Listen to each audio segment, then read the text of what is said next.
Hello everyone and welcome back to Old Man Stories. I'm aware that many of you use these videos to fall asleep, so before you doze off, I thought it would be a fun idea if each of you could leave a comment letting me know which part of the world you're listening from. Also, give a like and subscribe to the channel if you're enjoying the episodes, okay? Let's get comfortable, relax, and begin. I've been debating whether to post this for weeks now. I guess I need to get it off my chest, and maybe someone here has experienced something similar or can explain what happened to me. This all went down about 2 months ago, and I still get chills thinking about it. I've always been into urban exploring. There's something about abandoned places that just draws me in. The history, the emptiness, the feeling that you're walking where others haven't in years. I live in Sherman, Texas, and there aren't a ton of cool abandoned spots around here, but there's one place that's always had this reputation: Woodman's Circle. It used to be an orphanage back in the 70s before it shut down. The place has all these rumors about it, weird stuff happening there, strange noises, that kind of thing. I'd seen some photos online and it looked incredible. This massive old building just sitting there rotting away. So one night when my parents thought I was staying at my friend Jake's house, I decided to check it out. I'm 16, and yeah, I know trespassing is illegal, but my curiosity got the better of me. I drove my dad's old Honda about a mile away from the property and parked in some random neighborhood. I didn't want anyone connecting my car to being there, you know? It was around 10 at night when I started walking. The whole time I kept thinking how this was probably stupid, but I couldn't help myself. I had my backpack with a flashlight, my phone, some water, and a little first aid kit. Basic explorer stuff. When I got to the property, there was this barbed wire fence all around it. Not the best sign, but I found a spot where it was a bit lower and managed to climb over without tearing my clothes too badly. Just a small scratch on my arm. The main building was this huge, imposing structure. Even in the dark, I could see how the paint was peeling off, and most of the windows were either boarded up or broken. My heart was pounding like crazy as I approached the front door. It was this massive wooden thing with peeling green paint. I tried the handle, but it wouldn't budge at all, like not even a little. It felt like it was sealed shut from the inside or something. So I started walking around the perimeter, looking for another way in. That's when I noticed this smaller building off to the side. It looked like it might have been staff quarters or something.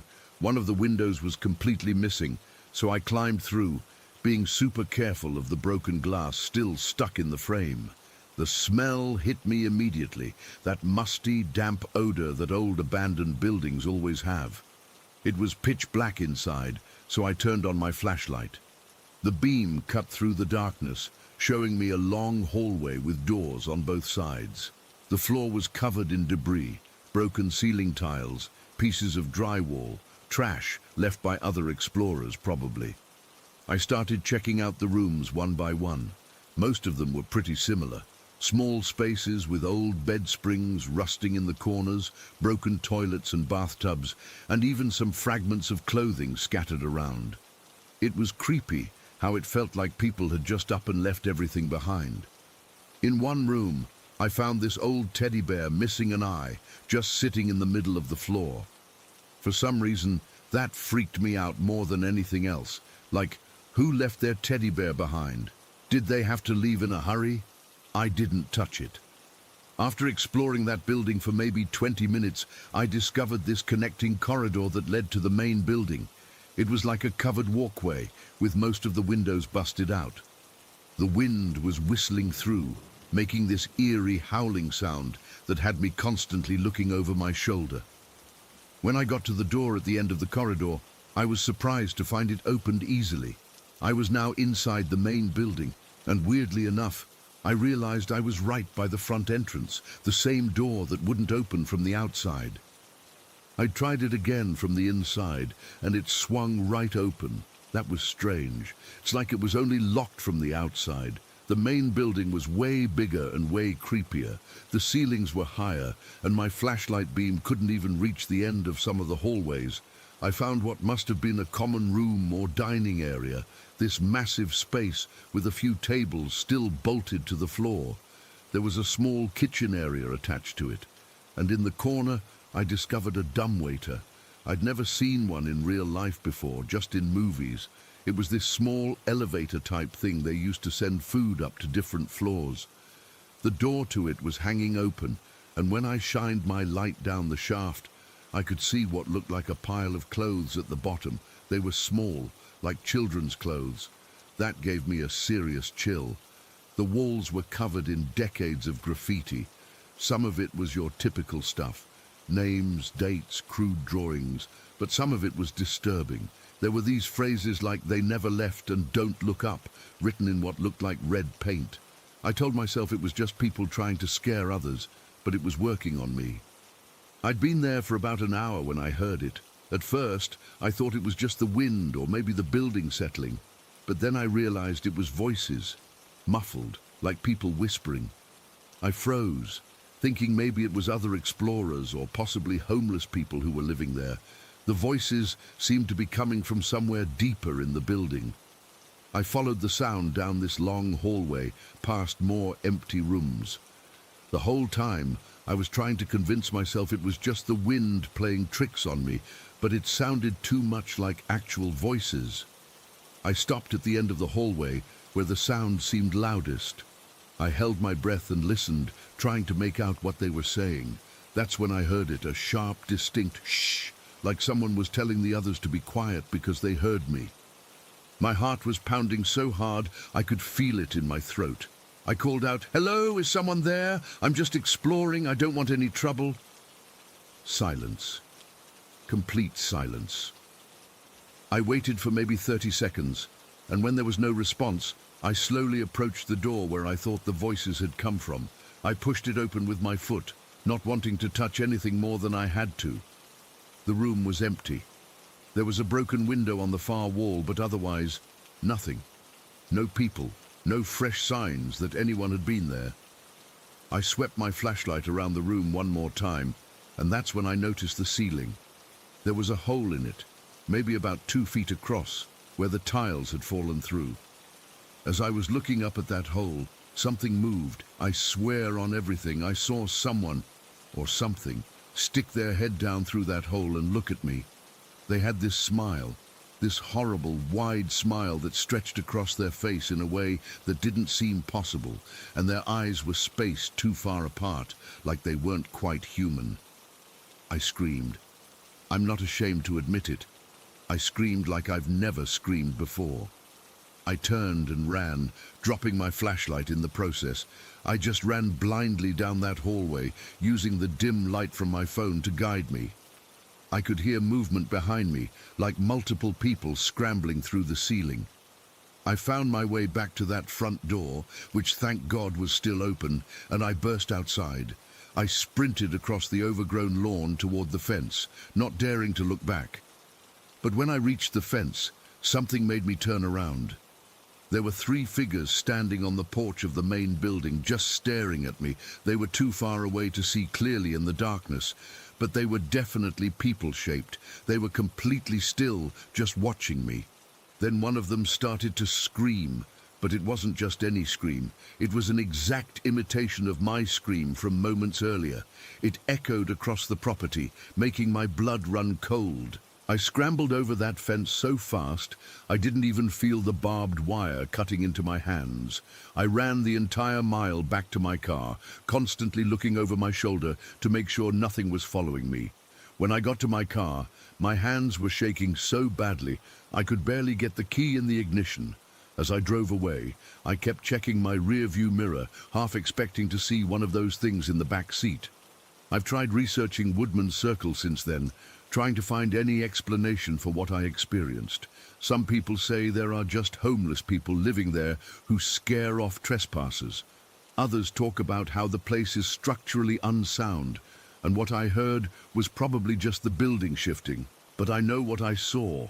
That smile wasn't human, those eyes weren't right, and how did they mimic my scream so perfectly? I don't know if they were people playing a sick joke, or if the place is haunted, or if there's something else going on there that I can't explain. All I know is I'm never going back, and I've lost my taste for urban exploring. Sometimes at night, I still hear that scream in my dreams, my own scream, echoed back at me by something I can't explain, and I wake up wondering if whatever was in that building somehow followed me home. Has anyone else ever experienced anything like this? I don't know how to make sense of it, and I haven't told anyone else because I'm afraid they'll think I'm crazy or making it up, but I know what I saw, and I know what I heard. I just wish I knew what it was. Story 2. I've been struggling with whether to post this for a while now. I'm not the type who goes looking for weird stuff or who believes in paranormal things. I consider myself pretty level-headed, actually. But what happened that night back in January has been eating at me for months. I still can't explain it, and I find myself thinking about it when I'm trying to fall asleep. This happened on January 7th of this year. I'm 31, live alone except for my cat Oscar, in a third-floor apartment just outside Glasgow. I've always been a bit of a night owl, and that night was no different. I was up late watching some forgettable Netflix show when Oscar, who had been sleeping on the couch beside me, suddenly perked up. It was around 2:30 in the morning when I first heard it. I remember checking my phone to see the time, because the sound was so strange that it immediately caught my attention. It's really hard to describe accurately. It was like a screech, but also had this deep, rumbling quality to it. The closest I can get is if you imagine metal grinding against metal, but somehow with an organic quality to it, like it was coming from something's throat. It wasn't mechanical, but it wasn't like any animal I've ever heard either. The sound was distant at first, but clear enough that it cut through the quiet night. I muted the TV and sat there listening, wondering if maybe it was just some weird industrial noise from somewhere in the city. Oscar's reaction was what really unsettled me, though. I've had him for 6 years, and I've never seen him act like this. He dropped low to the ground, his belly practically scraping the floor, and his ears flattened against his head. But instead of hiding like cats normally do when they're scared, he slowly crept toward the window, like he was being pulled there against his better judgment. I followed him over, curious. My apartment has these big windows that look out over the back of the building, where there's a sort of shared rooftop area that not many people use, especially not in January in Scotland. The night was clear but dark, no moon that I could see. I cracked the window open a little, thinking maybe I could hear better. It was freezing cold outside, probably around 3 or 4 degrees Celsius, and I remember the sharp bite of the air as it rushed in. For a few minutes, there was nothing but the usual city sounds in the distance, a car alarm somewhere, the hum of traffic even at that hour. Then it came again. The same sound, but louder this time. It was like nothing I've ever heard before or since, this metallic screeching roar that seemed to echo between the buildings. I felt the hair on my arms stand up, and a chill that had nothing to do with the open window ran through me. Oscar reacted immediately. He jumped off the windowsill like he'd been shocked and bolted straight for the bedroom. I've never seen him move so fast. He's usually this lazy, fat cat who can barely be bothered to get up for food, but he was gone in a flash. I stood there frozen for a moment, then closed the window, but I didn't move away. I kept listening, trying to figure out what could possibly make a sound like that. Maybe some kind of industrial equipment, but at 2:30 in the morning. And it didn't sound mechanical, not really. It sounded alive. For several minutes I just sat there by the window, listening. The city had gone oddly quiet, like everything was holding its breath. Then I heard it a third time, and it sounded like it was moving, getting closer maybe. I needed a cigarette badly at this point. I don't smoke much anymore, trying to quit. But sometimes when I'm stressed or anxious, the craving hits hard. I grabbed my pack from the kitchen counter and decided to go out to the rooftop area. In retrospect, this was probably incredibly stupid, but at the time, I was more curious than scared. Plus, I figured whatever it was had to be far away. Some weird echo carrying across the city or something. I put on a hoodie over my pajamas and slipped on some trainers without bothering with socks. The door to the rooftop is just down the hall from my apartment, and I've got a key since I'm one of the few tenants who actually uses the space. It's nothing fancy, just a flat section of roof with a couple of plastic chairs and a metal railing around the edge. Most people don't even know it exists. The air was biting cold when I stepped outside, and I shivered as I lit my cigarette. The flame from my lighter cast this weird, flickering glow that made the shadows seem deeper. I stayed close to the door, my back against the wall of the building. I remember thinking how quiet it was, that special kind of quiet you only get in the early hours of the morning. I could hear distant traffic and the hum of the city, but it was like background noise, almost soothing in its normalcy. Then I heard it again, the metallic roar, much closer now. It sounded like it was coming from just a couple streets over, and it was so loud that I physically flinched. My heart started racing, but instead of going back inside like any sane person would, I walked toward the railing to look around. The rooftop gives a decent view of the surrounding area, but it was dark, and all I could really see were the outlines of buildings and the glow of streetlights. There was nothing moving that I could spot, no indication of what could be making that ungodly noise. I went back to my spot by the door, hands shaking as I tried to take another drag of my cigarette. It had gone out, so I had to light it again. As I flicked my lighter, it happened. The sound erupted again, but this time it was directly above me, not across the city, not a few streets over, right above my head. It was deafening, this screeching metallic roar that seemed to vibrate through my entire body, and with it came another sound that turned my blood to ice, the heavy, powerful beating of wings, massive wings, like nothing I've ever heard before. The sound of those wings, I still hear it in my dreams. It wasn't like a bird's wings, it was heavier, more powerful, like massive sheets of leather slapping against the air, and whatever was making that sound was big. Really big. I dropped my cigarette and ran. I don't think I've ever moved so fast in my life. I practically fell through the door back into the building, slammed it shut behind me, and locked it with trembling hands. I leaned against it, breathing hard, my heart pounding so loudly I could hear it in my ears. I stayed there for what felt like forever, too terrified to move.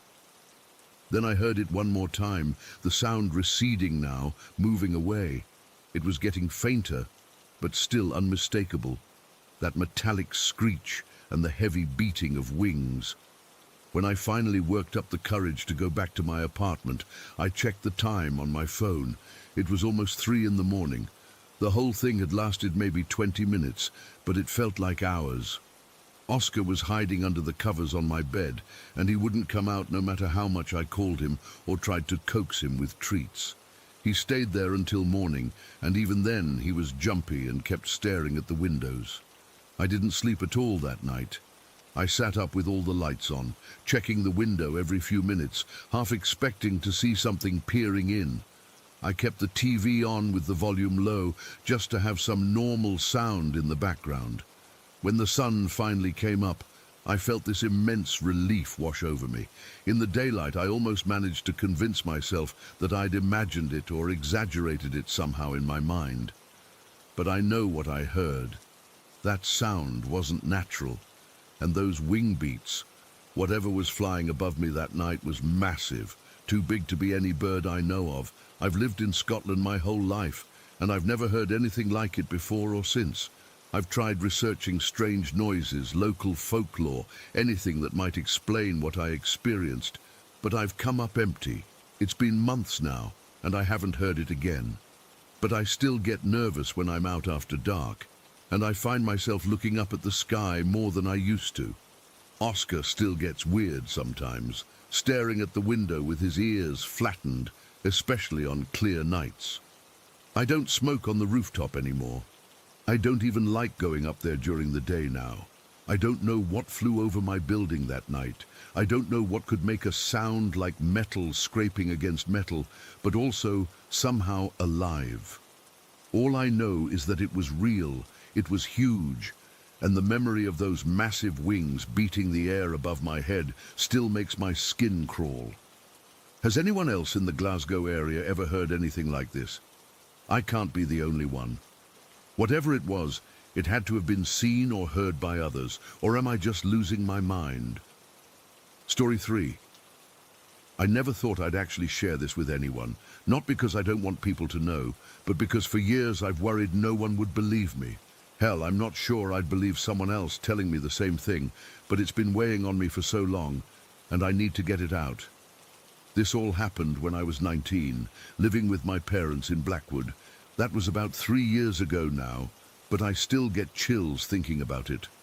I was going through a really rough patch back then. I dropped out of community college after my first semester, couldn't hold down a job, and was pretty much just existing in my childhood bedroom while all my friends moved on with their lives. My parents were patient, but I could tell they were worried. I was worried too, honestly. I just felt empty. I'd grown up religious, but by that point I'd stopped praying almost entirely. It wasn't some big dramatic rejection of faith or anything. I just stopped caring, stopped trying. Everything felt pointless. The first time it happened was in early February.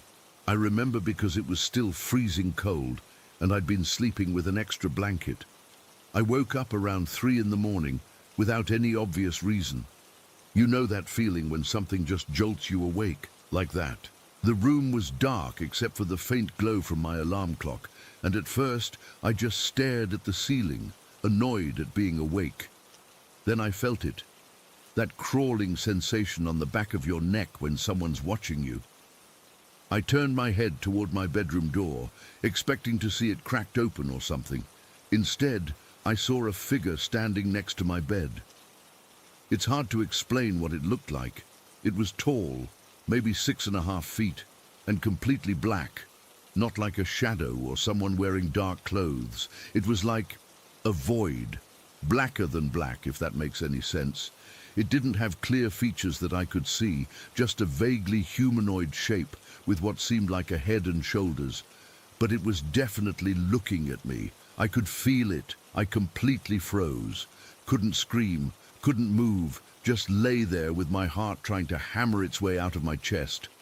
After what felt like forever, but was probably only seconds, I managed to reach for the flashlight I kept on my nightstand for power outages. When I shined it toward the figure, it just disappeared. Not like it ran away or faded.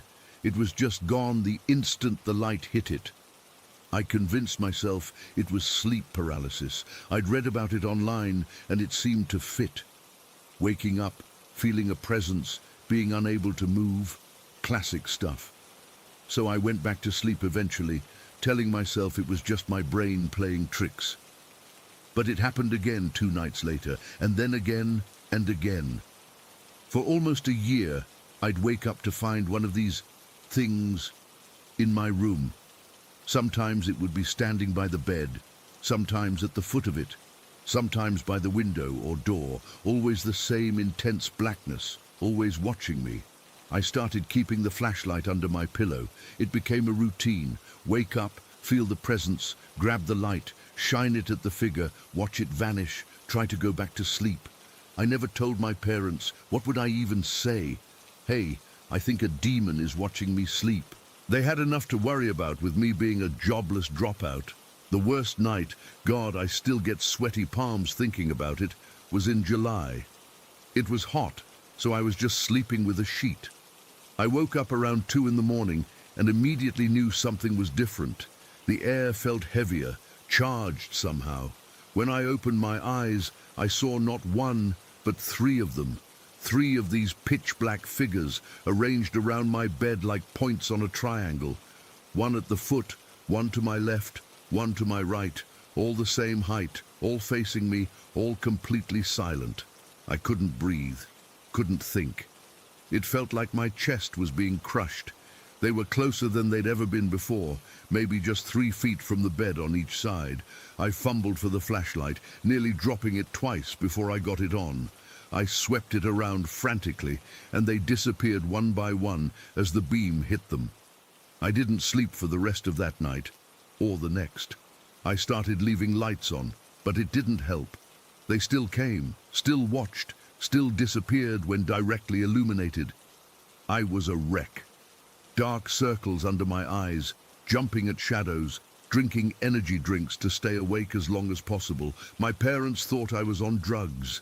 There were 2 incidents that convinced me this wasn't just in my head. The first happened in September. I woke up as usual, feeling watched. But this time, the figure at the foot of my bed was smaller, maybe the size of a 10-year-old kid. Same impossible blackness, but different somehow. I was half asleep, and for some reason, I wasn't as scared as usual. Maybe I was just getting used to it, as messed up as that sounds. Without thinking, I said out loud, "I can see you." The small figure, and I swear this on everything I care about, it moved. Not toward me, but toward my desk on the other side of the room. It positioned itself behind the desk chair, as if it was trying to hide from me, like it was surprised I'd acknowledged it. That's when the real terror set in, because if it could react to me, if it could make decisions based on what I did, then this wasn't sleep paralysis. This wasn't a hallucination. This was something real. I didn't say anything else to it. I grabbed my flashlight and shined it at the desk. The figure vanished, and I spent the rest of the night with all the lights on, sitting up in bed with my back against the wall. The second thing happened in December, almost a year after this all started. My mom had invited these 2 missionaries over for dinner. I wasn't thrilled about it. I figured they'd try to talk to me about getting my life together through faith or whatever. But I showed up for the meal anyway, barely participating in the conversation. At the end of dinner, one of them asked if they could say a blessing for our house and family. My parents agreed, and I just sat there awkwardly while they said a prayer. It wasn't anything dramatic, no speaking in tongues or exorcism stuff, just a simple prayer asking for protection and peace for our home. That night, I went to bed expecting the usual visitor, but nothing came. I woke up naturally the next morning, having slept through the night for the first time in almost a year. I figured it was a fluke, but the next night was the same, and the next. Whatever these things were, they were gone. Completely. The timing with the missionaries' visit wasn't something I could ignore or explain away. I never told my parents about any of this. I didn't want to scare them or make them think I was losing it. But I started getting my life together after that. Got a job at a warehouse, started taking online classes, started praying again too, though I'm still working through what I believe about all of this. I've moved out since then, got my own apartment across town. I've never seen those figures again, but I still sleep with a flashlight next to my bed. Some habits you just can't break, I guess. Sometimes I wonder if they were attracted to the darkness I was feeling during that time, all that hopelessness and isolation. Maybe they fed on it somehow, or maybe I was just going through something psychological that manifested that way. I don't know. What I do know is what I saw, what I felt, the way that small one hid from me when I spoke to it, the immediate, complete cessation of visits after that prayer. It was too consistent, too responsive to be just in my head. The hardest part is not knowing what they wanted, why they watched me night after night, what would have happened if I hadn't had that flashlight. Were they building up to something? Were they waiting for me to break down completely? I'll never know. And maybe that's for the best. Sometimes when I wake up at night in my new place, I still get that feeling, that prickle on the back of my neck, that certainty that I'm being observed. I immediately reach for the flashlight and sweep it around the room, heart pounding. So far it's always been empty, but I can't shake the feeling that they're still out there somewhere, those figures of impossible blackness waiting for the light to go out. Story 4. I've been carrying this around with me for over 10 years now, and to be honest, I still don't fully understand what happened. I've wanted to share it somewhere for a while, but it's so personal and strange that I've been hesitant. But I need to get this off my chest, so here goes. Back in the fall of 2013, I moved into a small 2-bedroom house in Pinewood Estates. It was nothing fancy, Just your typical suburban neighborhood with cookie-cutter houses, manicured lawns, and people who waved but didn't really know each other.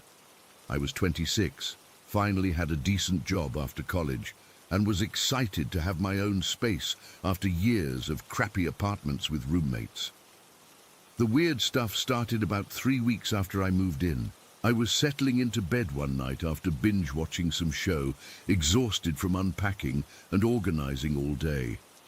I was drifting off when I felt my mattress shift, like someone had just sat down on the edge of the bed. Not in a scary way.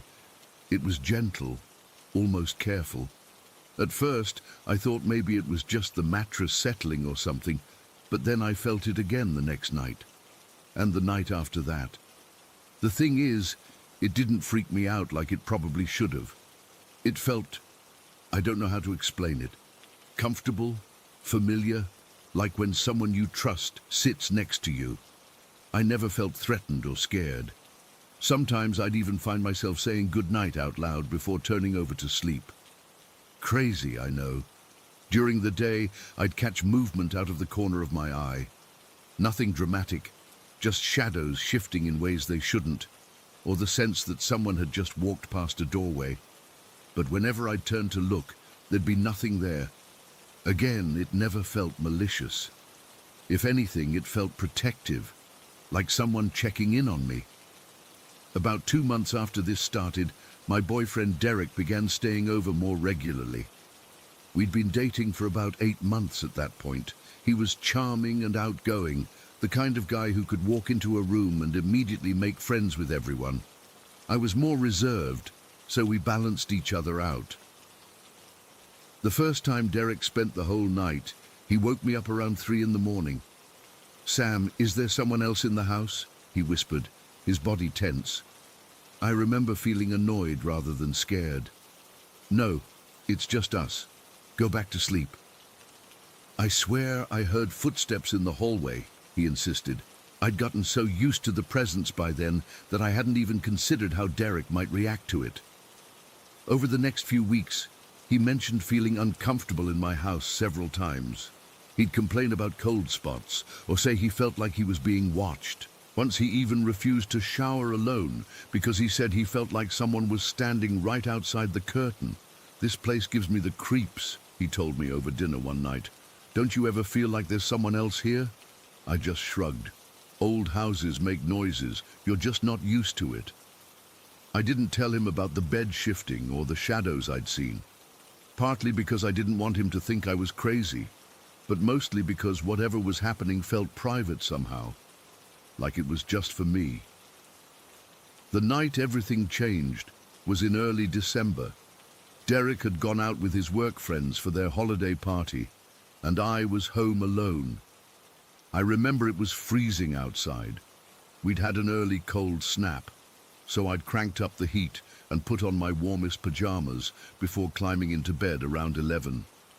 I fell asleep almost immediately. I'm not sure what time it was when I woke up, but the house was completely silent, and my bedroom was dark except for the dim glow from my alarm clock. I woke because I felt a hand on my hip, slowly moving to my thigh in a gentle caress.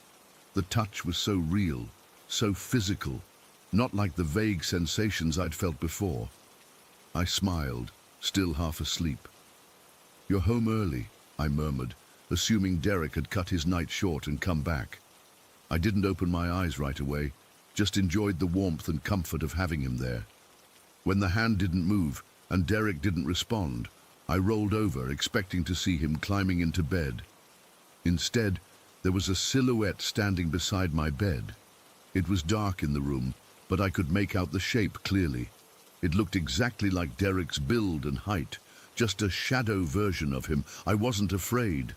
That's the part I still can't explain.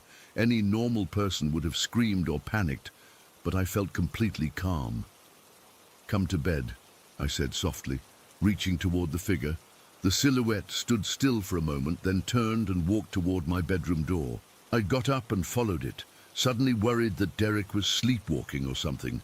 When I stepped into the hallway, the figure was gone.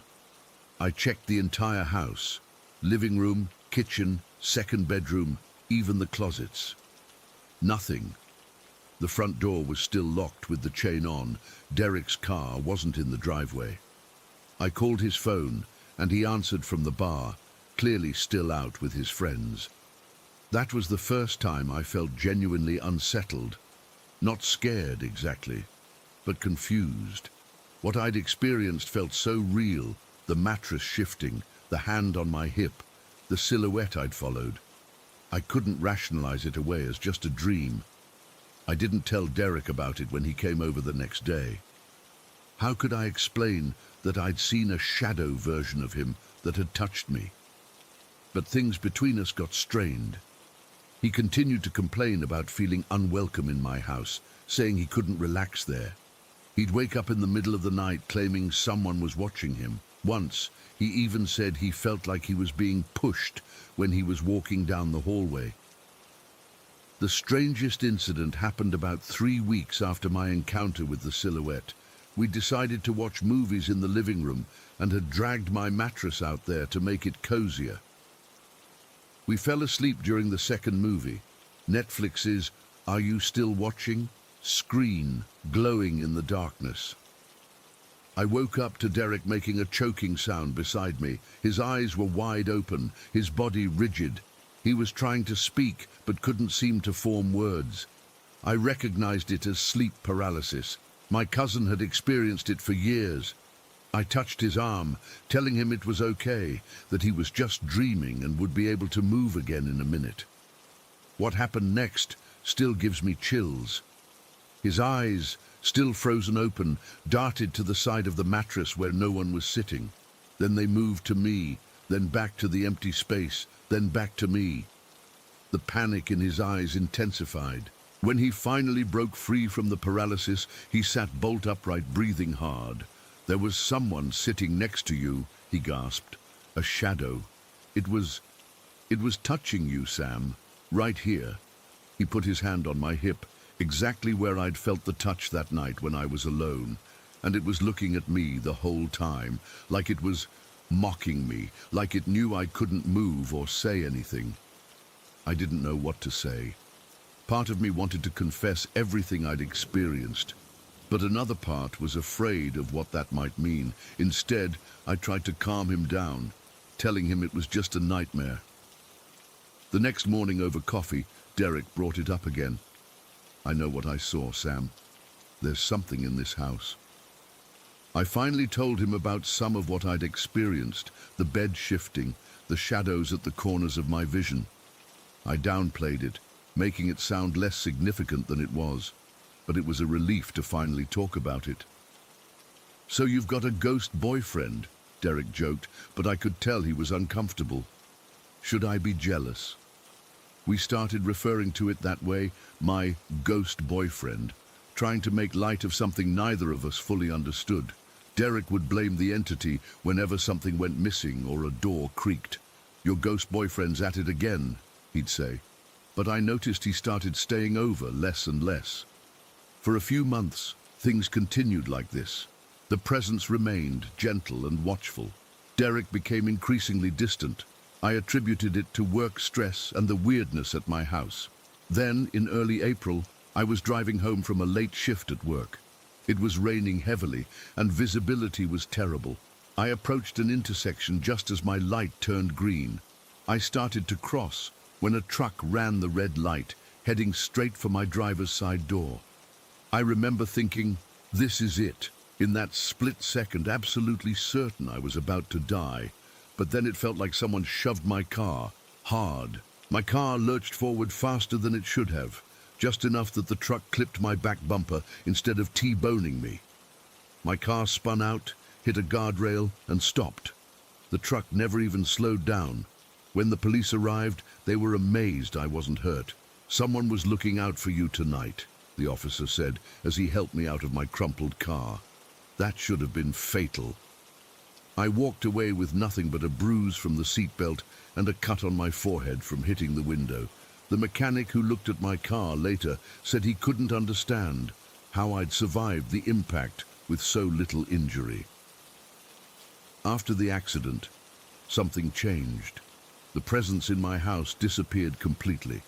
No more shifting mattress, no more shadows in my peripheral vision. The house felt empty in a way it hadn't before. Around this same time, a friend convinced me to see a medium who had just moved to town. I was skeptical, but went anyway, not telling her anything about my experiences or the accident. Within minutes of sitting down, she took my hands and said, "There was someone watching over you, but they've moved on now. Their task is complete." I felt goosebumps rise on my arms. What task? "Protection," she said simply. "This soul knew you from before, a deep connection, perhaps a soulmate from another time. He died young in that life and couldn't let go. He stayed to make sure you found your true path in this life." I asked about Derek, about why the presence seemed to bother him so much. The medium paused, seeming uncomfortable. "Sometimes spirits see things we can't or won't. Your protector saw something in your partner that troubled him." 2 weeks later, I discovered Derek had been cheating on me with a co-worker for months. The affair had started around the same time he began complaining about feeling unwelcome in my house. It's been 10 years since all this happened. I've moved twice, gotten married to someone else, had a child.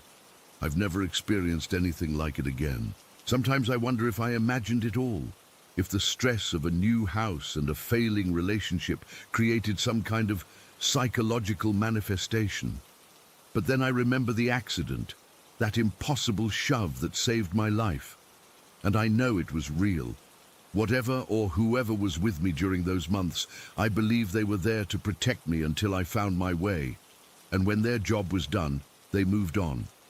I still think about my ghost boyfriend sometimes, not in a romantic way, but with gratitude. Whoever or whatever it was, they watched over me during a time when the person who was supposed to care for me was betraying me. And in the end, they saved my life. Story 5. I've never really told this to anyone outside my family, but I feel like I need to get it off my chest. I still get goosebumps thinking about it, and I'm not even sure I can explain it properly, but I'll try. Growing up, I always had this weird feeling about my own mortality. I can't explain why, but I had this deep, unshakable certainty that I wouldn't make it to 40. It wasn't like I was depressed or anything, just this strange knowledge sitting in my gut. I would casually mention it sometimes, usually getting eye rolls from my family. Clara and her dramatic predictions, they'd say. But I knew something bad was going to happen to me before I hit 40. I remember one night specifically, maybe 7 or 8 years ago. I was having drinks with my girlfriends, and somehow we got on the topic of how we thought we'd die. Most people said old age or in their sleep, but when it was my turn, I didn't hesitate. "I'm not making it to 40, I said matter-of-factly. "I'm going to die in some freak accident." My friend Jen laughed. "Like what? A piano falling on your head?" "No, like an air conditioner falling on me or something," I replied. We all laughed and moved on, but that specific image stayed with me for some reason. Fast forward to December 2019. Everything in my life was going pretty well. I was 37, married to my husband Rob for 11 years, and we had settled into a nice routine in our little house in the suburbs. My mom lived about 30 minutes away. She wasn't in great health. She had COPD for years and used oxygen, but she was managing okay on her own. Then, right before Christmas, I got really sick. Not like normal sick, but the kind where you can barely get out of bed. Fever, chills, this horrible cough that felt like my lungs were being ripped out. The doctor said it was some kind of chest infection. I was absolutely miserable, couldn't work, could barely eat. Rob had to take care of everything. My mom, being a mom, insisted on coming over to check on me even though I begged her not to. "You can't be around this," I told her on the phone. "Your lungs are already bad." But she wouldn't listen. She showed up with homemade soup and sat with me for hours, stroking my hair like she did when I was little. A few days later, she called sounding terrible. She'd caught whatever I had. With her COPD, it hit her 10 times harder. Rob and I were terrified, but she kept insisting she was fine, just needed rest. The next day, my brother called to say he'd found her unconscious and called an ambulance. She was in the ICU. Christmas Day. I'll never forget it. I was still weak, but dragged myself to the hospital. The doctor took us into a small room with those awful fluorescent lights and blue plastic chairs. His face said it all before he even spoke. Your mother's lungs are failing. The infection, combined with her COPD, I'm sorry, but she's not going to be able to come home. My legs gave out. My brother caught me before I hit the floor. All I could think was, I gave this to her. She got sick because of me. The next few days were a blur of hospital visits, crying, and this crushing guilt I couldn't shake. On December 31st at 2:42 in the morning, my mom passed away. I was holding her hand. The guilt was overwhelming. If I hadn't been sick, if she hadn't come to take care of me. The months after were dark. I went through the motions, back to work, cooking dinner, smiling when appropriate. But I was hollow inside. Rob was patient, but I know it was hard on him too. By August, I was doing a little better. We were having a small barbecue in our backyard, just the two of us, trying to enjoy the last bits of summer. It was a hot day, maybe 95 degrees. The air was thick with humidity. I was standing by the grill, flipping burgers, when I heard this weird dripping sound. At first I ignored it, but it kept going, this steady plop, plop, plop that I couldn't place. I looked around, checked the grill, looked up at the sky, thinking it might be starting to rain, but nothing. The sound was driving me crazy. Rob, I called out, do you hear that dripping? He looked confused. What dripping? I don't know, it sounds like water. Can you check if the AC units are leaking or something? He nodded and went inside. Our house has window AC units and sometimes they drip when they're working overtime in the heat. While he was gone, the dripping seemed to get louder. Then I heard something that made my skin crawl. It sounded like someone calling my name, really faint, like a whisper. Clara. I spun around, but no one was there. Our yard backs up to some woods, so I thought maybe it was just the wind or a neighbor. I turned back to the grill, trying to shake off the weird feeling creeping up my spine. That's when I heard it clear as day. My mom's voice, unmistakably hers, shouting with absolute urgency, "Fucking move!" It wasn't a whisper this time. It was loud, panicked, and exactly how my mom sounded when she was terrified. My body reacted before my brain could process it. I took half a step to the right, more of a startled jump, really. Crash! Something huge slammed into the concrete patio exactly where I'd been standing a split second before. The sound was deafening. Concrete cracked. Something grazed my left leg as it fell, tearing my jeans and leaving a scratch. When the dust settled, I saw it. Our bedroom window AC unit was lying shattered on the ground. The heavy metal casing was crushed, coolant leaking out. That was the dripping I'd heard. If I hadn't moved, it would have landed directly on my head and shoulders. I couldn't move. I just stood there staring at it, my brain trying to make sense of what had just happened. Rob came running out the back door. "Holy shit, are you okay?" He was white as a sheet. I was checking the living room unit and I heard, but I couldn't respond. I was in shock, trembling from head to toe. I walked past him, through the house and out the front door. I made it to the middle of our front lawn before my legs gave out. I collapsed in the grass and started sobbing uncontrollably. Rob followed me, frantic, thinking I was hurt. "Clara, talk to me. Are you injured?" I shook my head, unable to form words. How could I tell him what I'd heard? How could I explain that my dead mother had just saved my life? When I finally calmed down enough to speak, I told him everything. The dripping, the whisper, my mom's voice shouting at me to move. I expected him to think I was crazy or that the trauma of my mom's death was making me imagine things, but he just held me. "The AC bracket must have finally rusted through," he said quietly. "I've been meaning to replace those old units." Later that night, lying in bed, I suddenly remembered that night with my girlfriends years ago. The conversation about how I'd die. "Like an air conditioner falling on me," I had said. A chill ran down my spine that had nothing to do with the temperature. I truly believe my mom saved my life that day. That somehow she was there, watching over me, and warned me in the only way she could. And I believe she did it to correct what she saw as a mistake. She wasn't supposed to die from catching my infection, and I wasn't supposed to die from a falling air conditioner. She fixed the timeline, or fate, or whatever you want to call it. I'm 39 now. In a few months I'll turn 40, an age I never thought I'd see. I don't have that feeling anymore, that certainty about dying young. It's gone, replaced by something else, a sense that I've been given a second chance.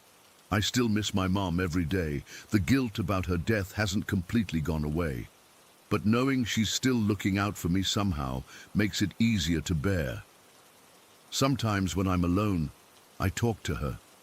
I don't know if she can hear me, but that day in August, I heard her, and that's enough for me.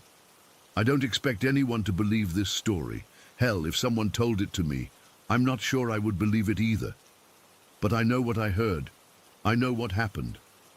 And I know that sometimes the people we love find ways to protect us, even from beyond the grave. Story 6. I've been debating whether to post this for weeks now. I still can't explain what happened, and honestly, I'm terrified to even be in my house anymore. But I need to tell someone because I feel like I'm going crazy. My partner and I moved to Crowfield about a year and a half ago. We found this cute 2-story house with a basement at a surprisingly good price. It needed some work, but nothing major, just cosmetic stuff like painting and replacing some old carpets. The realtor mentioned the previous owners had only lived here for a year, and the family before them for 3 years. At the time, I didn't think anything of it. Now, I wish I'd asked more questions. The first few months were fine. We settled in, got to know our neighbors, mostly older couples and a few young families, and started renovating room by room. We have a German shepherd named Loki, who absolutely loved the big fenced-in backyard. It was all pretty normal until about 10 months ago. I got home from work one day and found Loki lying on the kitchen floor, whimpering. There was blood around him, and when I checked him, I discovered a massive wound on his stomach, like a long, deep gash. I rushed him to the emergency vet, completely freaking out. The vet seemed confused by the injury. She said it didn't look like an animal attack, and there were no bite marks or tearing you'd expect from another dog or wild animal. It almost looked surgical, she said, which made no sense. Loki needed over 20 stitches and was on antibiotics for weeks. I searched the entire yard when we got home. The fence was intact. No holes, no way for anything to get in or out, no broken glass, no sharp metal, nothing he could have cut himself on. It made 0 sense.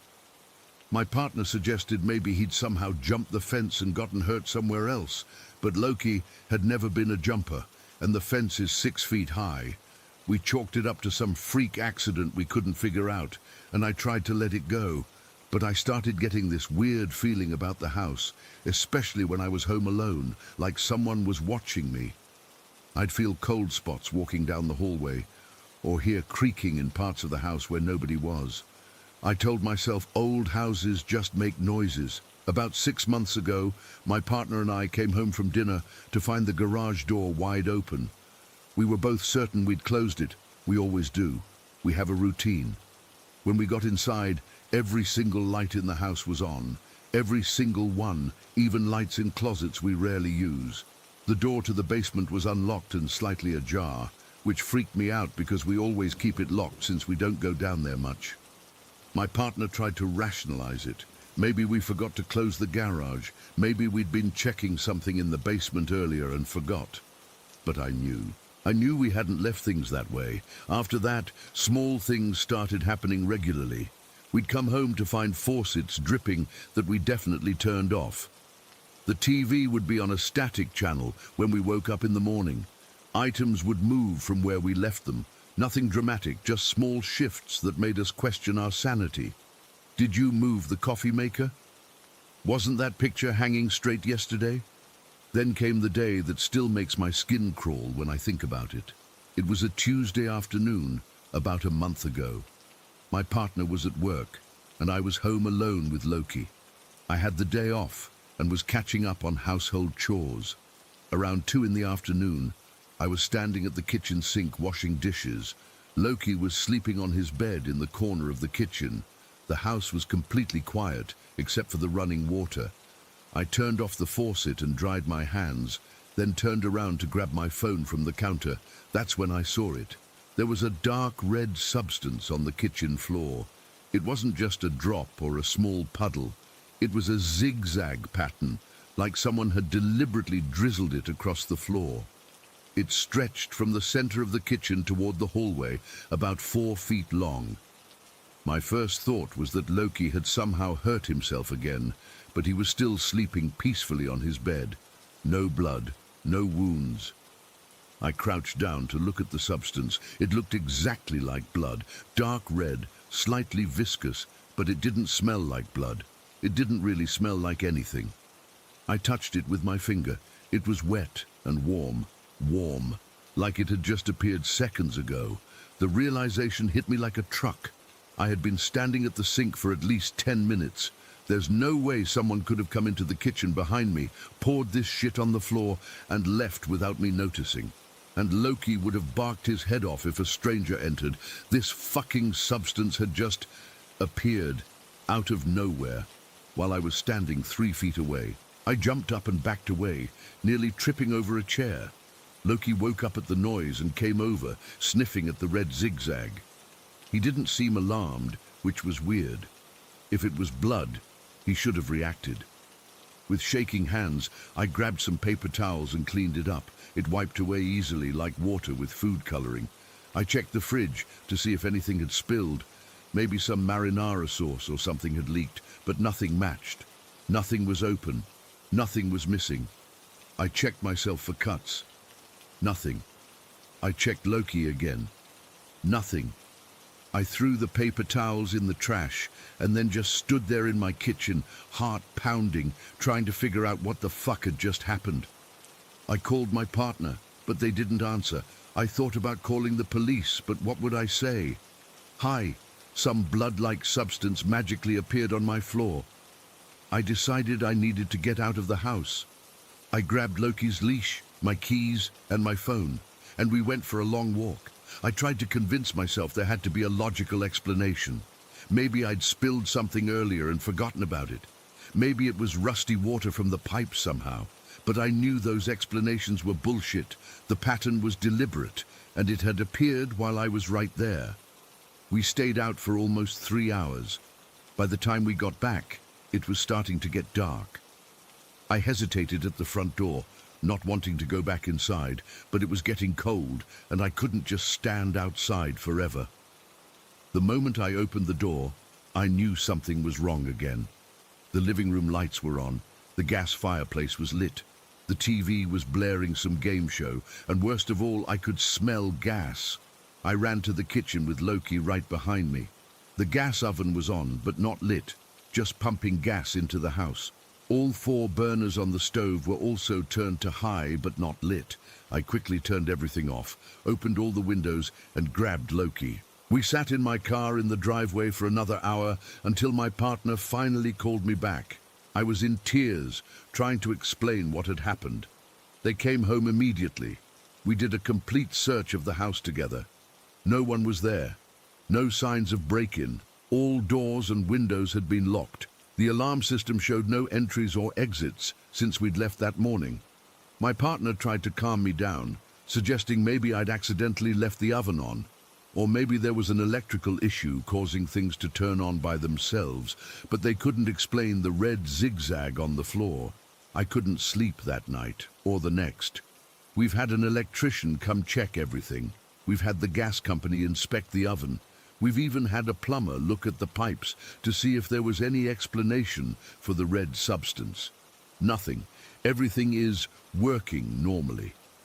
2 weeks ago, I started researching the history of the house. The realtor hadn't told us much about the previous owners, just that they'd moved out of state after a year. I found out that the family before them had left suddenly too, selling the house for well under market value. I've tried to contact both families. The most recent owners won't return my calls, but I managed to find the wife from the family who'd lived here for 3 years. All she would say was, "We should have left sooner. Don't ignore the signs." Since then, more things have happened. Small puddles of that same red substance appearing in random places. Objects moving when we're not looking. Last week, all the framed photos in our hallway were turned to face the wall overnight. My partner is starting to believe me now, especially after they witnessed the kitchen faucet turn on by itself while we were eating dinner. We're sleeping with the lights on. We've set up cameras, but conveniently, they always seem to malfunction when something happens. I don't know what to do. We can't afford to just move out. We put everything we had into this house. But I'm terrified of what might happen next. Whatever is happening seems to be escalating, becoming more frequent and more threatening. The worst part is the feeling that whatever's doing this is watching us, enjoying our fear. Like it's playing with us before. I don't know what. I keep thinking about what the previous owner said. Don't ignore the signs. But what are the signs pointing to? What does this thing want? And what happened to Loki that day in the backyard? I'm writing this from a hotel room. We decided to stay here for a few days to clear our heads, but we have to go back eventually. That house is everything we have. I can't shake the feeling that something is waiting for us there. Something that can make blood appear out of nowhere and turn on gas ovens when no one's home. Something that hurt my dog once and could do worse. I don't believe in ghosts or demons or whatever, but I don't have a rational explanation for what's happening. All I know is I'm terrified to go back to my own home, and I have no idea what to do next. Story 7. I still feel my skin crawl when I think about that night back in 2010. I was 15, living in Pineview with my family in what I thought was a normal suburban home. Nothing special about it. Just your average 2-story house with 4 bedrooms, a finished basement, and a backyard that backed up to some woods. The kind of neighborhood where people left their garage doors open during the day and kids rode bikes until streetlights came on. That night started like any other. I was in my bedroom playing Xbox, probably some Call of Duty or something. It was around 11:30, and everyone else had gone to bed. My room wasn't anything special. Just a twin bed against one wall, a small desk with my TV on it, and a closet that never quite closed right. The walls were this weird off-white color my mum had picked that looked yellowish under my ceiling light. I remember it was fall because I had my window cracked open a bit, and there was this cool breeze coming in. You could hear crickets outside, and occasionally a car would drive by, the headlights sweeping across my ceiling. I was getting tired, so I turned off the Xbox, but left the TV on. You know how old TVs used to look when they were turned off? Not like flat screens now that just go black. The old ones had that glossy screen that was almost like a mirror when they were off. I was sitting on my bed, scrolling through my phone, when something in the reflection of the TV caught my eye. At first, I thought it was just my imagination, or maybe headlights from a car outside. But when I looked closer, my blood ran cold. There was something moving in the reflection that wasn't in my actual room. It was like a dark mass. Not solid like a shadow, but not transparent either. Kind of like if you took a cloud and turned it black, then watched it move. It was jittering like it couldn't hold still, and it had no defined shape. Just this formless moving darkness. I froze. Completely froze. You know that feeling when your whole body just locks up and your heart starts hammering so hard you can feel it in your throat. That was me. I couldn't even blink. As I watched, the thing started to change. It began to take shape. Arms, legs, a torso, a humanoid figure, but still made of that weird shifting darkness. And then, this is the part that still makes me feel sick, it started to crawl across my ceiling in the reflection. The weirdest part? When I looked up at my actual ceiling, there was nothing there. But in the TV reflection, this thing was crawling across my ceiling like some kind of spider, its movements jerky and unnatural. I remember thinking, This isn't real. I'm just tired. It's shadows from the trees outside, or my eyes playing tricks on me. I tried to come up with every logical explanation I could. Maybe it was the angle of the light from my bedside lamp, or maybe I was just seeing things because I was exhausted from staying up late. But deep down, I knew it was something else. Something wasn't right. And then I remembered conversations I'd overheard between my parents, whispered when they thought I couldn't hear, about strange noises in the attic when no one was up there, about my mom feeling like she was being watched when she was home alone, about my dad waking up at 3 in the morning, convinced someone was standing at the foot of their bed. My entire body was covered in goosebumps. I was too scared to move, but too scared to stay still. I remember thinking that if I closed my eyes, whatever this thing was would get closer, but if I kept watching it, I'd have to see whatever it was going to do next. I'm not particularly religious, but in that moment, I started to pray. Not out loud, I couldn't find my voice, but in my head. Over and over. Please protect me, please make it go away, please let this be a dream. And then it happened. A voice, right in my ear. So close I could feel the breath against my skin. Are you afraid of me? The voice was quiet, almost a whisper, but clear as day. It wasn't my imagination. It wasn't the TV. It was right there, right next to me, speaking directly into my right ear. I don't remember making the conscious decision to move. One second I was sitting frozen on my bed, and the next I was halfway down the hallway, running as fast as I could. I burst into my parents' room, probably scaring them half to death, but I couldn't help it. I was hyperventilating, tears streaming down my face. My dad thought someone had broken in. He grabbed his baseball bat and checked every room in the house while my mom tried to calm me down.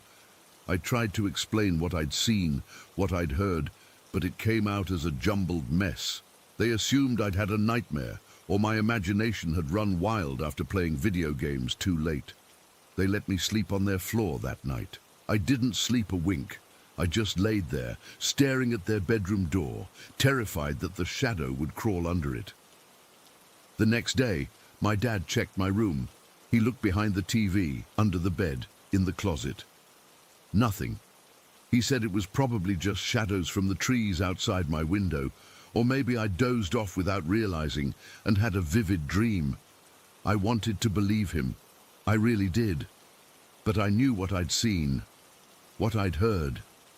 For weeks after that, I slept with every light on in my room. I'd wake up in the middle of the night, feeling like something was watching me from the corners. Sometimes I'd think I saw movement out of the corner of my eye, but when I turned to look, nothing would be there. Eventually, the fear faded a bit. Not completely. I never felt totally comfortable in my room again, but enough that I could sleep without the lights on. I convinced myself maybe I had imagined it. Maybe it was just a weird half-dream state I'd been in, until about a year later.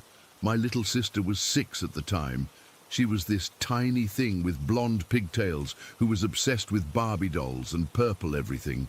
She was always following me around, wanting to play video games with me, even though she had no idea how to use the controller.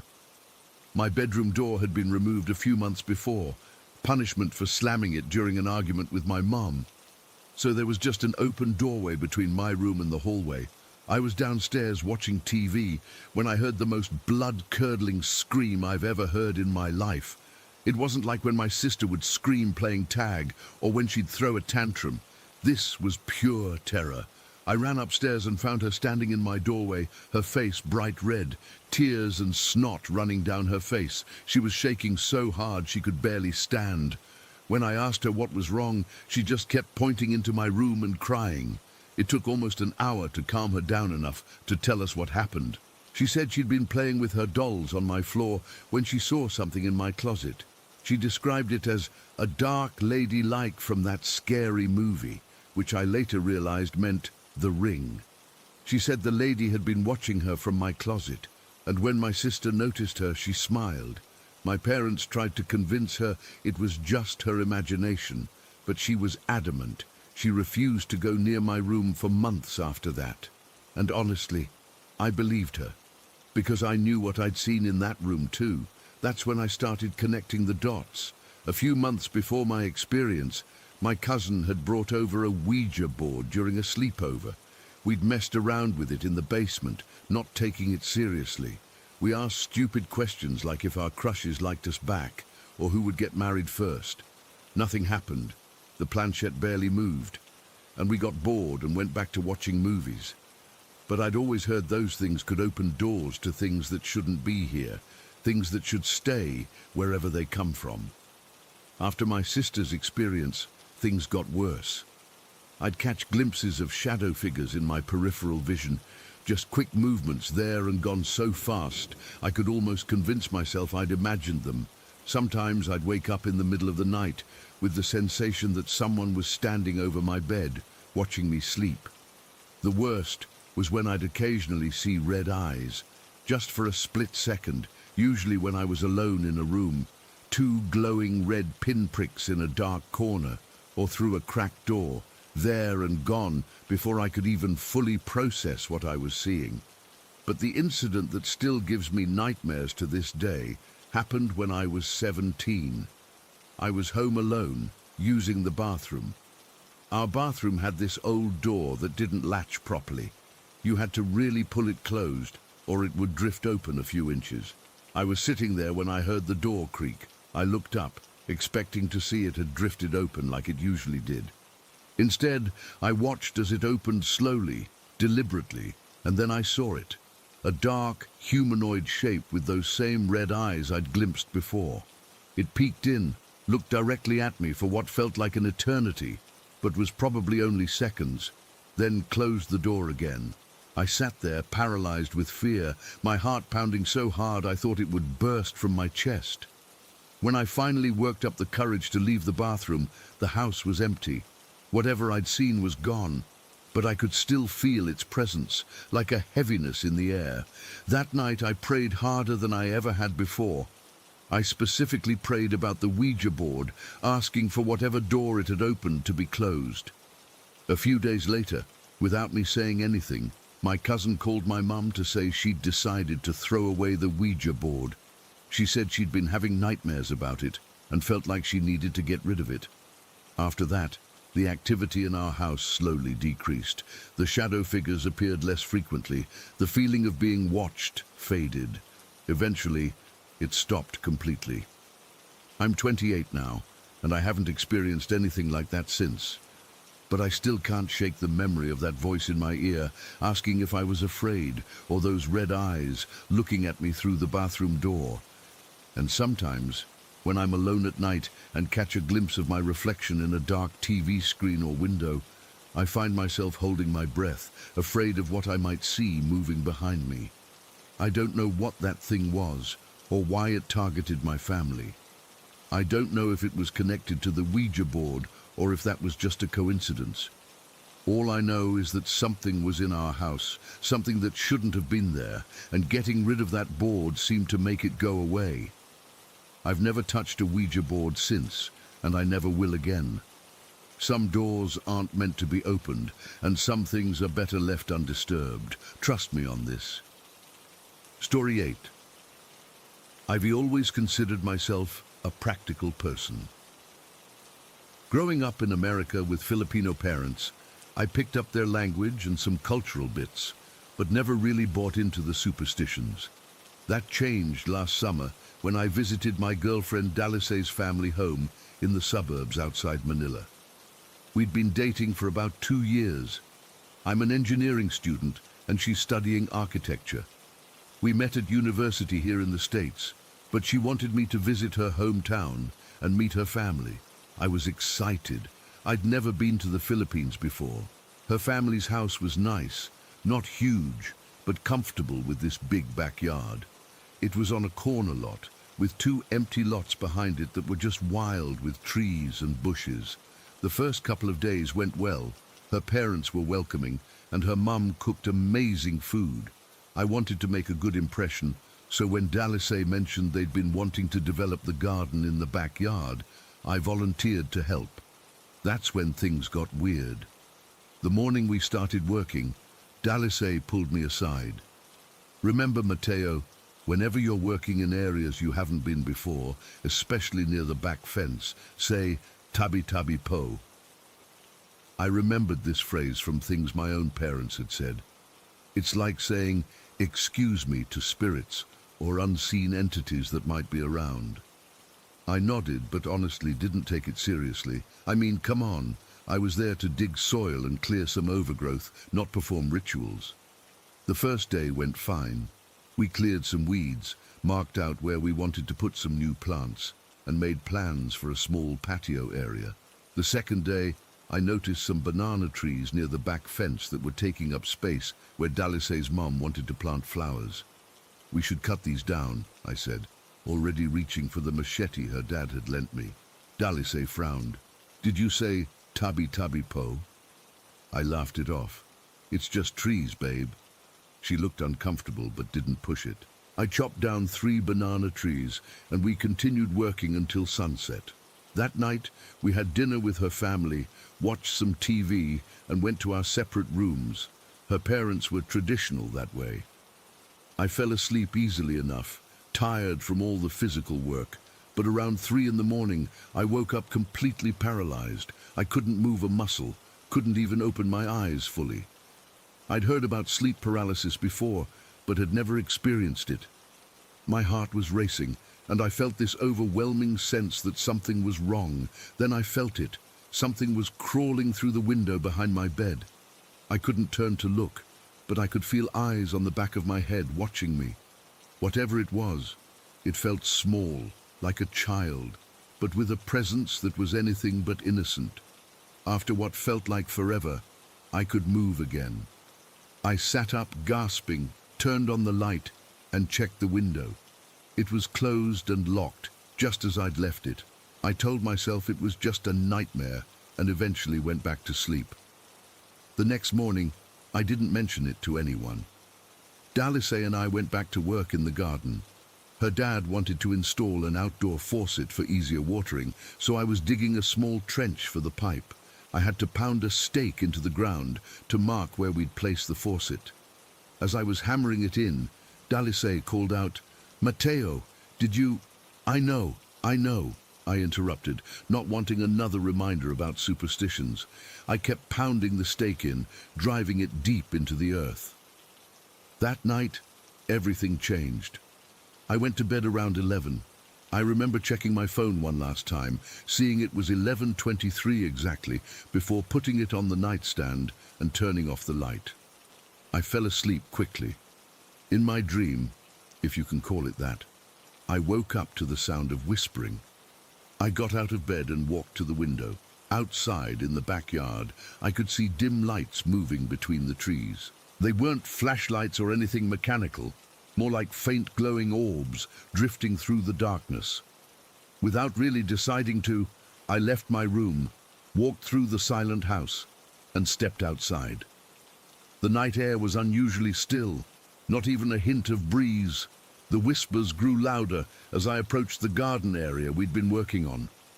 As I got closer to the back fence, I realized the lights weren't just random. They were forming a path, leading deeper into the undeveloped lots behind the property. Something compelled me to follow. I climbed over the fence and walked among the trees.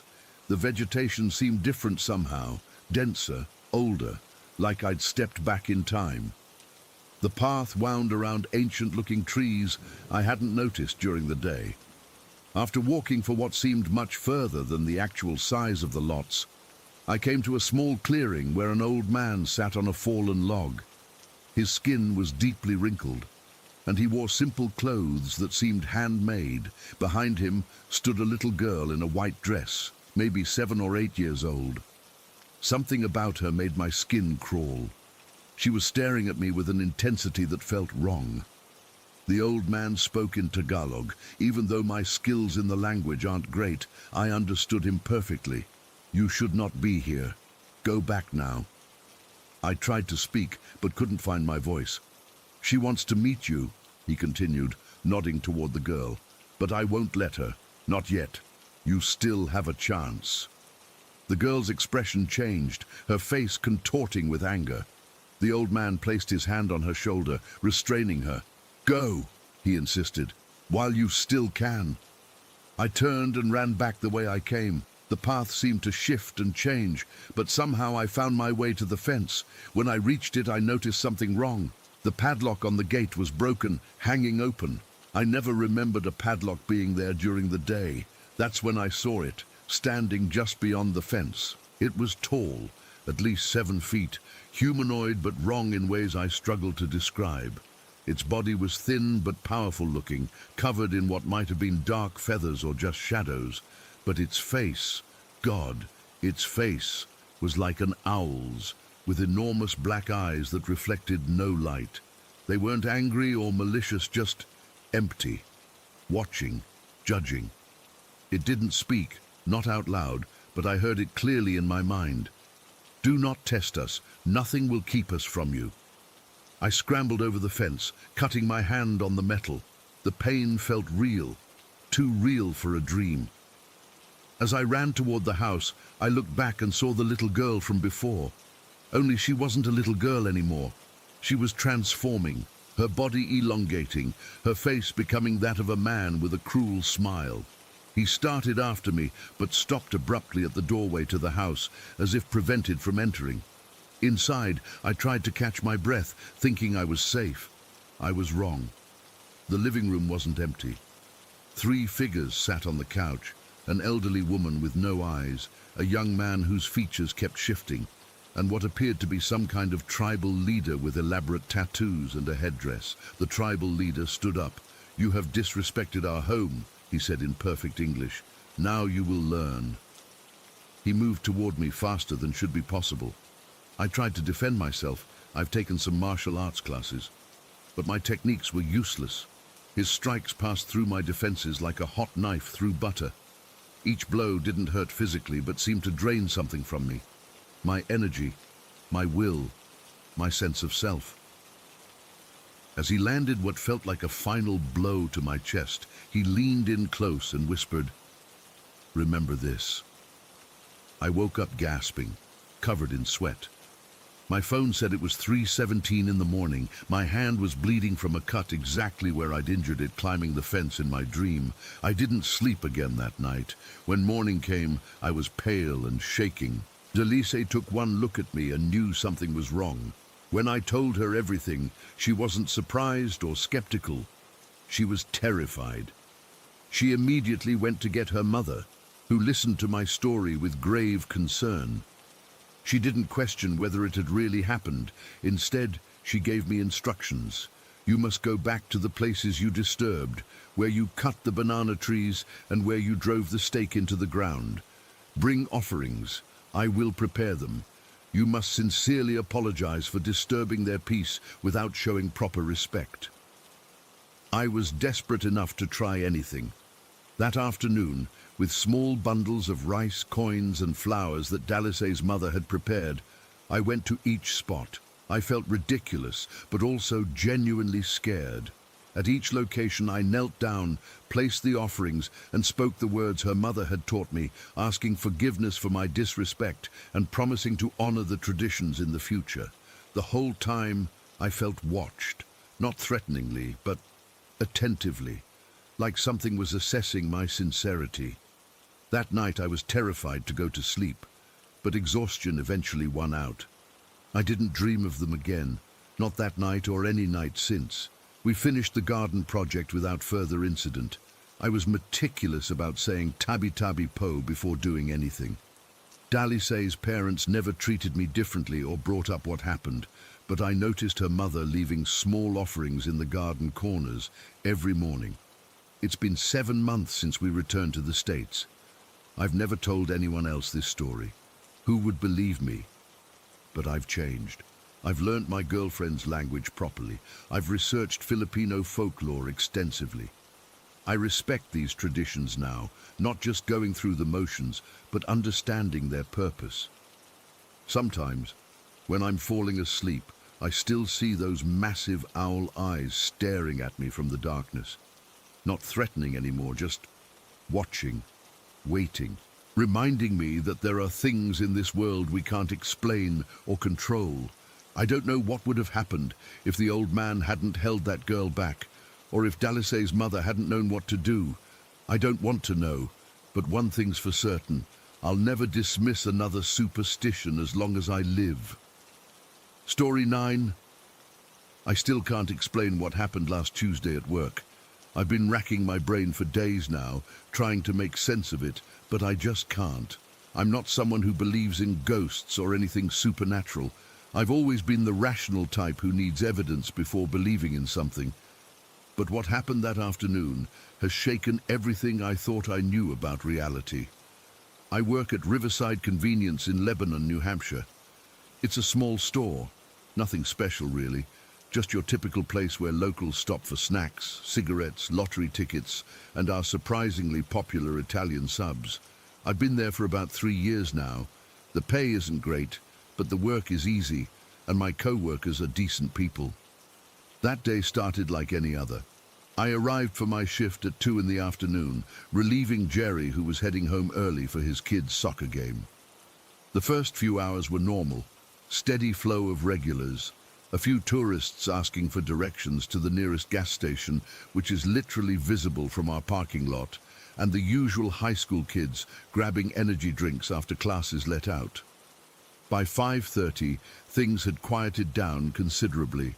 It was just me and Martha, who's been working there since before I was born, I think. She's in her 60s, wears these thick glasses that magnify her eyes, and knows every customer by name. Martha was complaining about her arthritic knee acting up, so around 5:45, she asked if she could take her break early and sit outside for a bit. Said the fresh air might help her knee. Go ahead, I told her. It's dead in here anyway. She grabbed her cigarettes and her paperback romance novel. She goes through one of those every week and headed out front. We have this metal bench right beside the entrance where employees usually take their breaks. You can see straight through the front windows from there, and the door chimes loudly whenever someone enters or exits, so I wasn't worried about handling things alone for 15 minutes. After Martha left, I decided to restock the cooler. We were running low on Monster energy drinks, and the manager gets pissy if we don't keep those fully stocked. I was in the back storage room for maybe 3 minutes, tops. When I returned to the front, I started arranging the drinks in the cooler behind the counter. That's when I felt it, that weird sensation of someone watching me. You know that feeling? When the hair on the back of your neck stands up? I turned around, and there he was, standing at the counter, a tall guy with bright red hair, neatly combed to the side. He was wearing a grey suit that looked expensive, not the kind of outfit you typically see in our store. He looked to be in his late 30s, clean-shaven, with these intense green eyes that seemed to be studying me. The thing is, I never heard the door chime. I never heard footsteps. He was just there. But I didn't think much of it at the moment. I figured I was too focused on restocking and must have missed the door opening. Sorry about that, I said, walking over to the register. Didn't hear you come in. He smiled. Not a wide smile, just a slight upturn of his lips. No problem at all. I'm in no rush. His voice was deep and smooth, with this subtle accent I couldn't quite place. Maybe New York? Boston? Something northeastern, but not quite local. What can I get for you? I asked. I'd like an Italian sandwich, please. The works. I nodded and moved over to our little deli section, coming right up. We make pretty good ones, if I do say so myself.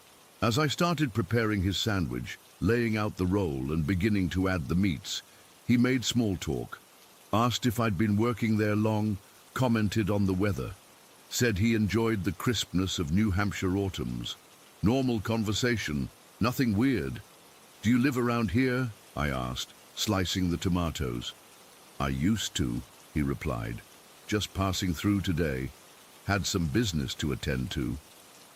I remember thinking he seemed overdressed for our little town, but Lebanon does have the hospital and some corporate offices, so it wasn't that unusual to see someone in business attire.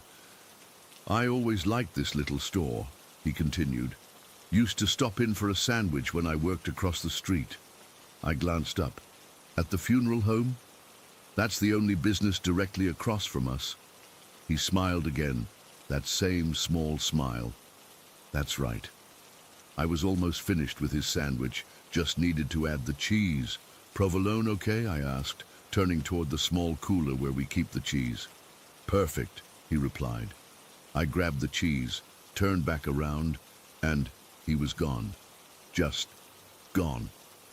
The sandwich was still there, half made on the counter, but the man had completely vanished. I felt my heart skip a beat. I looked around, thinking maybe he'd stepped away to grab a drink or something, but the store was empty. Completely empty. Hello, I called out. No response. The bathroom door was open. Lights off. Nobody there.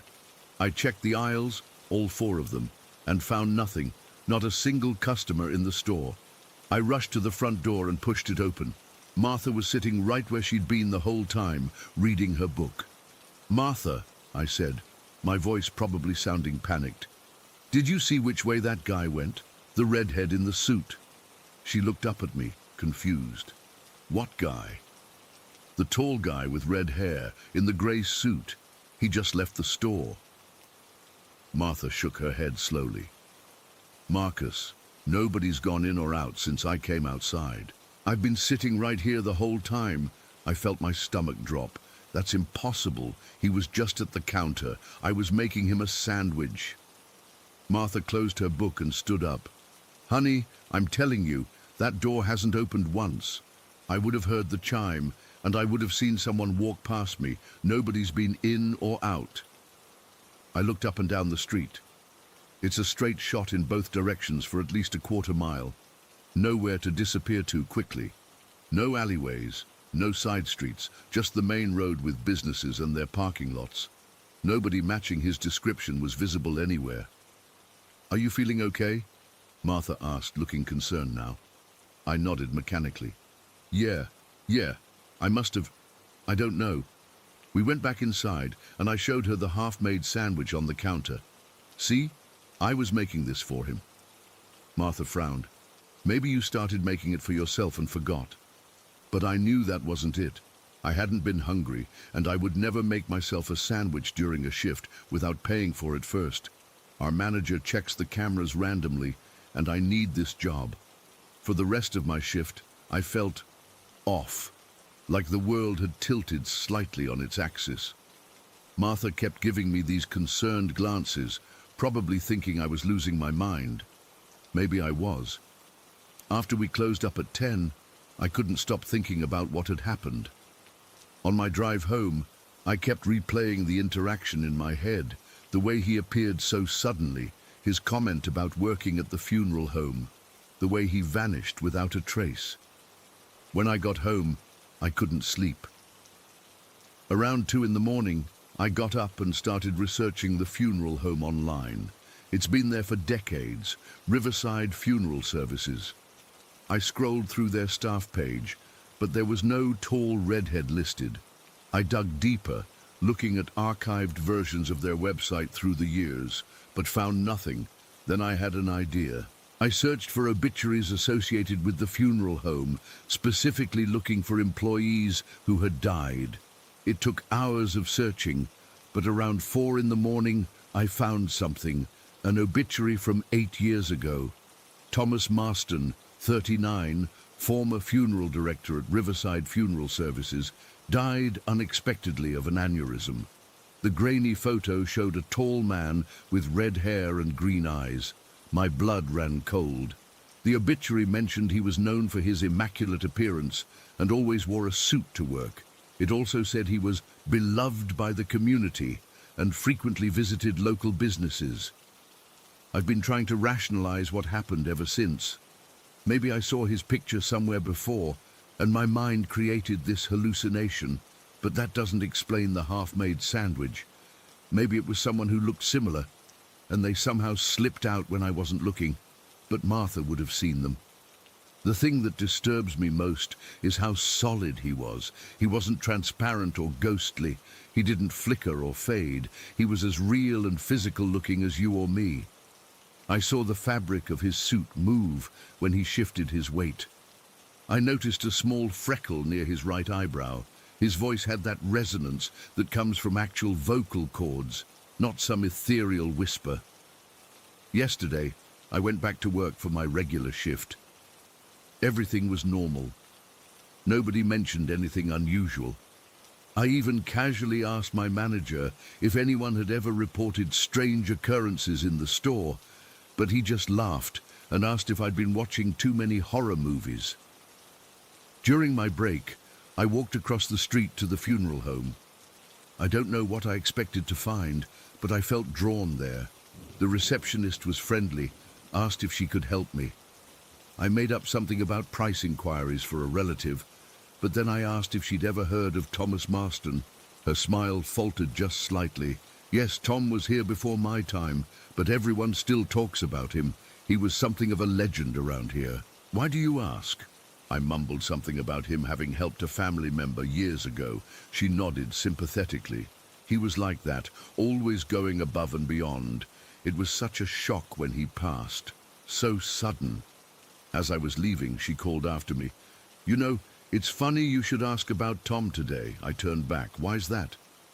Today would have been his 47th birthday. Some of the staff who knew him were just talking about him this morning. I haven't been able to shake this feeling since it happened. The feeling that the boundary between life and death isn't as solid as we think, that sometimes, just sometimes, someone might step back across that line, if only for a moment. Maybe to visit a place they loved, to order a sandwich they missed, to have a brief conversation with a stranger. I don't know if I'll ever see him again. Part of me hopes I don't, but another part of me has so many questions. Why me? Why then? Was it because it was his birthday week? Was there a message he was trying to convey? I've never believed in ghosts. I still don't know if I do. But I know what I saw, what I heard, what I experienced. He was there, and then he wasn't. And no logical explanation I can think of makes any sense. I haven't told anyone else about this. They'd think I was crazy. Maybe I am. But I know what happened in that store last Tuesday afternoon. I know it was real. And I don't think I'll ever forget those green eyes, or that small, knowing smile, or the way he simply vanished into thin air while I reached for a slice of provolone cheese. Story 10. I've never really told this story to anyone outside my family. Even now, at 32 years old, I still get goosebumps thinking about it. But I need to share this with people who might understand or have experienced something similar. This all happened when I was 8 years old, living in our old house in Ravenwood. It was a pretty normal suburban home. 3 bedrooms, 2 bathrooms, nothing special or creepy about it. My parents had bought it a few years before I was born. I shared a room with my younger brother Jake, who was 5 at the time. We had a bunk bed, and being the older one, I got the top bunk. Looking back, everything started in early October. I remember because my mom had just put up Halloween decorations, and I was excited about my costume. I was going to be Batman that year. The first night it happened, I woke up suddenly around 3 in the morning. I wasn't scared at first, just confused about why I was awake. Our room had this weird glow from the nightlight by my brother's bed and the streetlight that peeked through the blinds. As my eyes adjusted, I noticed something across the room. There was someone standing there. It was just a silhouette, completely black, standing perfectly still, about 6 feet away from my bed. It was definitely shaped like a man, adult-sized, with broad shoulders and a head, but no features at all, just darkness. The figure was positioned directly across from where my head was on the pillow. The weird thing is, I wasn't immediately terrified. My first thought was that it was my dad checking on us. He sometimes worked late shifts and would peek in when he got home. "Dad," I whispered, not wanting to wake Jake. No response. The figure didn't move at all. I remember rubbing my eyes, thinking maybe I was seeing things wrong in the dark. When I looked again, it was still there. After watching it for what felt like forever, probably only a minute or two, I pulled my blanket over my head and eventually fell back asleep. The next morning, I asked my dad if he'd come into our room during the night. He said no. He'd been asleep the whole time. I didn't mention the figure. I figured I must have been dreaming or something, but the next night it happened again. Same time, same place. The dark silhouette standing motionless directly across from my head. This time I stayed under the covers longer, peeking out occasionally to see if it was still there. It was, every time I looked. By the third night, I was getting nervous. When I woke up and saw it again, I tried to make out any details, but it was just pure darkness, like a hole cut into the room. I couldn't see eyes or clothes or anything, just a person-shaped shadow that seemed to be watching me. This continued for weeks. Every night, I'd wake up around 3 a.m., and there it would be. I started dreading bedtime. I'd lie awake for hours, afraid to fall asleep, because I knew I'd wake up to find it there. My parents noticed I was tired and irritable during the day, but I was too embarrassed to tell them about the Shadow Man, as I'd started calling him in my head. After about 2 weeks, I had an idea. If the figure always stood opposite my head, what if I switched positions? That night, I deliberately went to sleep with my head at the foot of the bed and my feet on my pillow. It felt weird and uncomfortable, but I was desperate. When I woke up that night, my heart sank. The figure had moved. It was now standing at the foot of my bed, still directly across from my head. That's when I really got scared. This wasn't just my imagination. Whatever this thing was, it was responding to what I did. I tried everything over the next few nights. I slept diagonally across the bed. I curled up in the middle. No matter how I positioned myself, when I woke up at night, the shadow was always standing directly opposite my head, always the same distance away, always completely still and silent. The strangest part was that despite being terrified, I never felt like the figure wanted to hurt me. It never made any threatening moves. It never came closer. It just watched. That almost made it worse in a way. Why was it there? What did it want? After about a month of this, I was a mess. I wasn't sleeping well. I was doing poorly in school, and I was jumping at shadows during the day. Finally, one afternoon when my dad was at work and Jake was playing at a friend's house, my mom sat me down and asked what was wrong. I broke down and told her everything, about the Shadow Man who appeared every night, about how he moved when I moved, about how scared I was to go to sleep. Mom listened carefully, her face serious. When I finished, she gave me a hug and said something that surprised me. "Maybe it's Jesus watching over you, sweetheart." We weren't a super religious family. We went to church on Christmas and Easter, but that was about it. So this seemed like a weird suggestion coming from my mom. "Why would Jesus be in my room?" I asked. "Sometimes guardian angels or spirits watch over children," she explained. "If it's not doing anything to hurt you, maybe it's protecting you." I could tell she didn't fully believe what she was saying. Looking back now, I'm sure she thought I was just having nightmares or making it up. But her explanation gave me something to hold on to. That night, I went to bed feeling a little braver. When I inevitably woke up and saw the shadow figure in its usual spot, I whispered, "Are you Jesus?" No response, as usual, but I fell back asleep feeling less afraid. The next night, though, everything changed. I had a dream, at least I think it was a dream, where I was awake in my bed, looking at the shadow figure. In the dream, I sat up and asked again, "Are you Jesus? Are you watching over me?" The figure, which had never moved before, suddenly lunged toward me. It moved so fast, like it was there 1 second and then right in my face the next. As it rushed at me, it made this horrible sound. Not quite a scream, not quite a growl, but this deep, guttural roar that seemed to vibrate through my whole body. I woke up screaming, my heart pounding so hard I thought it would burst. My parents came running in. My dad checked the whole room while my mom tried to calm me down.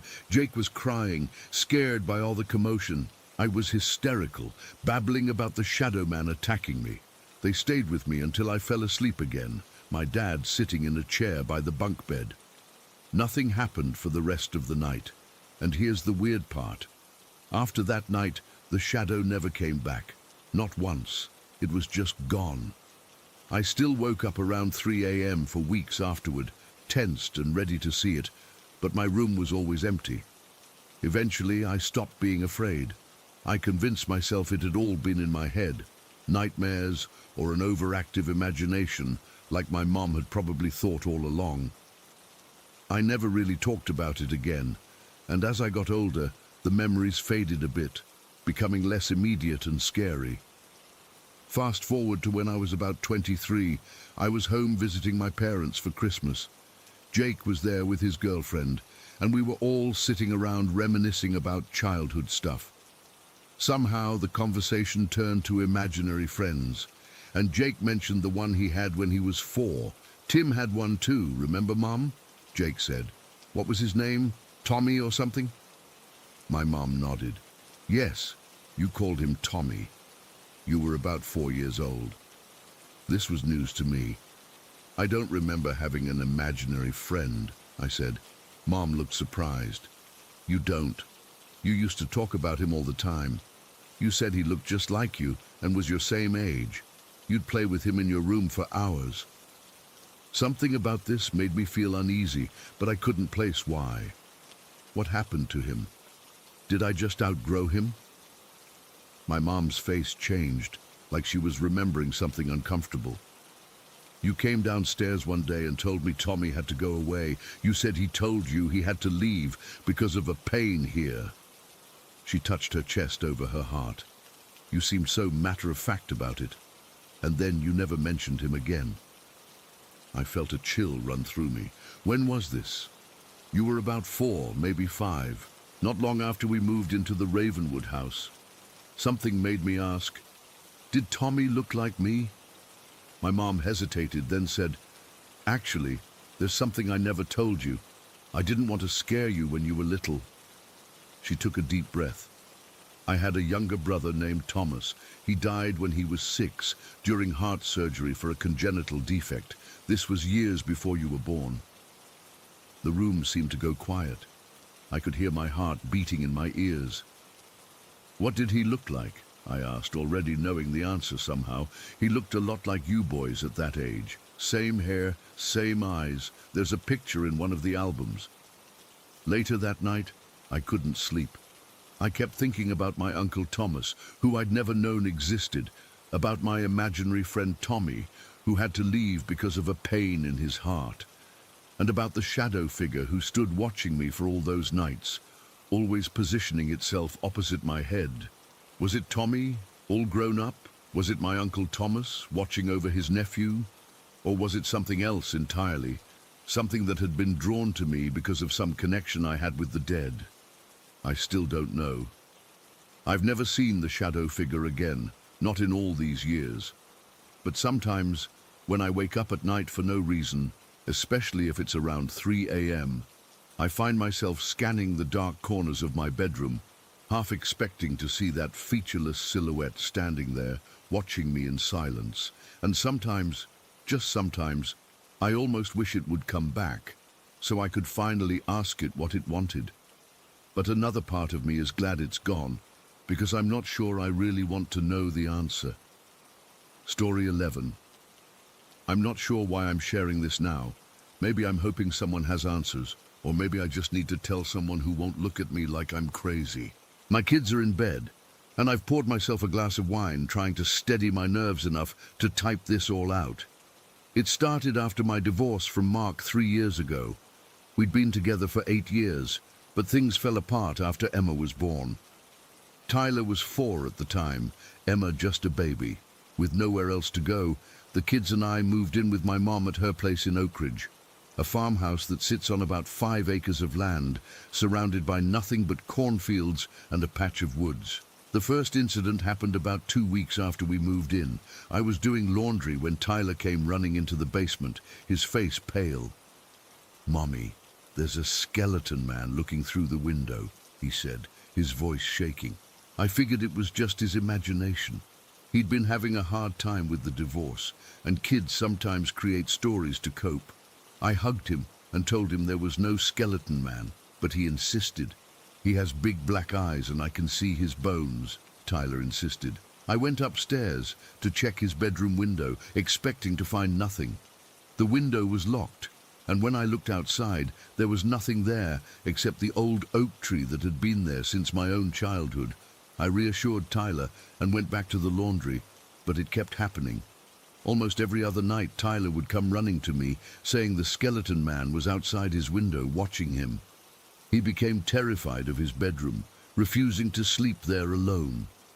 I started letting him sleep with me, which wasn't ideal, but I didn't know what else to do. Then one morning over breakfast, Tyler pointed to the corner of the kitchen and said, "The old man is standing right there, Mommy." There was nothing there. I asked him what old man he was talking about, and he described an elderly man with grey hair and a plaid shirt. My mum, who was pouring coffee, dropped her mug on the floor. It shattered, and coffee went everywhere. "What did you just say?" she asked Tyler, her voice barely above a whisper. Tyler repeated his description, adding that the old man was smiling at him. My mom looked at me with wide eyes. "That's Mr. Jenkins," she said.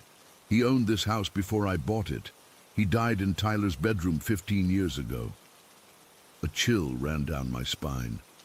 Tyler had never heard of Mr. Jenkins. He'd never seen pictures of him. There was no way he could have known about a man who died before he was born. After 3 months at my mum's, I finally saved enough for a small 2-bedroom apartment in town. I thought moving would solve the problem. For a while it seemed to work. Tyler stopped talking about the skeleton man and the old man. I started to breathe easier, thinking whatever had happened at my mum's house was behind us. Then one afternoon, I was folding laundry on my bed when Tyler walked in, stopped dead in his tracks, and pointed to the empty space beside my dresser. "Mommy, why is there an old man right there?" he asked, his voice eerily calm. I spun around, saw nothing, but felt the room grow cold. "There's no one there, sweetie," I said, trying to keep my voice steady. "Yes, there is," Tyler insisted. "It's the same old man from Grandma's house. He's standing right there, looking at you." I grabbed Tyler and left the apartment for the rest of the day. When we came back that evening, he didn't mention the old man again. I convinced myself it was just residual trauma from the divorce, that Tyler was still processing everything. But then Emma, who was barely 2 at this point, started showing signs that something wasn't right. She would stare at empty corners of the room, smiling and waving at nothing. At first, I thought it was cute, just a toddler with an imagination, but then she started pointing at the ceiling, saying over and over, "He's coming, he's coming." Her little face would grow serious, her eyes fixed on something I couldn't see. It was around this time that I met Jason. He was kind, stable, good with the kids. After dating for a year, we decided to move in together. He'd inherited his grandparents' house in Pinewood, about 20 miles from where we were living. It was a beautiful old farmhouse, built in the 1870s, with plenty of room for all of us. I thought a fresh start would be good. The house needed work. Peeling wallpaper, creaky floors, outdated bathrooms, but it had character. Jason spent weekends fixing things up while I tried to make it feel like home. Tyler was 7 by then, Emma 4. They seemed excited about having their own rooms and a big yard to play in. For the first month, everything was perfect. The kids were happy, Jason and I were happy, and there were no mentions of invisible people. I started to believe that whatever had happened before was just a phase, something they'd outgrown. Then Emma started having trouble sleeping. She'd wake up crying, saying she couldn't sleep because of the green foot. When I asked her what she meant, she said someone with a green foot was tapping outside her bedroom door every night. "It goes tap, tap, tap," she said, demonstrating with her own foot. "And I can see it under the door." I checked under her door that night. There was a small gap, maybe half an inch, but nothing that would allow someone to see a foot on the other side. I told her it was just the house settling. Old houses make noises, but she shook her head. "No, Mommy, it's a person with a green foot. They tap and tap until I say go away, but they never go away until morning." I started checking on her multiple times each night. but I never saw or heard anything unusual. Jason suggested we put a nightlight in her room, thinking she might be scared of the dark. We even let her sleep with our old dog, Rusty, hoping it would make her feel safer. Nothing helped. She kept insisting about the green foot, and then she started talking about the bathroom man. He peeks his head out, she told me one morning while I was brushing her hair. Just his head, not his body. He looks at me and then goes back in. From where? I asked, my hands trembling slightly as I braided her hair. The bathroom. When I walk past, he sticks his head out really fast and then goes back in. But when I look, nobody's there. I tried to rationalize it. Kids have active imaginations. Emma was at an age where the line between fantasy and reality was still blurry.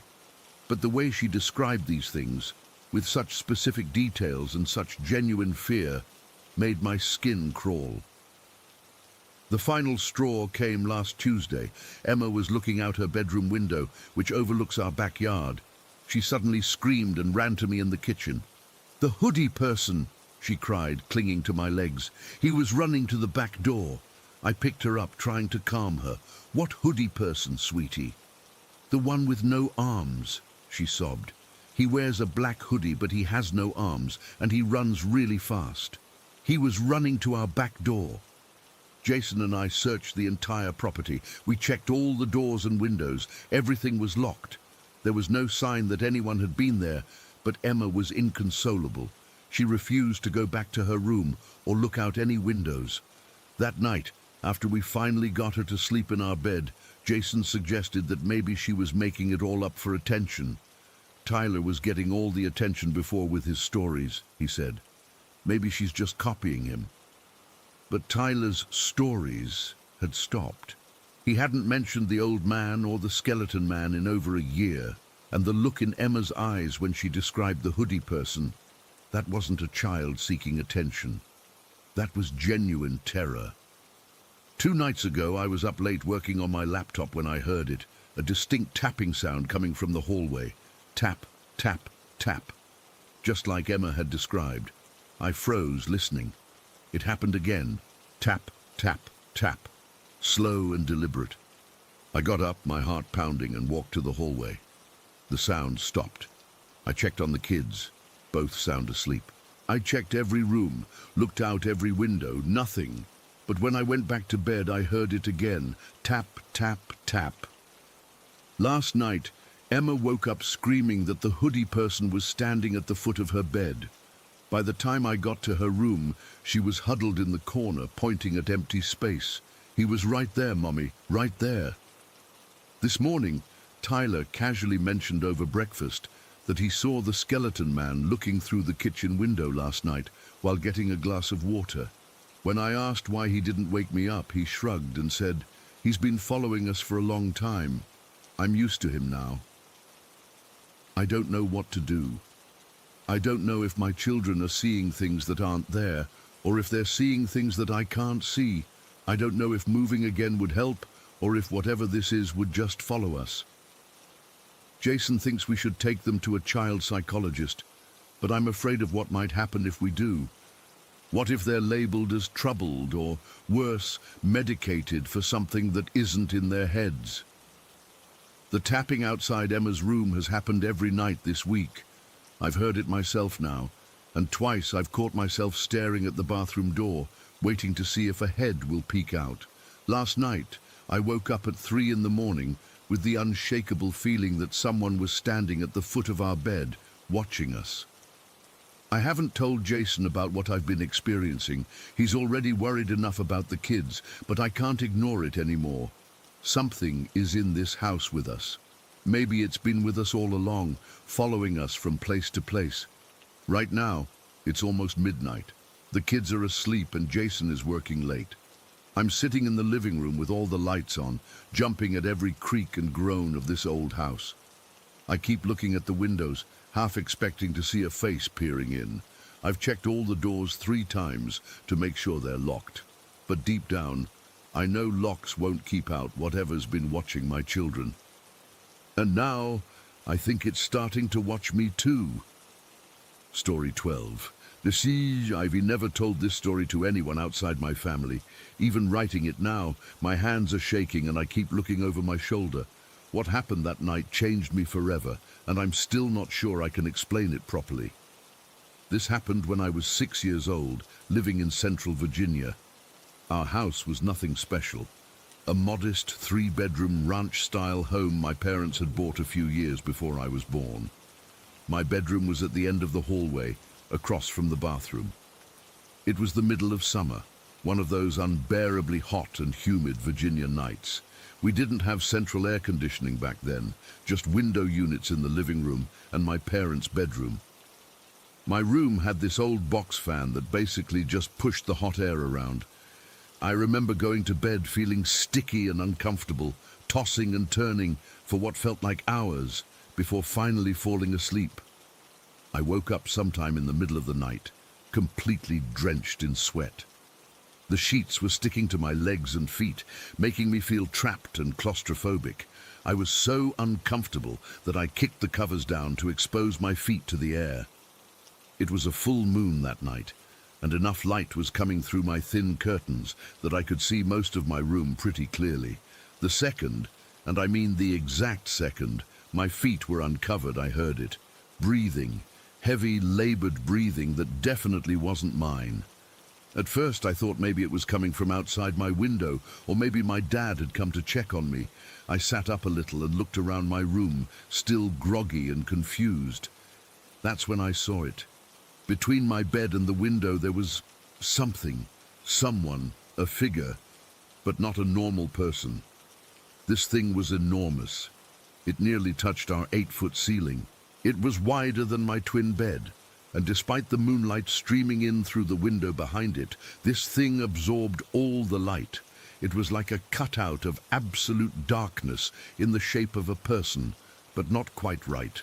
I could make out a head with eyes, God, those eyes, and broad shoulders with long arms hanging at its sides, but everything else about it was just wrong. It didn't have clear features like a nose or mouth that I could see, just those eyes reflecting what little light there was in the room. I couldn't move, I couldn't breathe, my entire body went cold despite the summer heat. I remember thinking with absolute clarity, this is how I die. Then my survival instinct kicked in, and I screamed. I screamed for my mom as loud as I could, scrambling backwards until my back hit the headboard of my bed. The thing, I still don't have a better word for it, raised its arms toward me. Not quickly like it was lunging, but slowly, deliberately, like it had all the time in the world, like it knew I couldn't escape. I don't remember jumping out of bed. 1 second I was pressed against my headboard, and the next I was running across the hallway to the bathroom. I slammed my hand against the light switch and spun around to look back at my room. It was still there, standing exactly where I'd left it. Those arms still partially raised, those eyes still fixed on where I had been. The bathroom light illuminated part of my bedroom, and I could see it standing there, this impossible void of darkness that shouldn't exist. I slammed the bathroom door shut and sat on the toilet, pulling my knees up to my chest. I rocked back and forth, crying and whimpering. I was too terrified to scream anymore. I don't know how long I sat there before my mum found me. It could have been minutes or hours. Time had no meaning. I was just waiting for that thing to come through the door and take me. When my mum opened the bathroom door, I nearly jumped out of my skin. She looked confused and worried, asking what I was doing up in the middle of the night. According to her, I was pale as a ghost, shaking uncontrollably, and my eyes were so wide they looked like they might pop out of my head. I tried to tell her about the thing in my room, but I couldn't form coherent sentences. I just kept pointing at my bedroom door and saying, black and big and eyes over and over. She tried to comfort me, but I was hysterical. I remember feeling like I was going to throw up, and then everything went black. I passed out right there in her arms. When I came to, I was in my parents' bed. My dad was sitting in a chair next to the bed, looking worried. My mom was on the phone with someone. I later found out it was our family doctor, The clock on their nightstand said it was just after 4 in the morning.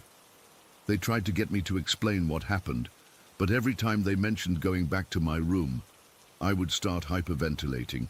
My dad finally went to check my room himself. He came back saying there was nothing there, that I must have had a bad dream. But it wasn't a dream. I know what dreams feel like. This was real.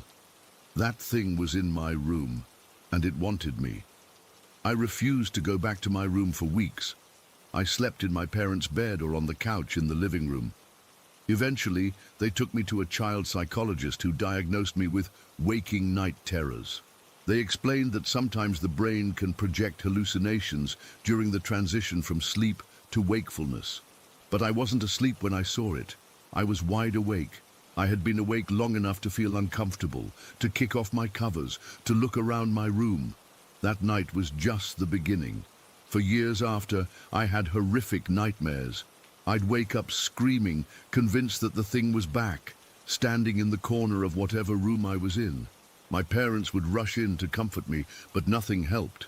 The doctors called them night terrors, but they were different from what happened that first night. Those were dreams.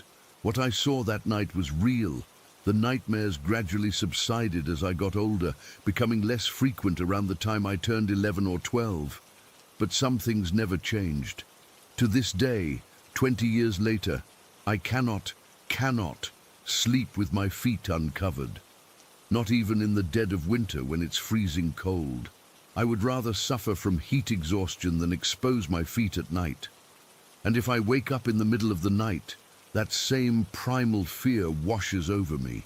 My heart races, my palms sweat, and I have to fight the urge to run and hide. I've learned to keep a light on, always. Even as an adult living alone, I have nightlights in every room. My electricity bill is ridiculous, but it's worth it to feel safe. My family eventually turned it into a joke. My aunt started calling what I saw the kudos gorilla. For some reason, I never understood. Maybe it was her way of making it seem less frightening, giving it a silly name. My cousins would tease me about it at family gatherings, making gorilla noises when they thought I couldn't hear them. But my mom never joked about it. She saw me that night, sitting on that toilet, shaking and terrified beyond reason. She felt me go limp in her arms when I passed out from fear. Sometimes I catch her looking at me with concern when the subject comes up, and I know she remembers how it affected me. I've researched shadow people, sleep paralysis, and every other possible explanation for what I saw. None of them fit exactly. Sleep paralysis involves being unable to move, but I clearly remember escaping to the bathroom. Most shadow people are described as being human-sized, not the towering monstrosity I encountered. The closest explanation I've found is something called the old hag syndrome, where people report waking to find a malevolent presence in their room. But even that doesn't quite capture what I experienced. I've never seen the thing again, at least not while I was awake. But sometimes in my dreams, I'm 6 years old again, lying in that bed, watching those arms reach for me, and I wake up screaming, just like I did back then. I moved away from Virginia years ago thinking maybe distance would help. It didn't. My parents still live in that house, and every time I visit, I refuse to sleep in my old bedroom. I take the couch or an air mattress in the living room. My mom doesn't question it anymore. I'm 31 years old now. I have a good job, friends, a relatively normal life. But every night when I go to bed, I tuck the covers tightly around my feet and check the corners of my room before turning out the light. And every time I wake up in the darkness, for just a split second, I expect to see it standing there, arms outstretched, waiting to finish what it started all those years ago. I don't know what that thing was. I don't know if it was real in the conventional sense or if my brain somehow manufactured the most terrifying thing it could imagine. But I know what I saw, and I know how it made me feel, and that feeling has never completely gone away. Story 13. This happened to me a few years ago when I was stationed at Fort Bliss in El Paso, Texas. I've never been the type to believe in ghost stories or anything paranormal, but what happened that night changed everything for me. I still get chills thinking about it. I was living in the barracks at the time, standard military housing, nothing special, just a small room with the basics, bed, desk, wall locker, and a connected bathroom I shared with another soldier. My roommate had gone home on leave that weekend, so I had the place to myself, which I was actually looking forward to. It had been a long week of field training exercises, and I was exhausted. It was a Tuesday night, and I remember it clearly because we had just finished a surprise PT test that morning. I was beat. My muscles ached, and all I wanted was a good night's sleep. The barracks were surprisingly quiet that night. Usually you could hear people talking, music playing, or someone coming in late from the bars downtown. But that night was different. Just dead silence. I remember checking my phone before going to bed. It was almost exactly 10 o'clock. I plugged my phone in, set it on the nightstand, turned off the lights, and crashed. I fell asleep almost instantly. I don't usually remember my dreams, but this one was vivid in a weird way. I was dreaming that I was sitting on a bench outside the PX, and these pigeons kept landing on my head. One would land, peck lightly at my scalp, and then fly away. Then another would come and do the same thing. It wasn't painful or scary in the dream, just odd. I could feel each little peck distinctly, 1, 2, 3, each one just a light touch on my head. By about the 10th peck, something shifted. The sensation became more distinct, more real. In that strange space between dreaming and waking, I suddenly realized what I was feeling wasn't a bird at all. It was fingers, human fingers. 5 of them, spread out on top of my head. I'll never forget that moment of realization. My eyes shot open, and I was instantly wide awake. As my eyes opened, I physically felt the fingers swipe away quickly. I felt them drag across my scalp as they pulled back. It wasn't my imagination or the remnants of a dream. It was as real as anything I've ever felt. 5 distinct fingers pressing lightly on my head, then quickly dragging across my scalp as they withdrew. My heart went from 0 to 100 in a split second. I jolted upright, breathing hard, my pulse pounding in my ears. The room was pitch black except for the small glow from my phone charger. I reached over and fumbled for the light switch so frantically I knocked my water bottle off the nightstand. When the light came on, I was alone, completely alone. But I didn't trust what I was seeing. Someone had to be in there. I jumped up and checked under my bed first. Nothing but some dust and a pair of running shoes. I ran to the closet and yanked it open, pushing aside uniforms and checking the corners. Empty. I checked the bathroom, behind the shower curtain, even opened the small window to see if someone could have climbed out. But it was barely big enough for a child to fit through, and it hadn't been opened in months, based on how stiff it was. I stood in the middle of my room, my heart still racing, trying to make sense of what had happened. I checked the door, locked from the inside, just as I'd left it. The windows were secure.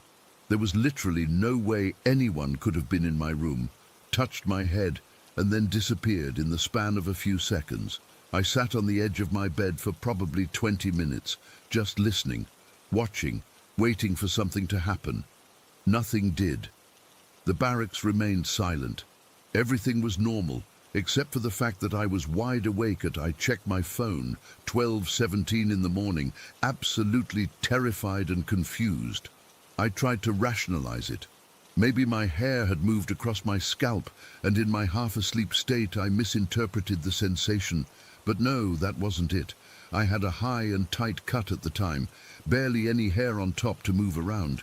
Maybe it was a spider or some other insect, but I know what 5 human fingers feel like, and that's exactly what I felt.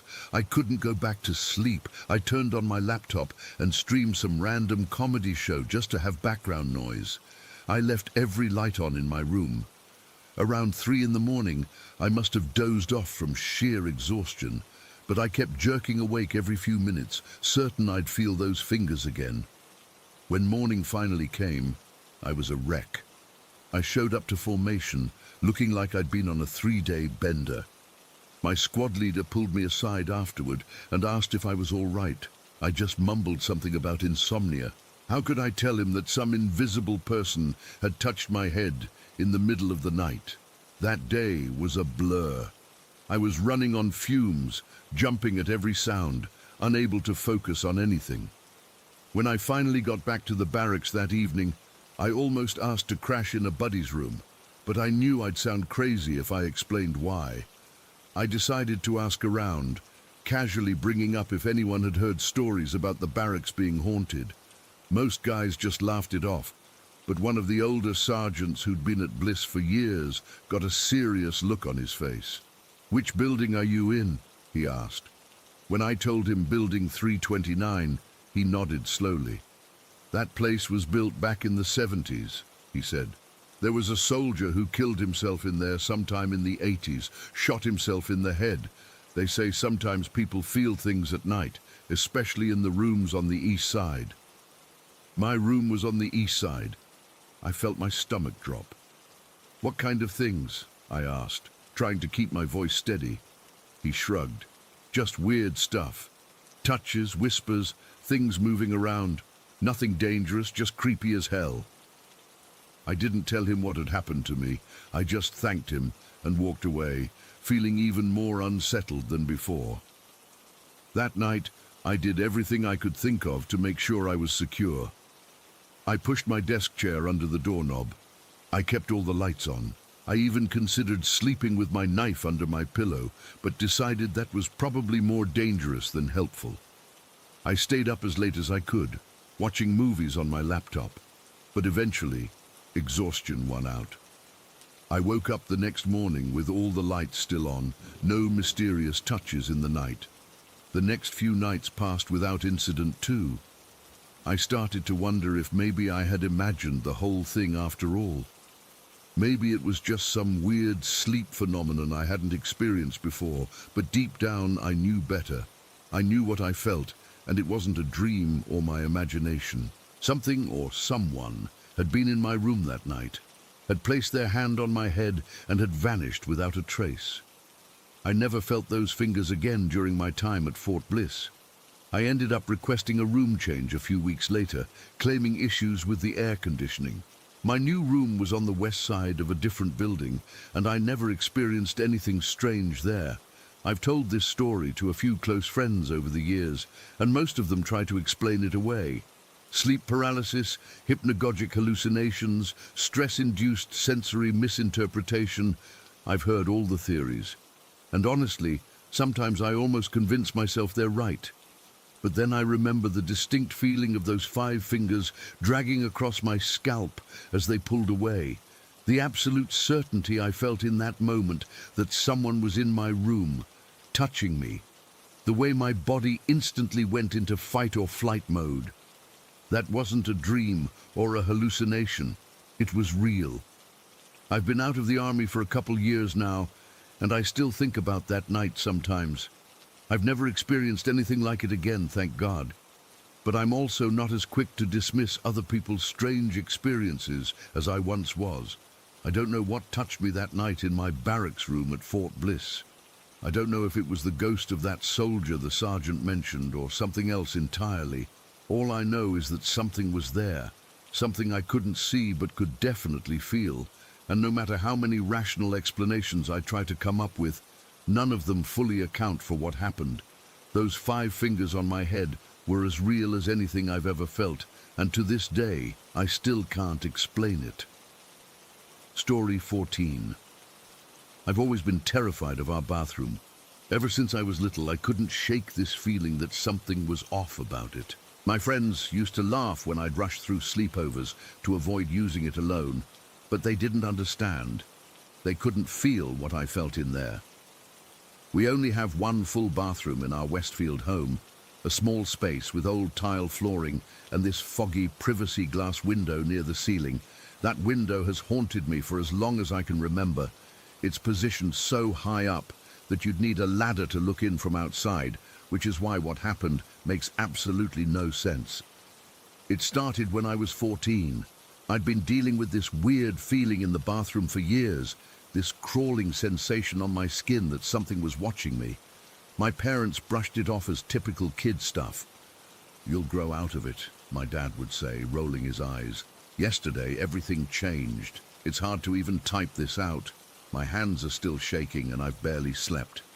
I keep replaying everything in my mind, trying to convince myself there's a logical explanation. I got home from school around 3 in the afternoon. Both my parents were still at work, so I had the house to myself. I decided to take a shower before dinner since I had track practice and was feeling gross. As soon as I stepped into the bathroom and closed the door, that familiar uneasiness washed over me. I tried to shake it off like I always did. I turned on the shower, letting the water heat up while I undressed. Steam quickly filled the small space, fogging up the mirror and making the room feel even more claustrophobic than usual. I stepped into the shower, trying to focus on the hot water hitting my skin rather than the anxiety building in my chest. About 5 minutes into my shower, it started. That staticky feeling I'd experienced countless times before. It always begins at the top of my head, like someone running their fingertips over my scalp, but not quite touching it. Then it moves to the left side of my face, lingering there before spreading through my entire body. It's not painful, just wrong, like when your foot falls asleep but all over, and with this sense of dread attached to it. I tried to ignore it, scrubbing my hair faster, hoping the sensation would pass like it usually did. But this time was different. This time, there was a voice in my head, not like a hallucination or anything, just my own thoughts, but they were so clear. "Don't look at the window. Whatever you do, don't look up." My heart started racing. I'd never had that specific thought before. I always avoided looking at the window, but I'd never felt so strongly warned against it. I rushed through the rest of my shower, practically throwing the shampoo bottle when I was done. I turned off the water and grabbed my towel, drying off as quickly as humanly possible. Standing there on the bath mat, wrapped in my towel, I suddenly felt angry with myself. For years I'd let this irrational fear control me. I was 14 now, not some little kid afraid of monsters under the bed. This had to stop. "This is ridiculous," I said out loud, my voice sounding strange in the steamy bathroom. "There's nothing there. There's never been anything there." I decided right then that I would look at the window and prove to myself once and for all that nothing was watching me. I would break this cycle of fear. I took a deep breath and tilted my head up toward the ceiling, focusing on the foggy glass window about 8 feet off the ground. What I saw will haunt me for the rest of my life. Pressed against the glass was a face. Not just any face. This was wrong in every possible way. It was too white, almost bluish pale, with features that looked simultaneously human and not. The eyes were what got me, dark, sunken, and fixed directly on mine. They didn't blink. They didn't move.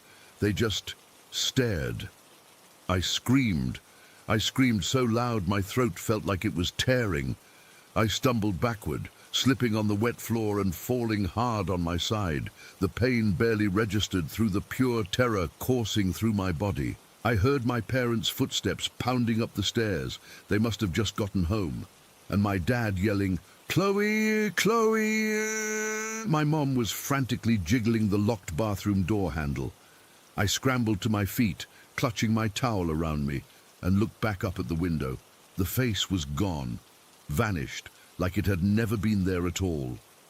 With shaking hands, I unlocked the door and practically fell into the hallway. My parents were standing there, my dad looking annoyed and my mom concerned. "What the hell is going on?" my dad demanded. "We could hear you screaming from the driveway." I was hyperventilating, pointing at the bathroom, trying to form words. There was a face. In the window. Someone was watching me. My dad pushed past me and went into the bathroom, looking up at the window. "Chloe, that's impossible. This window is 10 feet off the ground outside. Nobody could reach it without a ladder, and there's no ladder out there." "I know what I saw," I insisted, tears streaming down my face. "There was someone there." My dad's expression hardened. "You're 14 years old, Chloe. You're too old for this kind of bullshit. There's nothing there." There's never been anything there. My mom put her arm around me. You probably just saw a shadow or reflection, honey. The steam from the shower can play tricks on your eyes. But I knew what I'd seen. That wasn't a shadow or a trick of the light. That face had been looking directly at me, and I couldn't shake the feeling that it had been waiting, maybe for years, for me to finally look up. I refused to go back into that bathroom for the rest of the day. I slept in my parents' room that night, something I hadn't done since I was a little kid. My dad was clearly frustrated with me, but my mum seemed more understanding, though she still insisted I'd just spooked myself. The next morning, I had to use the bathroom eventually. I made my mom stand outside the door while I went in, and I refused to shower. I washed up in the sink as quickly as possible, never once looking at that window. I spent the whole day researching our house, looking for any history of deaths or strange occurrences. I found nothing. Westfield isn't exactly known for being haunted, and our house was built in the 80s, not old enough to have a rich, ghostly history. I even went outside and looked at that bathroom window from the yard. My dad was right. It was way too high for someone to peer in without a ladder. There were no trees nearby, nothing to climb on. It was physically impossible for someone to have been looking in, but I know what I saw. It's been 24 hours, and I can't stop thinking about it. I keep replaying that moment in my mind, the face, those eyes, the absolute certainty that whatever was looking at me wasn't human, at least not entirely. Sometimes I think I can still feel that staticky sensation on my skin, especially when I walk past the bathroom. My parents think I'm being ridiculous. My dad suggested I might need to talk to someone, meaning a therapist, if I keep this up. Like I'm doing this for attention or something.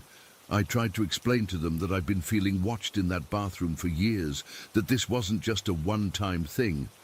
My mum seemed to listen at least, but my dad shut the conversation down. Enough, Chloe. It's time to grow up. How am I supposed to live here? How am I supposed to use that bathroom every day, knowing what's out there? Because I'm certain now, whatever it is, it's still out there. And now that we've made eye contact, I don't think it's going to go away. The worst part is that I feel like I've opened something that was better left closed, like by finally acknowledging its presence, I've invited it in somehow. Last night, I thought I heard tapping on my bedroom window, but when I gathered the courage to look, nothing was there, just darkness. I'm writing this all down because I need someone to believe me. I need to know I'm not going crazy. Has anyone else experienced anything like this? A presence that watches you for years before finally revealing itself? I never believed in supernatural stuff before. I always thought ghost stories were just that, stories. But now I don't know what to believe. All I know is what I saw and what I continue to feel every time I step into that bathroom. My mom came to talk to me in my room earlier today. She sat on the edge of my bed and asked me to describe exactly what I saw. When I finished, she just nodded, her face pale. She didn't say I was making it up or that it was my imagination. She just asked me to be careful and to tell her if I ever felt that staticky feeling again. There was something in her expression, something that makes me think she knows more than she's letting on. But when I asked her directly if she'd ever experienced anything strange in the bathroom, she just shook her head and changed the subject. I have to shower again tonight. My parents won't let me go to my friend's house to use their bathroom. My dad says I need to face my fears and stop being dramatic. I don't know how I'm going to do it. The thought of being in there, vulnerable, with that thing potentially watching me, it makes me sick to my stomach.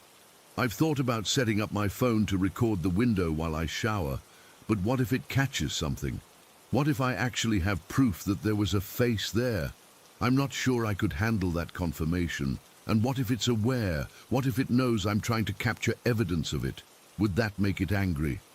For now, I'm just trying to get through the day. My parents are watching me like they think I might have a breakdown at any moment. Maybe I will. Maybe that would be the normal response to seeing something impossible, something that shouldn't exist in our rational world. I don't know what to do. I don't know who to talk to.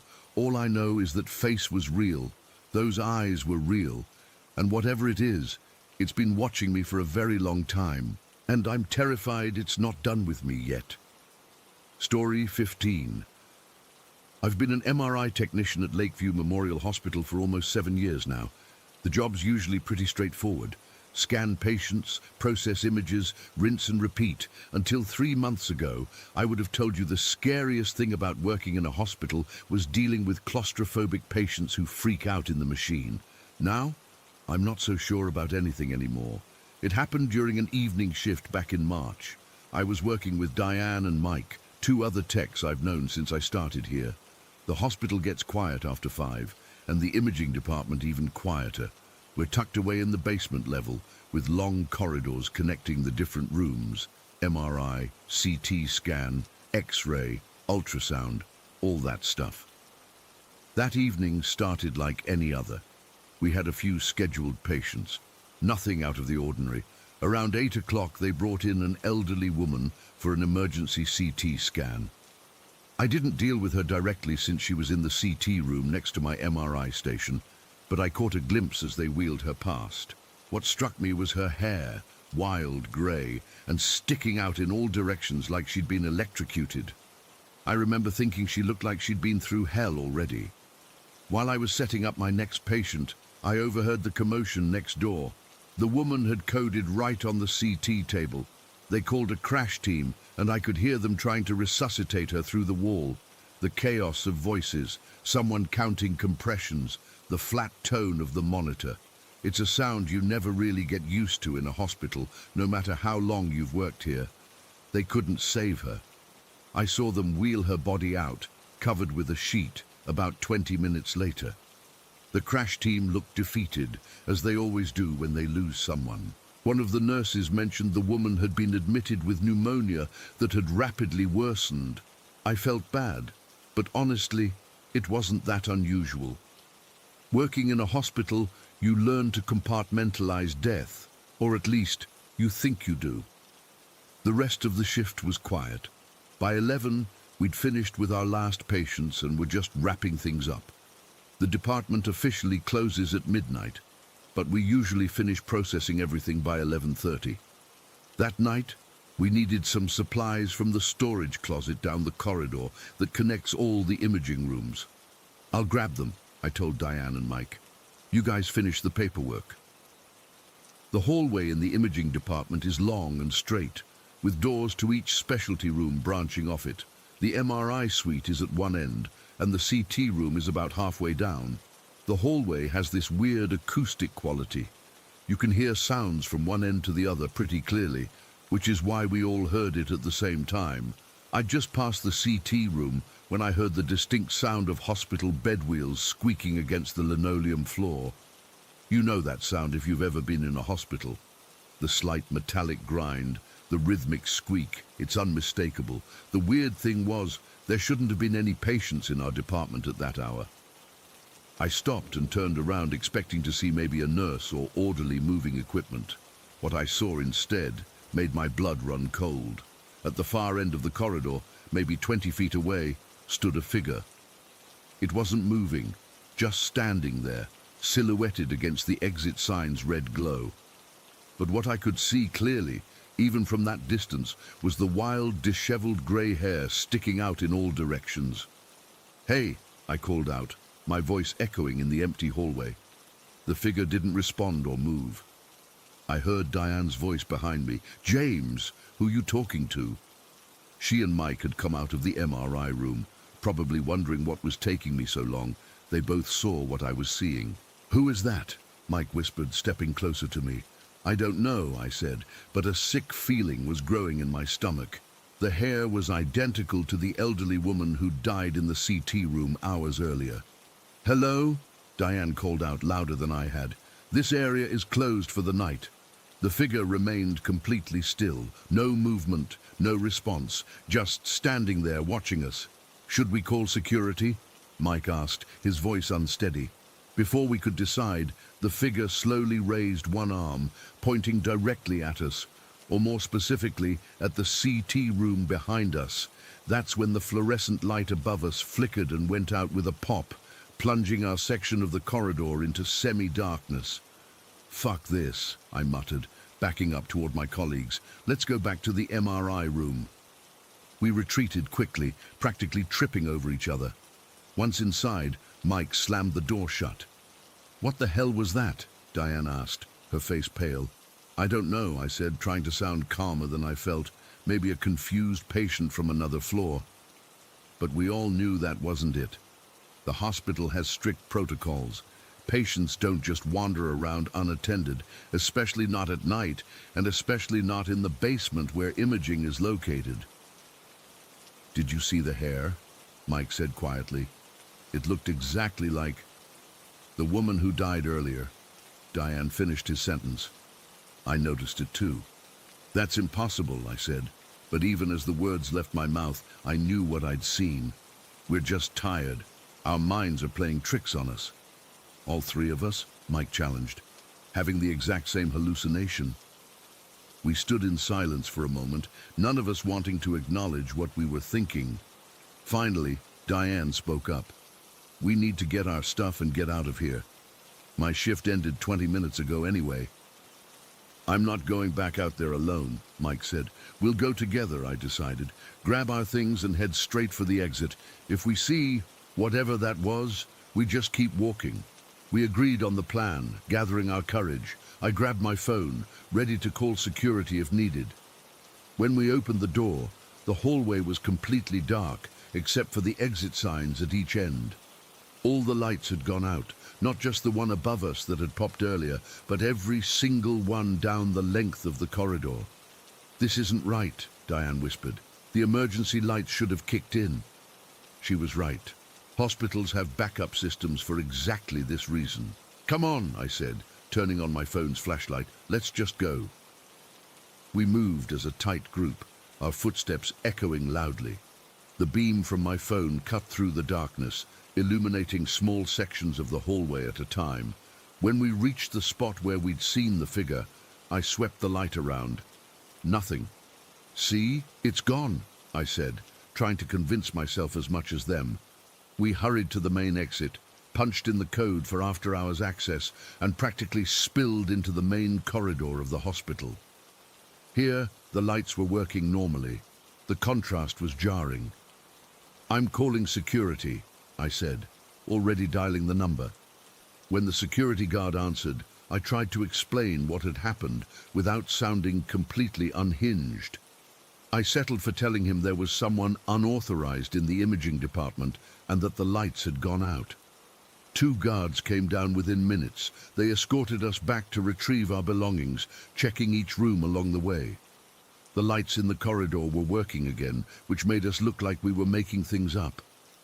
"You sure you saw someone?" one guard asked skeptically as we collected our bags. "Positive," Diane said firmly. "All 3 of us saw the same person." "Well, there's nobody here now," the guard said, closing the door to the last examination room. "And no issues with the lights that I can see. I could tell they thought we were overreacting, maybe even playing a prank. But as we were leaving, I noticed the older guard cross himself when we passed the CT room where the woman had died. Maybe he'd seen things in this hospital too. That night, I barely slept. I kept seeing that figure with the wild hair standing motionless at the end of the corridor. I told myself it was stress, exhaustion, grief over losing a patient, anything rational to explain what happened. The next day, I went back to work. What else could I do? I needed the job, and besides, hospitals aren't exactly known for being cheerful places. Death happens. But when I walked past that CT room, my stomach lurched, and I broke out in a cold sweat. It was a physical reaction I couldn't control. I asked around about the elderly woman. Her name was Margaret Thornton, 79 years old. She'd been admitted with pneumonia that had developed into sepsis. No family came to claim her body. Something about that detail made the whole thing even sadder and creepier. It's been 3 months, and I still get physically ill walking past that CT room. Mike requested a transfer to the day shift. Diane quit 2 weeks after the incident, said she found a better paying job at a clinic. But I know the real reason. We don't talk about what we saw, not to each other, not to anyone. Who would believe us? But sometimes, when I'm alone in the department late at night, I hear the faint sound of bed wheels squeaking on the linoleum floor. I don't turn around anymore. I'm not religious or superstitious. I've always believed in science, in what can be measured and scanned and diagnosed. But what happened that night? A woman who died in a hospital room, then appeared to the last people who saw her alive, only to vanish and take all the light with her. I have no explanation for that. The most unsettling part? Last week I was reviewing some old scans and found Margaret Thornton's final CT images. In the last frame, barely visible in the corner of the scan, but definitely there, was what looked like a handprint on the inside of the machine, as if someone had pressed their palm against the scanner from within. According to the timestamp, it was taken seconds before she went into cardiac arrest. I deleted the image immediately. Some things, I've decided, are better left unexplained, but every night when I finish my shift and walk down that corridor, I can feel her watching, and I wonder if one day, instead of just hearing those wheels, I'll turn around and she'll be right behind me, wild hair and all, ready to take me wherever it is she went. Story 16. I've never shared this publicly before, but I need to get this off my chest. I'm not asking anyone to believe me. Honestly, sometimes I wish I could convince myself it was all just my imagination. But 3 separate encounters over the years have made that impossible. The first time I saw one, I was just 6 years old. My dad worked at a funeral home, and we lived in the apartment right above it. It sounds creepy, I know, but as a kid it just felt normal. That was home. It was a few days before Christmas. Our apartment had this old swivel rocking chair that my mom loved, and we'd positioned it so you could sit and look at our Christmas tree. I remember waking up in the middle of the night needing to pee. Our bathroom was past the living room, and as I stumbled down the hallway, still half asleep, I heard this, I don't know, a creaking sound. You know how rocking chairs make that specific noise? That's what I heard, but everyone was supposed to be asleep. I peeked around the corner into our living room, and I froze. There was someone, something, sitting in our rocking chair. It was facing the Christmas tree, just gently rocking back and forth. But this wasn't a person, not really. It was completely black, like a hole cut into reality. Not just dark-skinned or wearing dark clothes, I mean absolutely pitch black, like it absorbed all the light around it. And it wore this old-fashioned top hat, the kind you'd see in old photos. The worst part, it had no face. Where a face should have been was just nothing, a blank void. I stood there, unable to move, unable to breathe. The Christmas lights were blinking on and off, casting colorful shadows across the room. But this thing stayed perfectly black, no matter how the light changed. Then it stopped rocking. It turned toward me. I couldn't see eyes, but I knew it was looking right at me. I felt it lock onto me. I ran back to the bedroom I shared with my little brother. He was 4 at the time. I shook him awake, whispering frantically that there was someone in our living room. He was confused and scared, but I was more scared of being alone with what I'd seen. "We need a flashlight," I whispered.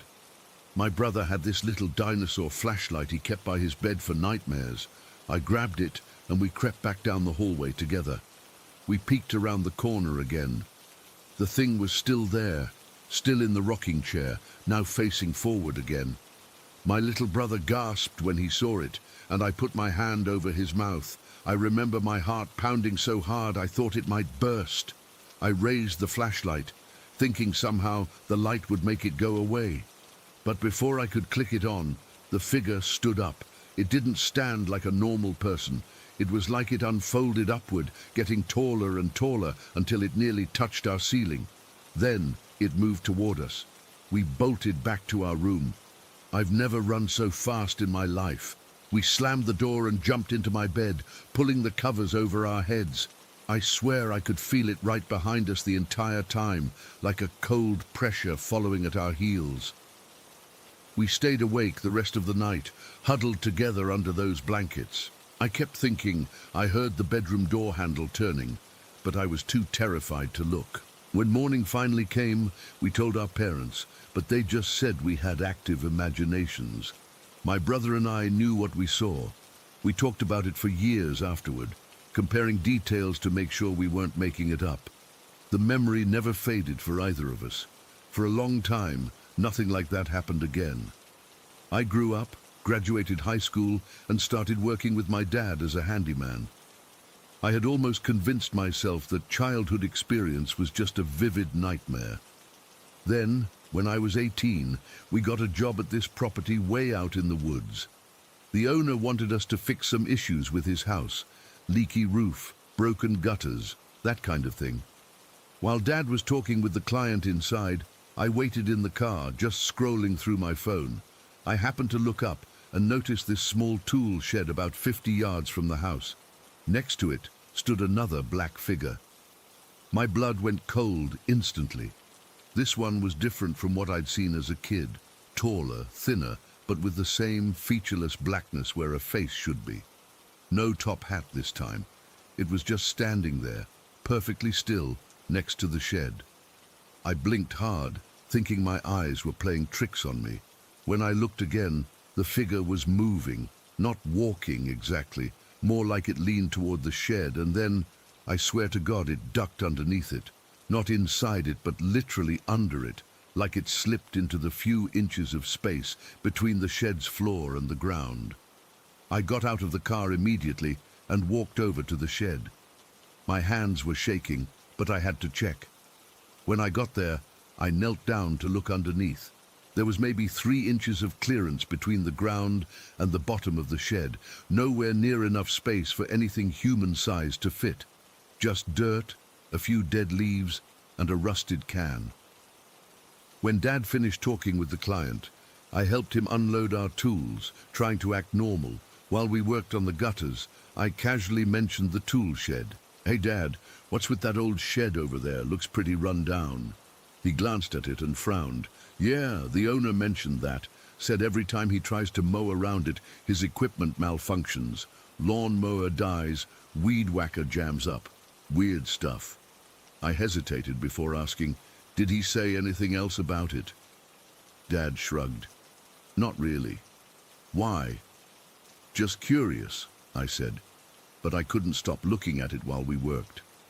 Later that day, when we were finishing up, the owner came out to check our progress. He was a middle-aged guy, seemed nice enough, but kind of jumpy. Dad mentioned in passing how I'd been asking about the shed. The owner's face changed. He looked uncomfortable, like he didn't want to talk about it.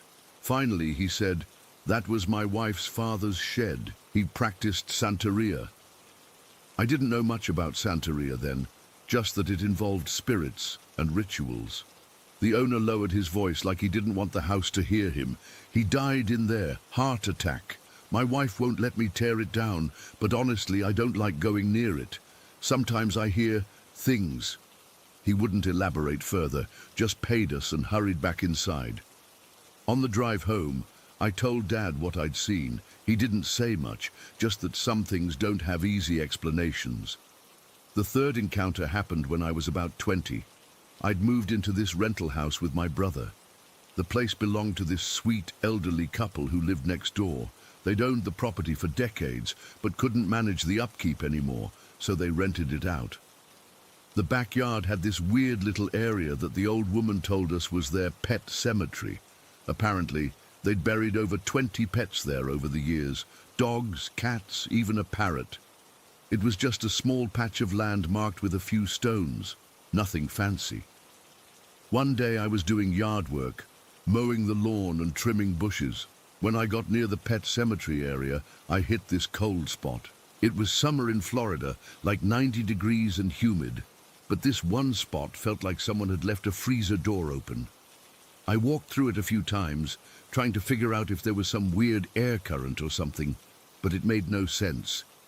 That night, I woke up around 3 in the morning needing to use the bathroom. Our house had this long hallway with the kitchen at the end, and you had to pass through the kitchen to get to the bathroom. As I walked down the hallway, I saw something in the kitchen. Sitting at our little kitchen table was another black figure. This one seemed smaller somehow, hunched over like it was staring at something on the table. No hat, no distinct features, just that same light-absorbing blackness. I stopped dead in my tracks. My first instinct was to run back to my room, but I really needed to pee, and the only bathroom was past the kitchen. So I stood there, frozen, trying to decide what to do. The figure didn't move. It didn't seem to notice me. After what felt like forever, I took a deep breath and forced myself to keep walking. I kept my eyes fixed on it as I entered the kitchen, moving as quietly as possible. It still didn't react. I made it to the bathroom and locked the door behind me, my hands shaking so badly I could barely manage it. I sat on the edge of the tub for a few minutes, trying to calm down, telling myself I was just tired, that I was seeing things. When I finally gathered the courage to leave the bathroom, I peeked into the kitchen first. The figure was gone. The kitchen was empty. The chair pushed in neatly at the table like nobody had been sitting there. I practically ran back to my room and didn't sleep the rest of the night. The next morning, my brother mentioned he'd heard footsteps in his room during the night. He said it sounded like someone walking around his bed, but when he turned on the light, nobody was there. We compared experiences, and that same cold feeling from childhood came flooding back. We moved out of that house within a month. I've spent years trying to make sense of what I've seen. I don't necessarily believe in ghosts, at least not in the traditional sense. I've developed this theory that these things, whatever they are, might be interdimensional beings. They seem to be attracted to places where death has occurred. The funeral home, the shed where someone died, the pet cemetery, all places marked by death. What freaks me out the most is that these encounters have spanned my entire life. It's like they're following me, or I'm somehow attuned to seeing them, and each time they get a little closer, a little more interactive. I've never felt threatened by them exactly, more like I'm being observed, studied, like I'm as curious to them as they are to me. The last encounter was 5 years ago, and I've been looking over my shoulder ever since, half expecting to see one of those faceless figures watching me. Sometimes when I'm alone, I feel that same cold pressure I felt as a child, like something is standing right behind me. I don't know what they want or why they keep appearing to me. All I know is that they're real. They're out there. And sometimes when I least expect it, I'll turn around and one will be there, watching me with a face that isn't a face. I'm sharing this now because I need to know if anyone else has seen them. These shadow men, these watchers. Because if they're real, and I know they are, then I'm not crazy, and I need to know I'm not alone in this. Story 17. I've never told this story to anyone outside my immediate family and my best friend, who experienced it with me. It happened in 1995 when I was 12, and to this day, I still get goosebumps thinking about it. I'm not saying I believe in ghosts or anything, but what happened that afternoon in my house defies any logical explanation I've been able to come up with. It was a Tuesday in October, unseasonably warm for fall in New Jersey. School had just let out, and my best friend Jake came over to play Mortal Kombat on my Sega Genesis. This was our routine, Tuesdays and Thursdays at my place, because my mum worked late those days, which meant we could play the violent games my parents usually restricted. My house was this typical suburban split level, nothing special or unusual about it. The layout of our entryway is important though. When you first walk in, there's this small foyer area. The front door is positioned in the corner, and directly next to it on the adjacent wall hangs this massive mirror my mom bought at some yard sale. It was one of those old-fashioned ones with the ornate gold frame, the kind that looks like it belongs in some fancy hotel, not our middle-class home. When the front door was fully open, it would completely hide the mirror from view. To the left of the entryway was our small sitting area with this ratty beige couch that had seen better days. Next to it sat this little side table where our landline phone lived. one of those clear plastic ones where you could see all the internal components. Just past that was the family room with our TV setup and all the gaming stuff. Jake and I were about an hour into our Mortal Kombat session. I was destroying him with Sub-Zero, and he kept complaining that I was cheating by using the same freeze move over and over. We were trash-talking each other, completely absorbed in the game, when suddenly the front door burst open. My 16-year-old brother Dan came charging in like he was being chased. He always had this way of making an entrance, like everything he did was the most important thing happening in the universe. The door slammed against the wall with that distinctive bang that always made my mom yell about putting holes in the drywall. Dan didn't even acknowledge us. He just sprinted past, taking the stairs 2 at a time, mumbling or yelling something completely unintelligible.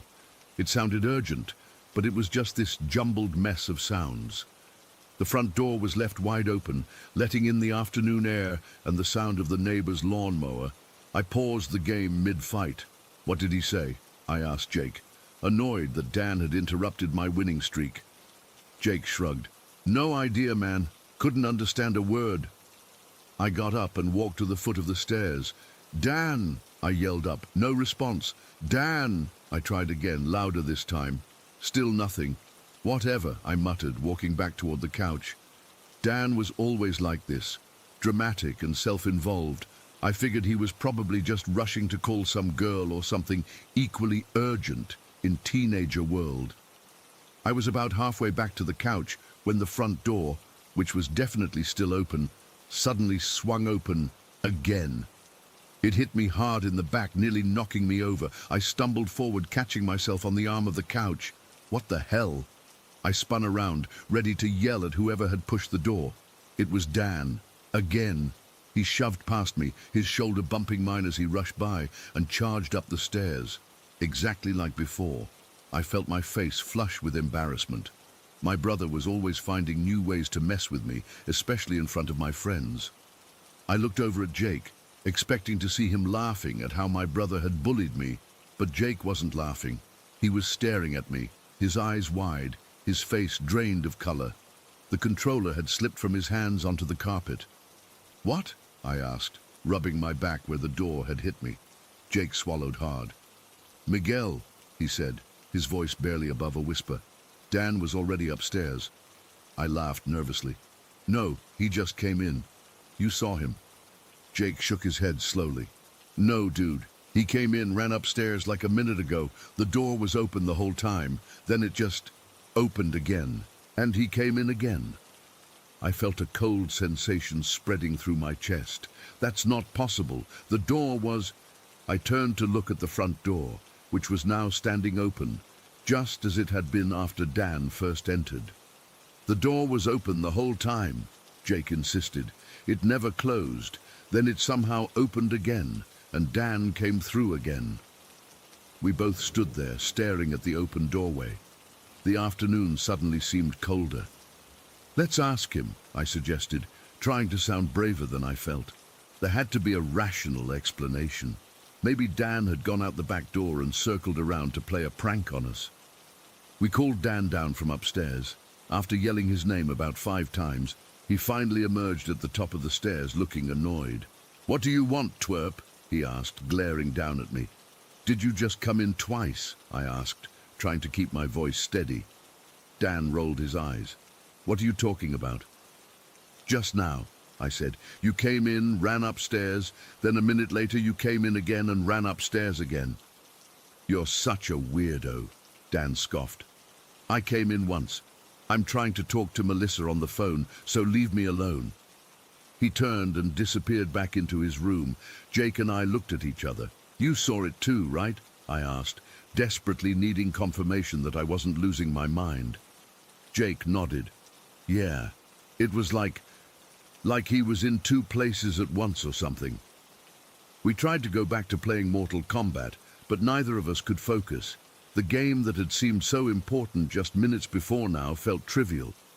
We kept glancing at the front door, half expecting it to open again, with another version of my brother charging through. After about 20 uncomfortable minutes, Jake said his mum wanted him home early, which I knew was a lie. We never cut our Tuesday sessions short. But I didn't blame him for wanting to leave. I wanted to leave too, but it was my house.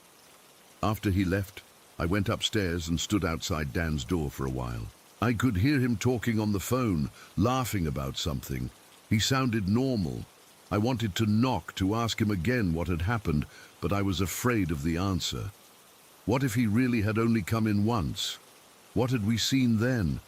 That evening at dinner, I tried to casually bring it up again. "So Dan, why'd you come running in like that after school?" Dan gave me a confused look. "Like what?" "You know, all rushed and yelling something." He shrugged. "Melissa called right as I was coming in, wanted to talk about Tyler's party. No big deal." I didn't push it. I couldn't explain to my parents what Jake and I had experienced without sounding crazy. But later that night, I couldn't sleep. I kept replaying the scene in my head, trying to make sense of it. The door was open, then it opened again. Dan came in twice, but he insists he only came in once. The next day at school, Jake and I tried to come up with explanations. Maybe we'd experienced some kind of shared hallucination. Maybe Dan had a twin we didn't know about. Maybe one of us had fallen asleep while playing and dreamed the whole thing.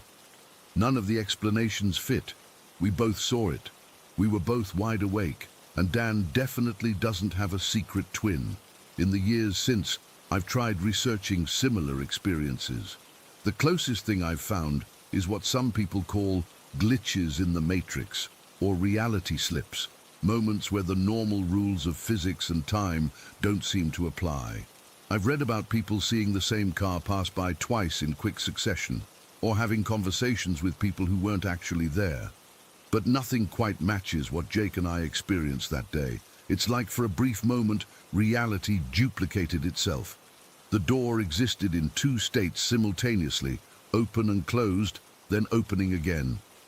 My brother was in two places at once, upstairs and coming through the door. The human mind wants explanations, closure. But sometimes there aren't any. Sometimes weird stuff just happens, and you have to live with the unsettling feeling that maybe the world doesn't work exactly how we think it does. Jake and I don't talk about it much anymore. When we do, it's always with this uncomfortable laugh, like we're both trying to pretend it was less frightening than it actually was. But I know he thinks about it as much as I do. How could you not? The thing that still gets me, all these years later, is the absolute certainty I felt in that moment. The door was open, then it opened again. My brother came in twice. These weren't impressions or interpretations. They were observations as real and solid as the phone I'm typing this on now. I still live in the same town, though not in that house anymore. My parents sold it when I went to college. Sometimes I drive by and wonder if the new owners have experienced anything strange. I've never had the courage to knock on the door and ask. I don't know what happened that day. I don't know if it was some kind of supernatural event, a momentary breakdown in the fabric of reality, or something else entirely. All I know is that it happened. Jake saw it too, and no explanation has ever made sense of it.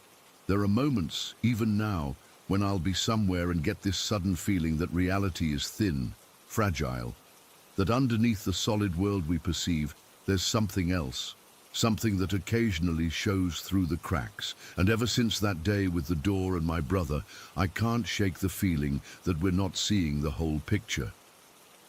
Story 18. I've never told anyone about this. Even now, my hands are trembling as I type.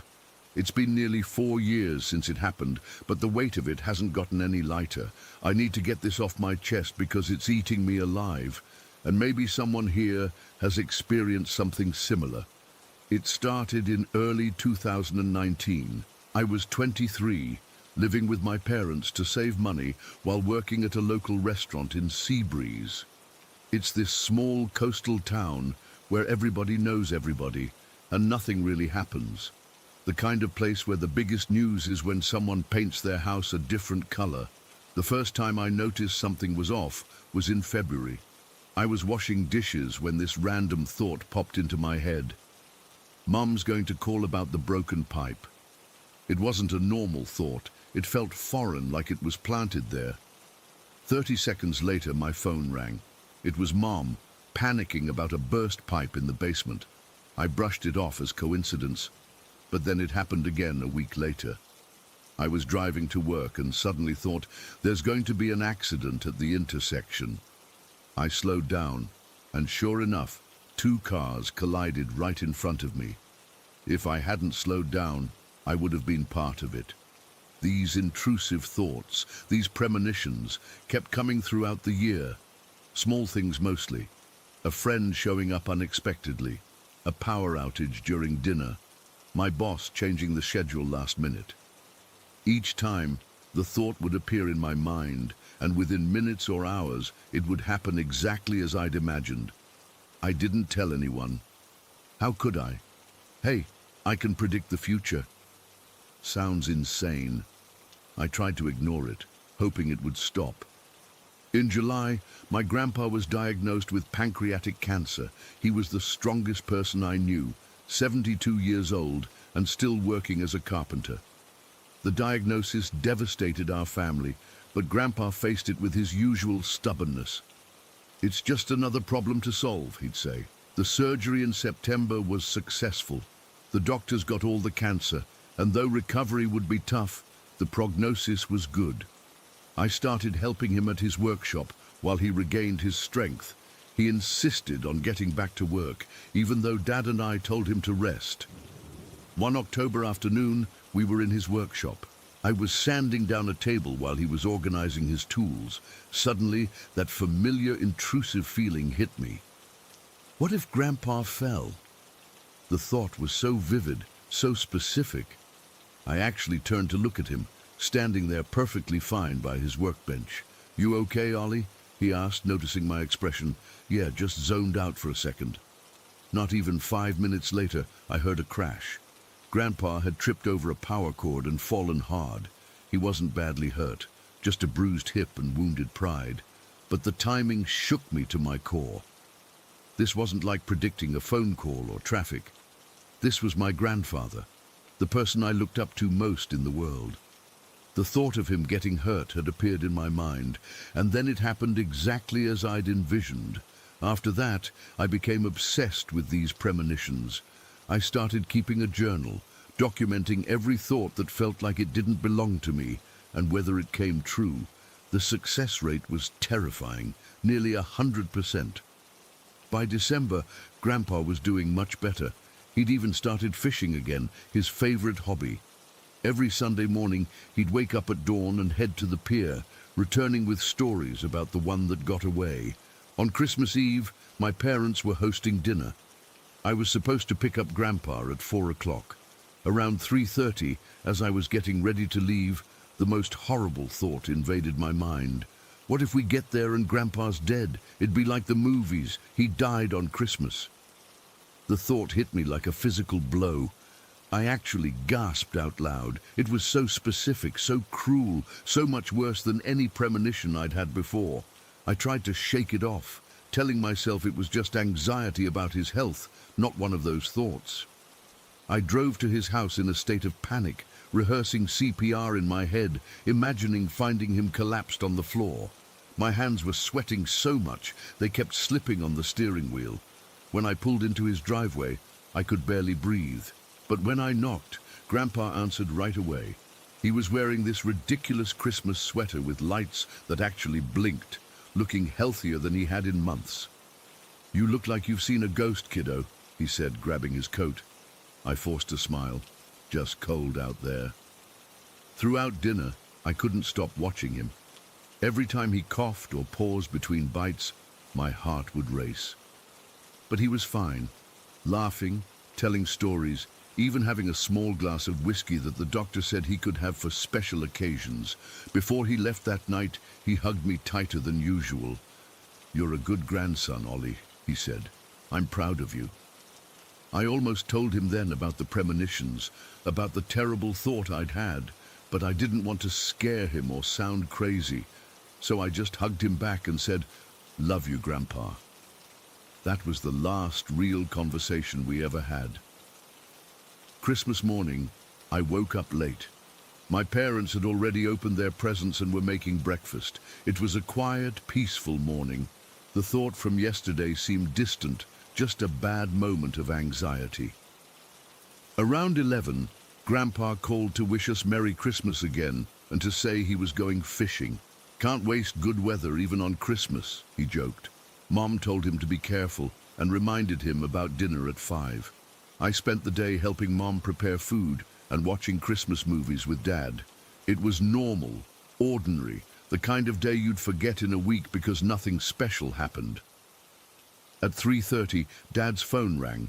He went into the other room to answer it, but I could still hear his voice getting louder, more distressed. When he came back, his face was ashen. "That was the police," he said, his voice breaking. "Dad's been in an accident." The world tilted sideways. "Is he okay?" I asked, already knowing the answer. Dad shook his head. He didn't make it. Car went off the road near Black Point Cliff." My mind went completely blank. I couldn't process what I was hearing. All I could think was, one day late. The premonition was one day late. While Mom collapsed into tears and Dad tried to comfort her, I sat frozen, the horrible realization washing over me. I'd predicted my grandfather's death. Not exactly. I'd thought it would happen on Christmas Eve, but close enough.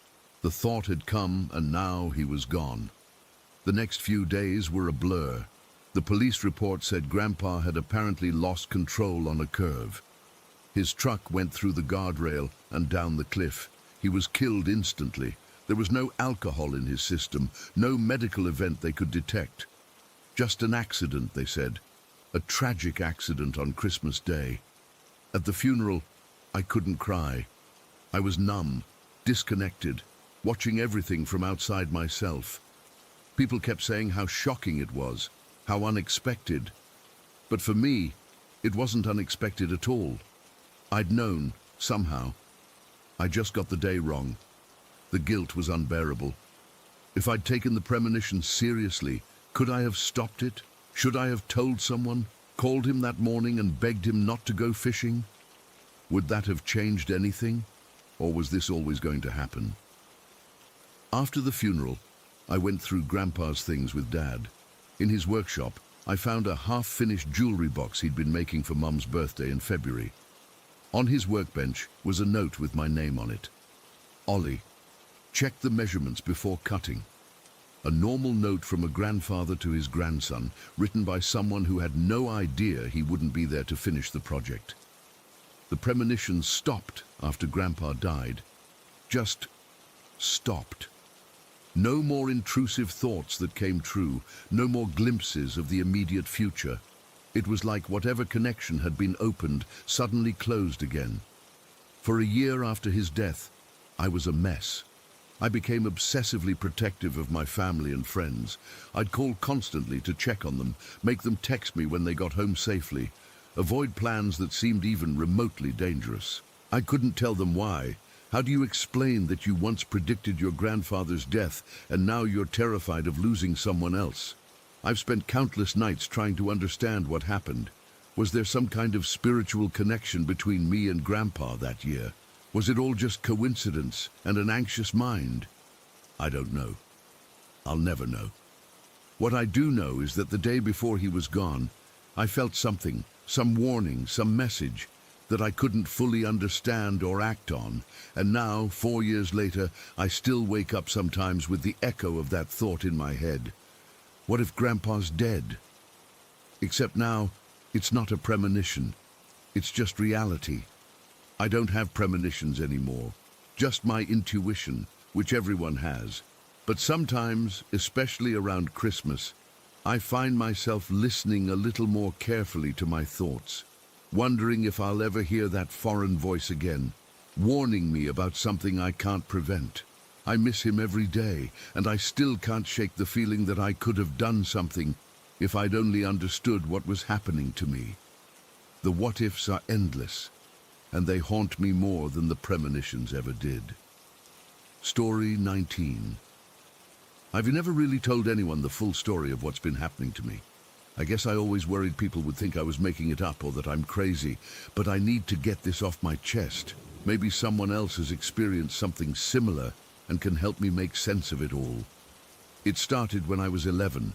My friend Becca invited me to stay with her family in this tiny town in upstate New York for a weekend. I was so excited because they lived in what felt like a little community of their own. Several houses all clustered together on this dead-end street surrounded by woods. Becca called it their family compound because her grandparents, aunts, uncles and cousins all lived in the different houses. That first night, we had this big bonfire in the backyard. The whole family was there, must have been like 20 people. We were roasting marshmallows and telling ghost stories as the sun went down. It was October, and the air had that crisp fall feeling that made everything seem a little spookier. I remember Becca's uncle was in the middle of some story about a hitchhiker when I looked up at one of the houses. I think it was her grandparents. There was a window on the second floor, and I swear I saw someone standing there just watching us. It wasn't like a normal person, though. It was darker, like a shadow, but definitely person-shaped. "Who's that?" I asked, pointing up at the window. Everyone turned to look where I was pointing, and Becca's mom asked, "Who's what, honey?" "That person in the window upstairs," I said. Becca's grandfather immediately stood up. "Everyone's out here, right?" He did a quick count, and sure enough, the whole family was accounted for around the fire. 2 of Becca's uncles went to check the house, and I remember feeling so embarrassed. Maybe it was just a trick of the light or my imagination. But when they came back and said there was nobody there, I got this sick feeling in my stomach. Later that night, when Becca and I were in our sleeping bags in her room, she whispered, "I saw it too."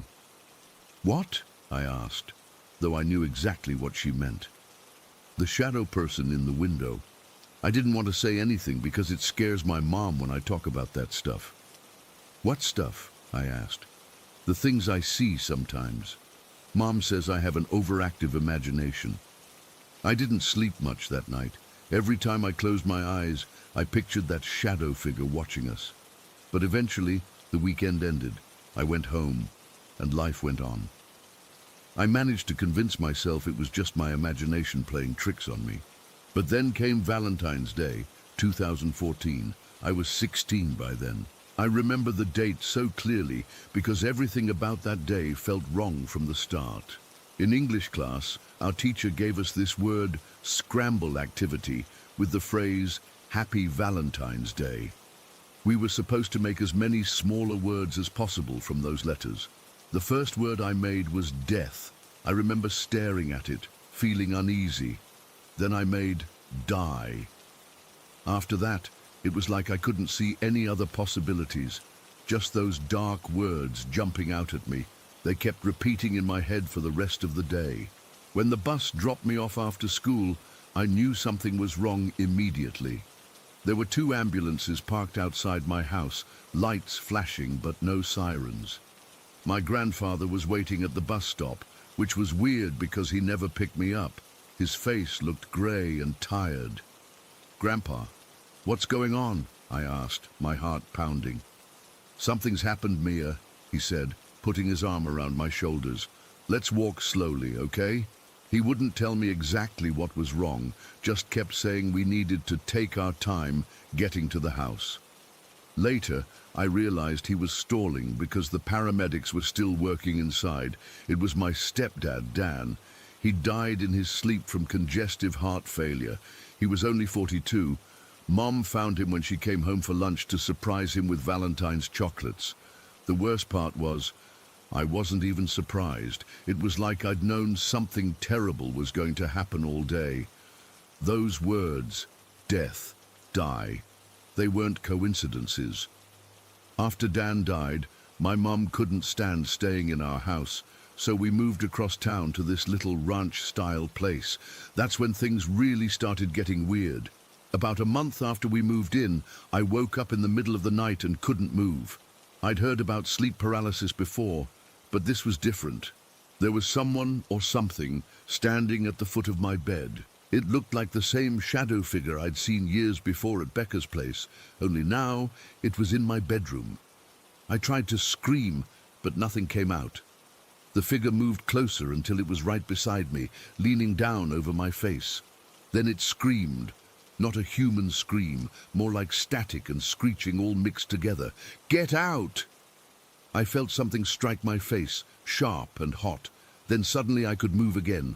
I sat up gasping, my heart racing so fast I thought I might pass out. I flipped on my bedside lamp, convinced I'd dreamed the whole thing. But when I went to the bathroom to splash water on my face, I froze in front of the mirror. There was a gash on my left cheek, about 2 inches long. It wasn't deep, but it was definitely bleeding.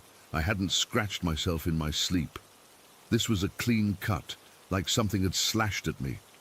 I cleaned it up as best I could and put a band-aid on it. In the morning, I told my mom I'd scratched myself accidentally with my fingernail while I was sleeping. I don't think she believed me. My nails were always bitten down to the quick, but she didn't push it. For weeks after that, I slept with my lights on. I'd wake up at exactly 3:15 every morning, feeling like someone was watching me. Sometimes I'd hear whispers, too quiet to make out the words, but definitely there. One night, I woke up to find all my dresser drawers opened, my clothes scattered across the floor. My mom blamed me for being messy, but I knew I hadn't done it. Things would go missing, my favorite bracelet, a book I was reading, only to reappear days later in weird places, like inside the freezer or under the couch cushions.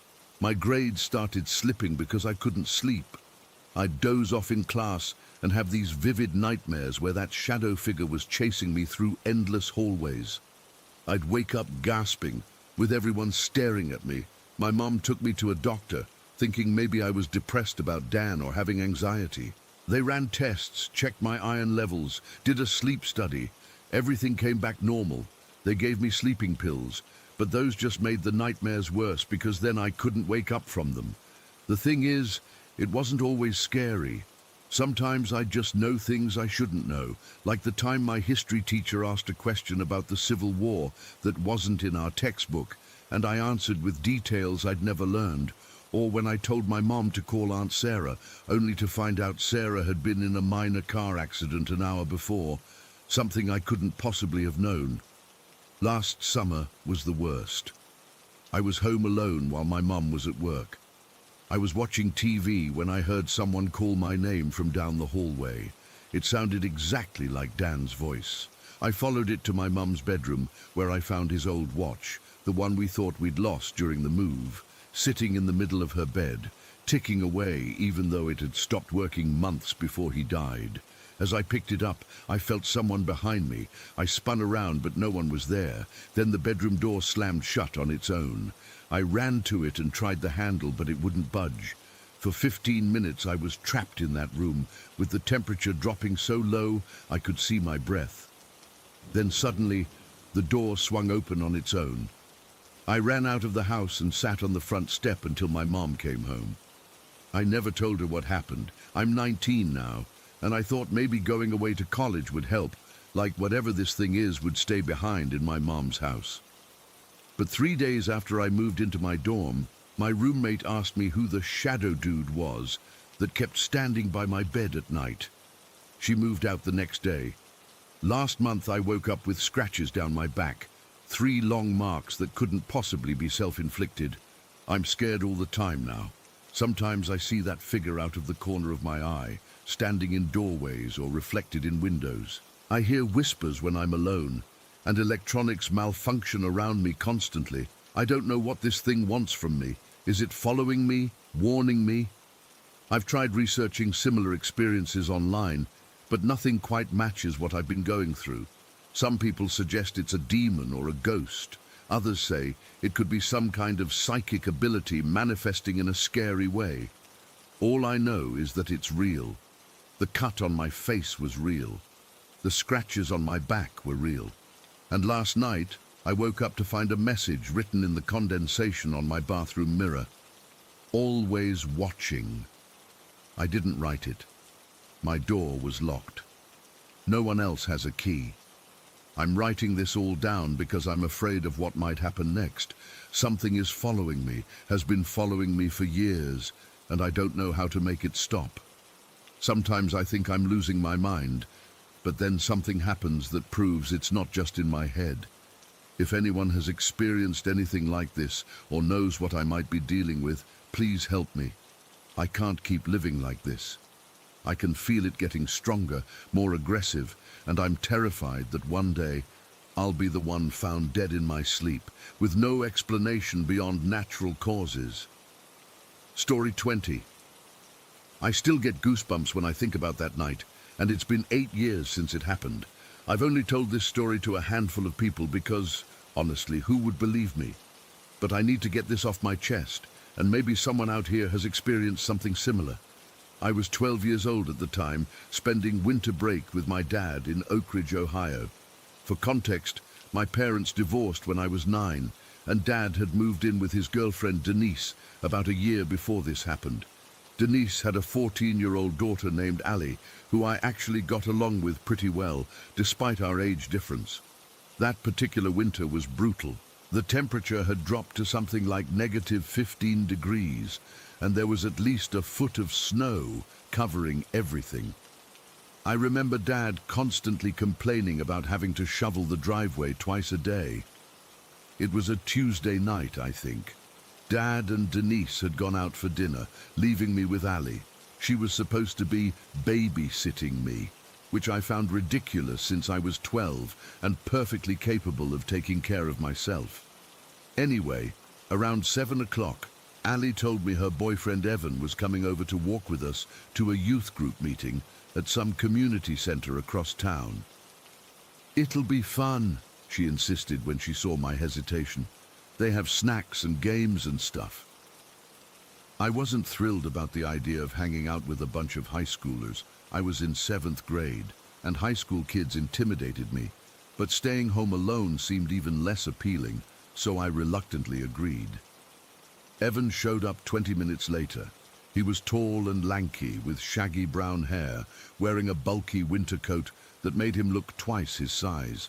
I'd met him a few times before and thought he was okay, if a bit annoying with his constant jokes. We bundled up in multiple layers: long underwear, jeans, sweaters, coats, hats, gloves, the works. Even with all that, the cold hit like a wall when we stepped outside. My breath froze in front of my face, and my nose started running immediately. "How far is this place?" I asked, already regretting my decision. "Not far," Allie said, linking her arm with Evan's. "Like 20 minutes walking, maybe." Those 20 minutes felt like an eternity. The streets were mostly deserted, everyone else smart enough to stay indoors. Our boots crunched in the snow, and occasionally a car would drive by, its headlights cutting through the darkness. Evan and Allie walked ahead of me, whispering and giggling together. I trailed behind, hands shoved deep in my pockets, trying to keep my teeth from chattering.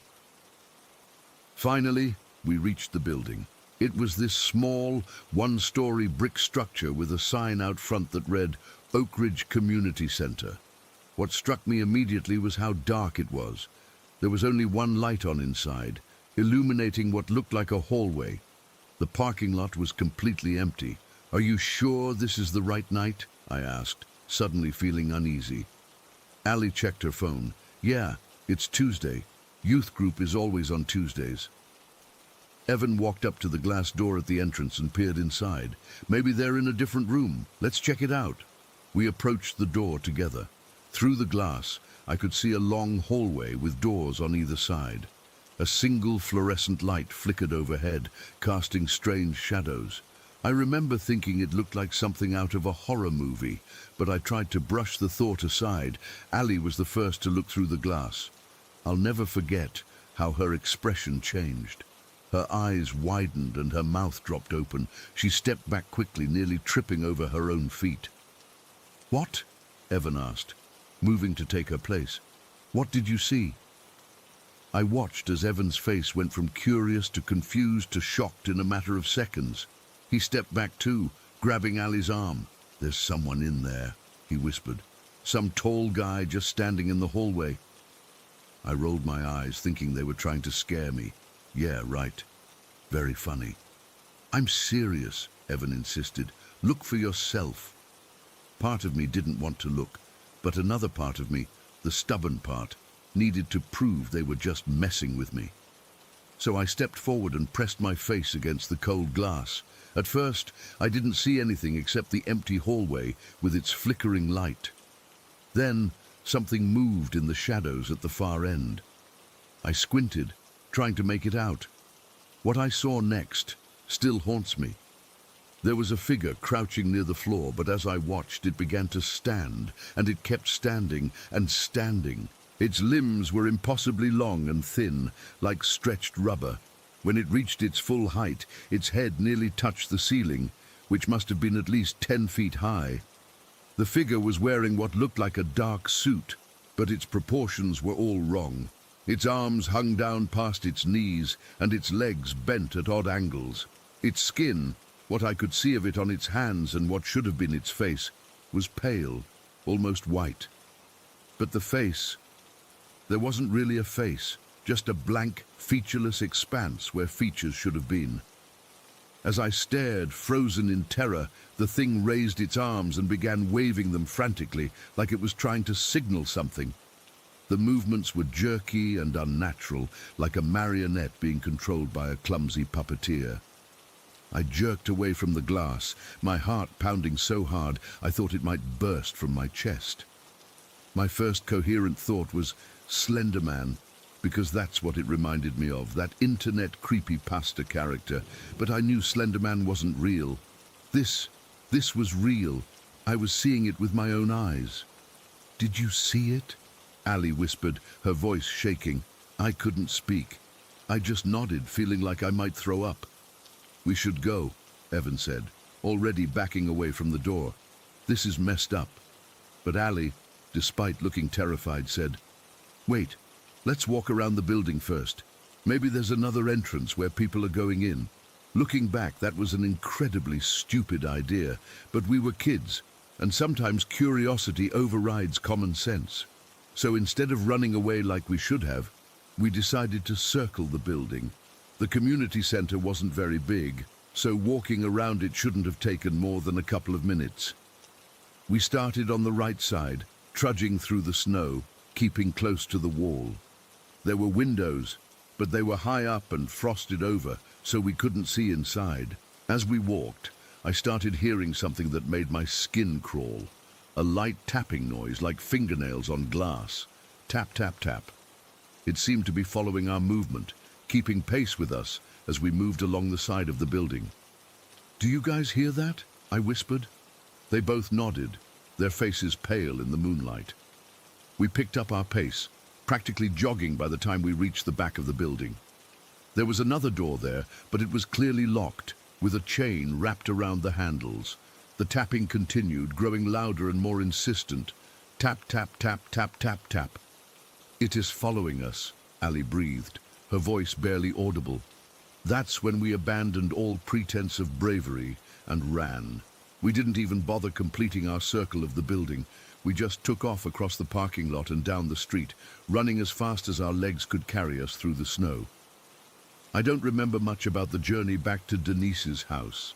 It's a blur of cold air burning my lungs, the sound of our labored breathing, and the constant fear that something was chasing us.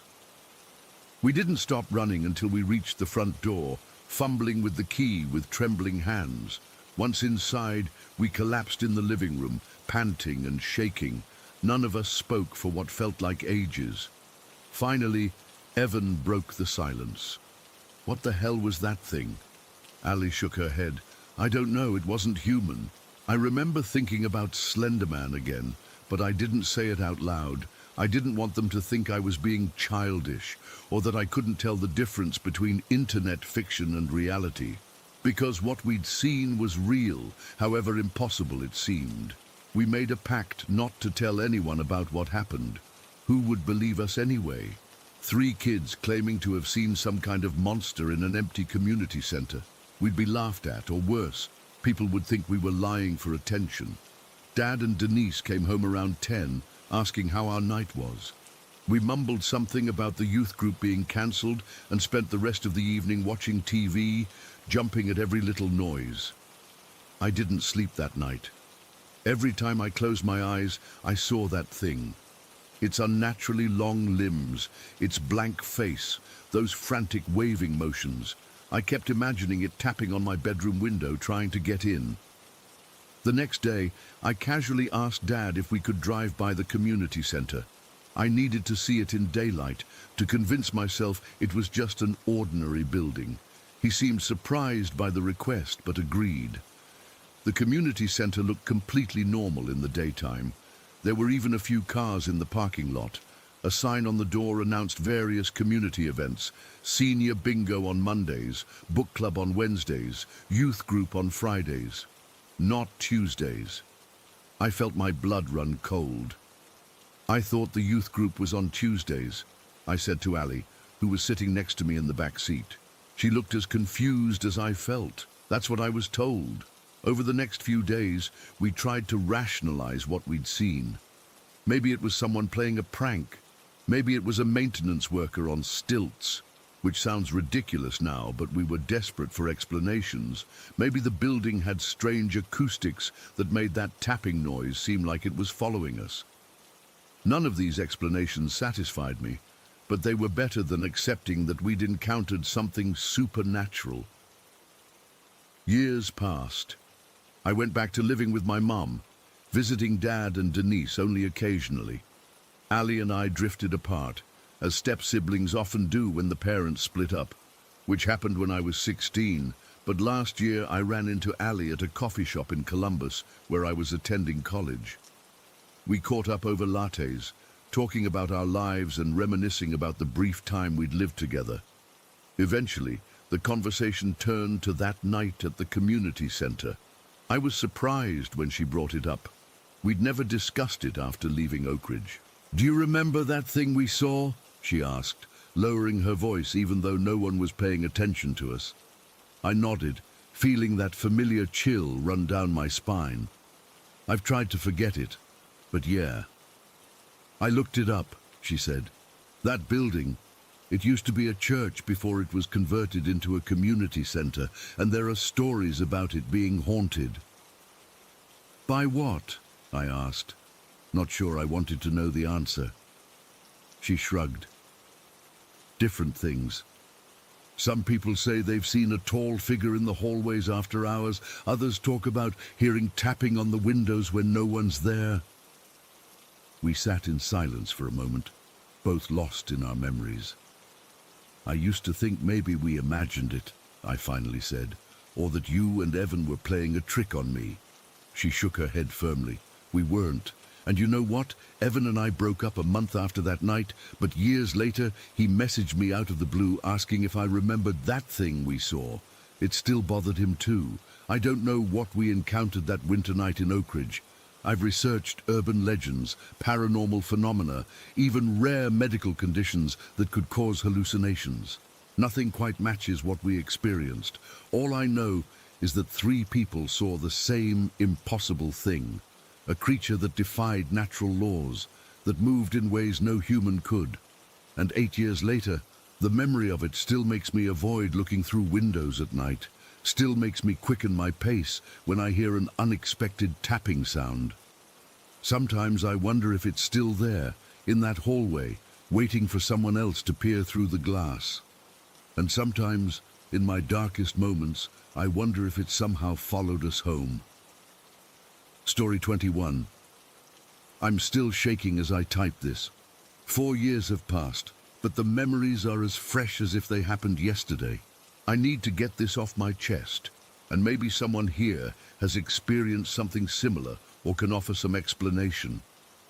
Back in 2019, my life seemed pretty normal. I lived in a small 2-bedroom house in Meadowbrook with my fiancée Harper, our 2-year-old son Noah, and our 2 cats. Nothing fancy, but it was ours, you know? A place where we were building our future together. I should mention that I grew up on my grandparents' farm about 30 minutes outside town. That place, God, I never talk about it, but it was bad, really bad. The farm had this heavy feeling all the time, like something was watching you. Shadow figures in the corners of rooms. Nightmares so vivid I'd wake up screaming, convinced someone was in my room. Farm animals would die mysteriously. Not from predators or disease, just dead, sometimes in weird positions. The day I moved out at 18 was the happiest day of my life. So anyway, in the summer of 2019, my grandparents called to say they were finally selling the farm and moving 6 hours away to be closer to my aunt. They asked if I wanted their guest room's California King Tempur-Pedic bed, since they wouldn't have space for it in their new place. Our bed was getting old, and a free Tempur-Pedic. Hell yes. Harper and I drove over that weekend, loaded it into our truck, and set it up in our bedroom. That first night, we put Noah to bed around 8, and Harper and I fell asleep on our new bed around 11. The memory of what happened next makes my stomach turn. At exactly 3:15 a.m., Noah started screaming. Not crying, not fussing, screaming bloody murder. I jolted awake, my heart pounding so hard I could feel it in my throat. Harper and I ran to his room and found him standing in his crib, pointing at the floor, sobbing. "Water, water," he kept saying. There was a puddle on his bedroom floor, not a small one. This was like someone had dumped out a bathtub. It was about 3 feet by 2 feet, soaking the carpet. My first thought was a leak in the ceiling, but when I looked up, the ceiling was bone dry. The walls were dry. The window was closed and dry. Noah's sippy cup was on his dresser, barely containing 4 ounces of water. Harper grabbed Noah while I checked under the house with a flashlight. No water, no broken pipes, no explanation for a puddle that size. We soaked it up with towels, put Noah in our bed, and tried to calm him down. He eventually fell asleep, but Harper and I stayed awake, completely freaked out. The next morning I checked everything again in daylight, still no explanation. We decided maybe it was just a weird one-time thing. Maybe the neighbor's kid had snuck in and spilled something. Though our doors were locked and our security system was on, then things got worse. That afternoon, our bathroom sink got clogged, totally stopped up. Harper and I decided to run to the hardware store for a snake and some drain cleaner. We were gone maybe 40 minutes. When we got home, water was seeping out from under our front door. We rushed inside to find water pouring from every sink in the house. Bathroom, kitchen, laundry room, every single handle was turned fully on. The hallway was flooded with an inch of water. I ran around shutting everything off while Harper grabbed Noah and the cats. Once the water was off, we stood in our soaked house in shock. The security system showed no one had entered or exited while we were gone. The cameras showed nothing. It was impossible. Physically impossible for every sink to turn on by itself. We spent the whole day cleaning up, using every towel we owned, running fans to dry the carpet. I called a plumber who came out and found nothing wrong with our plumbing. He suggested maybe the water pressure had built up and forced the handles to turn, but even he didn't sound convinced. That night, we were all on edge. Noah was fussy, not wanting to go to bed. We finally got him down around 9, and Harper and I sat in the living room, too wired to sleep. Around 11, we decided to try to get some rest. I had just closed my eyes when Noah started screaming again. This time, it was different, a scream of pure terror that made my blood run cold. I've never moved so fast in my life. When we got to his room, Noah was on his knees in the corner of his crib, hands covering his eyes, screaming and pointing at the ceiling corner. Dead girl, crawling, crawling. I looked where he was pointing and saw nothing, but the air in that corner felt wrong, heavy, cold. Harper grabbed Noah and we all ran to our bedroom. He was shaking so hard, clutching at Harper, his little face white with fear. "What did you see, buddy?" I asked when he'd calmed down a bit. "Dead girl crawling on ceiling," he said, his voice trembling, wet, all wet, looking at me. Harper and I looked at each other, and I knew we were thinking the same thing. We packed a bag right then and there at midnight and drove to my mom's house. We stayed there for 3 days, trying to convince ourselves we were overreacting. On the 4th day, I called 2 friends. big guys who worked construction, to come with us back to the house. Safety in numbers, right? We walked through the house together, and everything seemed normal. No water, no cold spots. My friends thought we were crazy, and honestly, I was starting to think maybe we were too. We all sat down in the living room, and I was just starting to relax when the TV turned on by itself, full volume. It was playing a music video, Kodak Black's Drowning.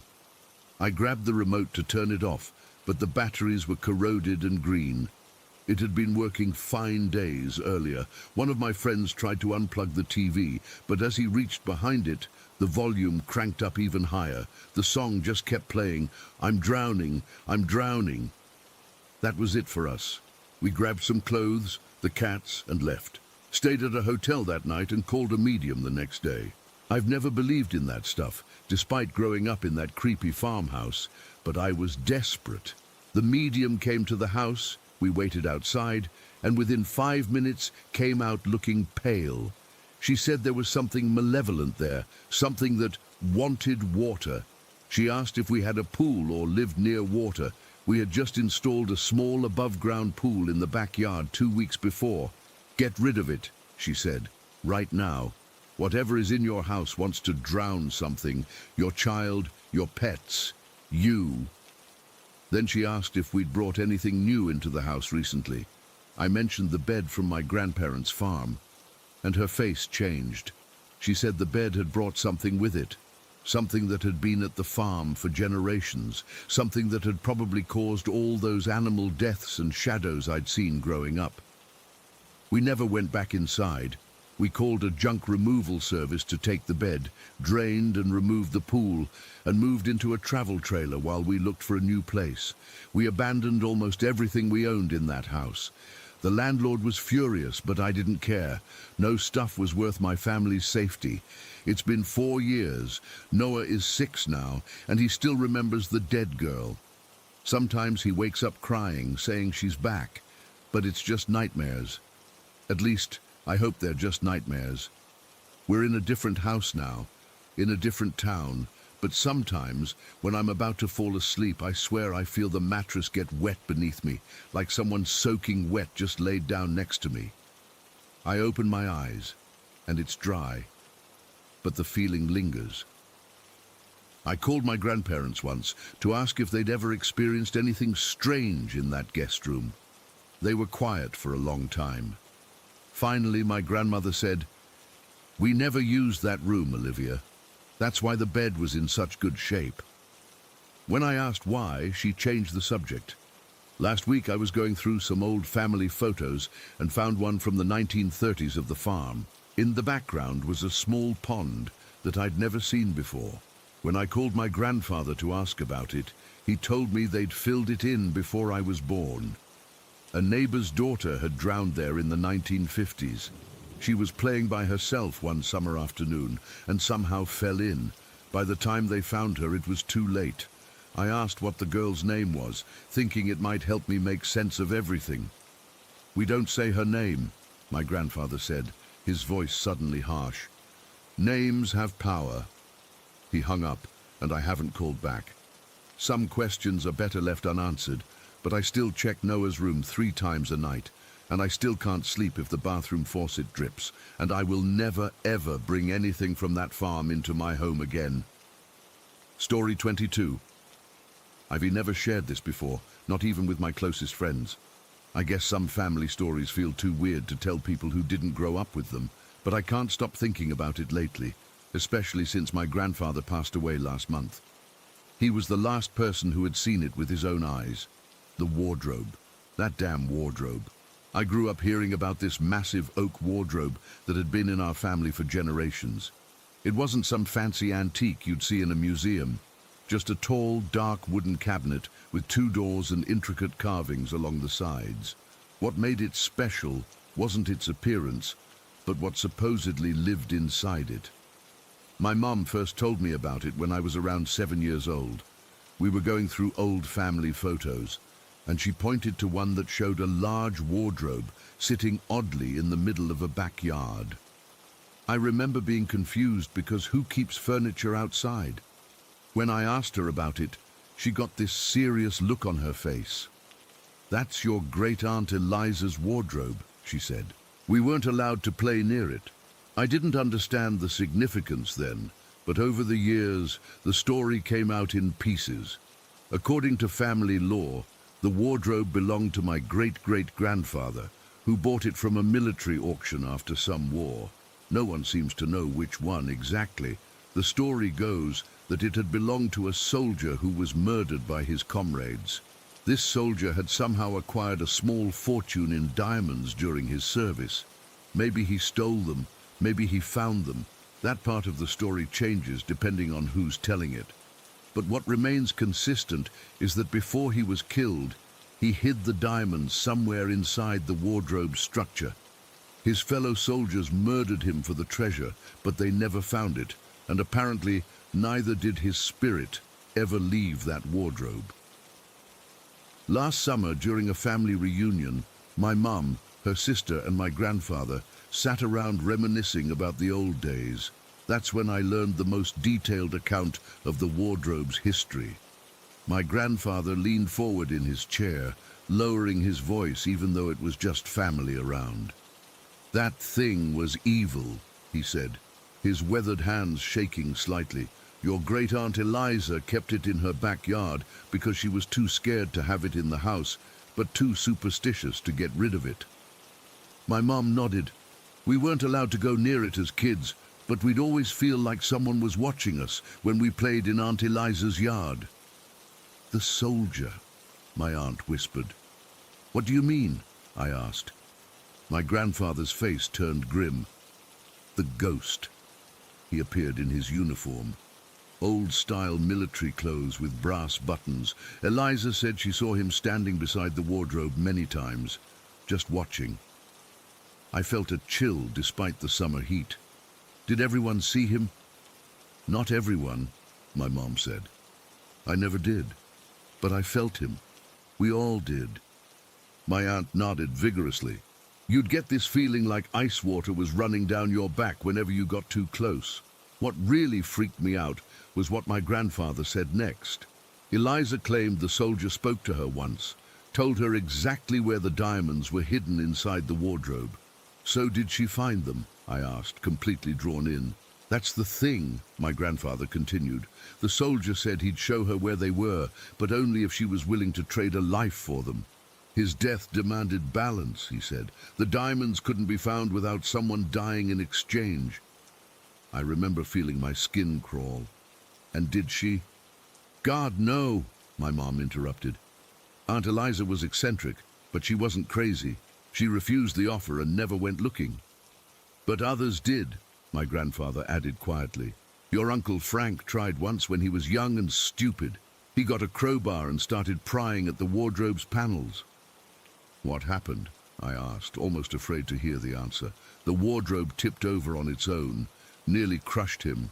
Would have, if he hadn't jumped out of the way." My grandfather wasn't one for exaggeration or tall tales. The matter-of-fact way he said this made it all the more disturbing. My aunt nodded. "I remember that day. The wardrobe was so heavy it took 3 men to set it upright again. There's no way it should have fallen over that easily." "Another time," my mom added, "Cousin Terry tried to take it apart more carefully. He had tools and everything, thought he was being smart about it. But as soon as he touched the back panel, nails started shooting out of the wood like bullets. One got him right in the hand, went clean through." I thought they were exaggerating, of course, but the consistency in their stories, the way they all nodded in agreement, the specific details they each remembered separately, it unsettled me. "What happened to the wardrobe?" I asked finally, and that's when my grandfather told me the part of the story that still haunts me. When Great-Aunt Eliza decided to move to Australia in the early 80s, she couldn't take the wardrobe with her. She didn't want to sell it to some unsuspecting person, knowing what might happen. So she asked my grandfather to take it. "I hated that thing," he admitted. "Always did. But family is family, so I agreed to pick it up."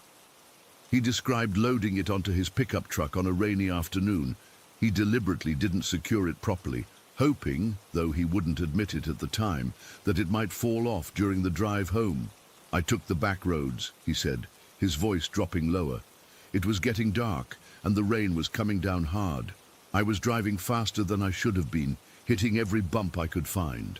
About halfway home, on a particularly deserted stretch of country road, he felt the truck bed lighten. Looking in his rearview mirror, he saw the wardrobe tumble off the back of the truck. It hit the asphalt and shattered into pieces. "Did you stop?" I asked. "No," he said firmly. "I didn't even slow down. I just kept driving and never looked back." The family sat in silence for a moment. "The strangest thing," my aunt finally said, "is that nothing bad ever happened afterward. If the soldier's spirit was so protective of that wardrobe, you'd think he'd have come after Dad for destroying it." My grandfather shrugged. "Maybe he's still there, with what's left of it." "And the diamonds?" I asked. "If they existed," my mom said, "they're still there too, mixed in with the rotting wood on the side of that road." None of them knew exactly which road it was anymore. My grandfather had deliberately tried to forget the location, and over the decades, memories faded. All he remembered was that it was somewhere between Eliza's old place in Millfield and our family home in Riverstone, a distance of about 20 miles through mostly rural areas. That conversation stuck with me for months. I couldn't stop thinking about it. Part of me wanted to dismiss it as family superstition, but the way they told it, so matter-of-fact, with such specific details, made it hard to write off completely. Then, last month, after my grandfather's funeral, I was helping clear out his house when I found a small leather journal tucked in his desk. Most of it contained everyday notes, expenses, appointments, that sort of thing. But on the last page, there was a hand-drawn map with a small X marked on a bend in a road. Underneath, in my grandfather's shaky handwriting from his later years, were the words, "Where it lies, may it stay there forever." I knew immediately what he was referring to. I debated for days about what to do. Curiosity was eating me alive, but something about my family's stories had sunk deep into my subconscious. Still, I convinced myself it was just an old family tale blown out of proportion over generations. Last weekend, I finally decided to go looking. The map wasn't detailed, but I recognized enough landmarks to narrow down the area. I drove slowly along the old country road, scanning the ditches and the edge of the woods. About an hour into my search, I spotted something that made my heart skip a beat.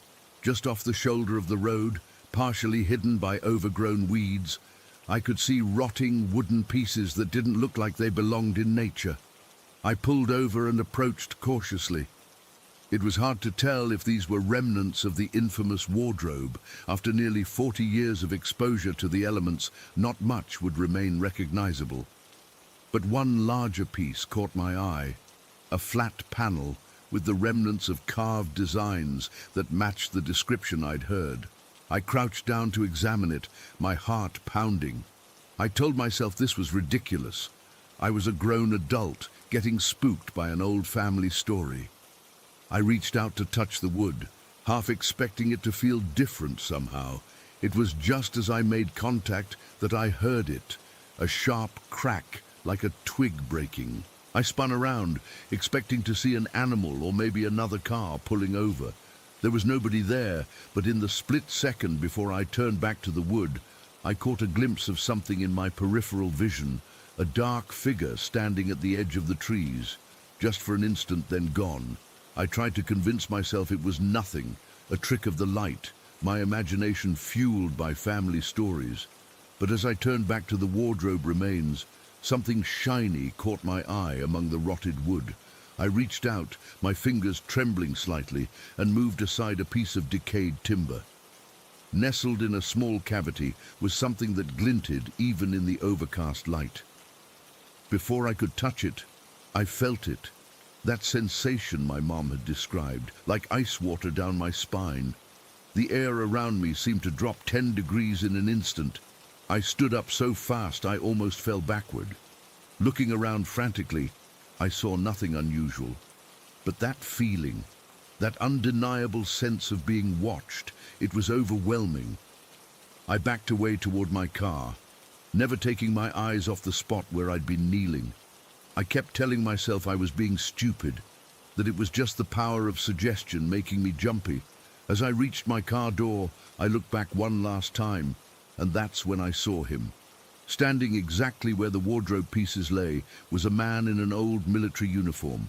He was partially transparent, but unmistakably there. His features severe, his posture rigid.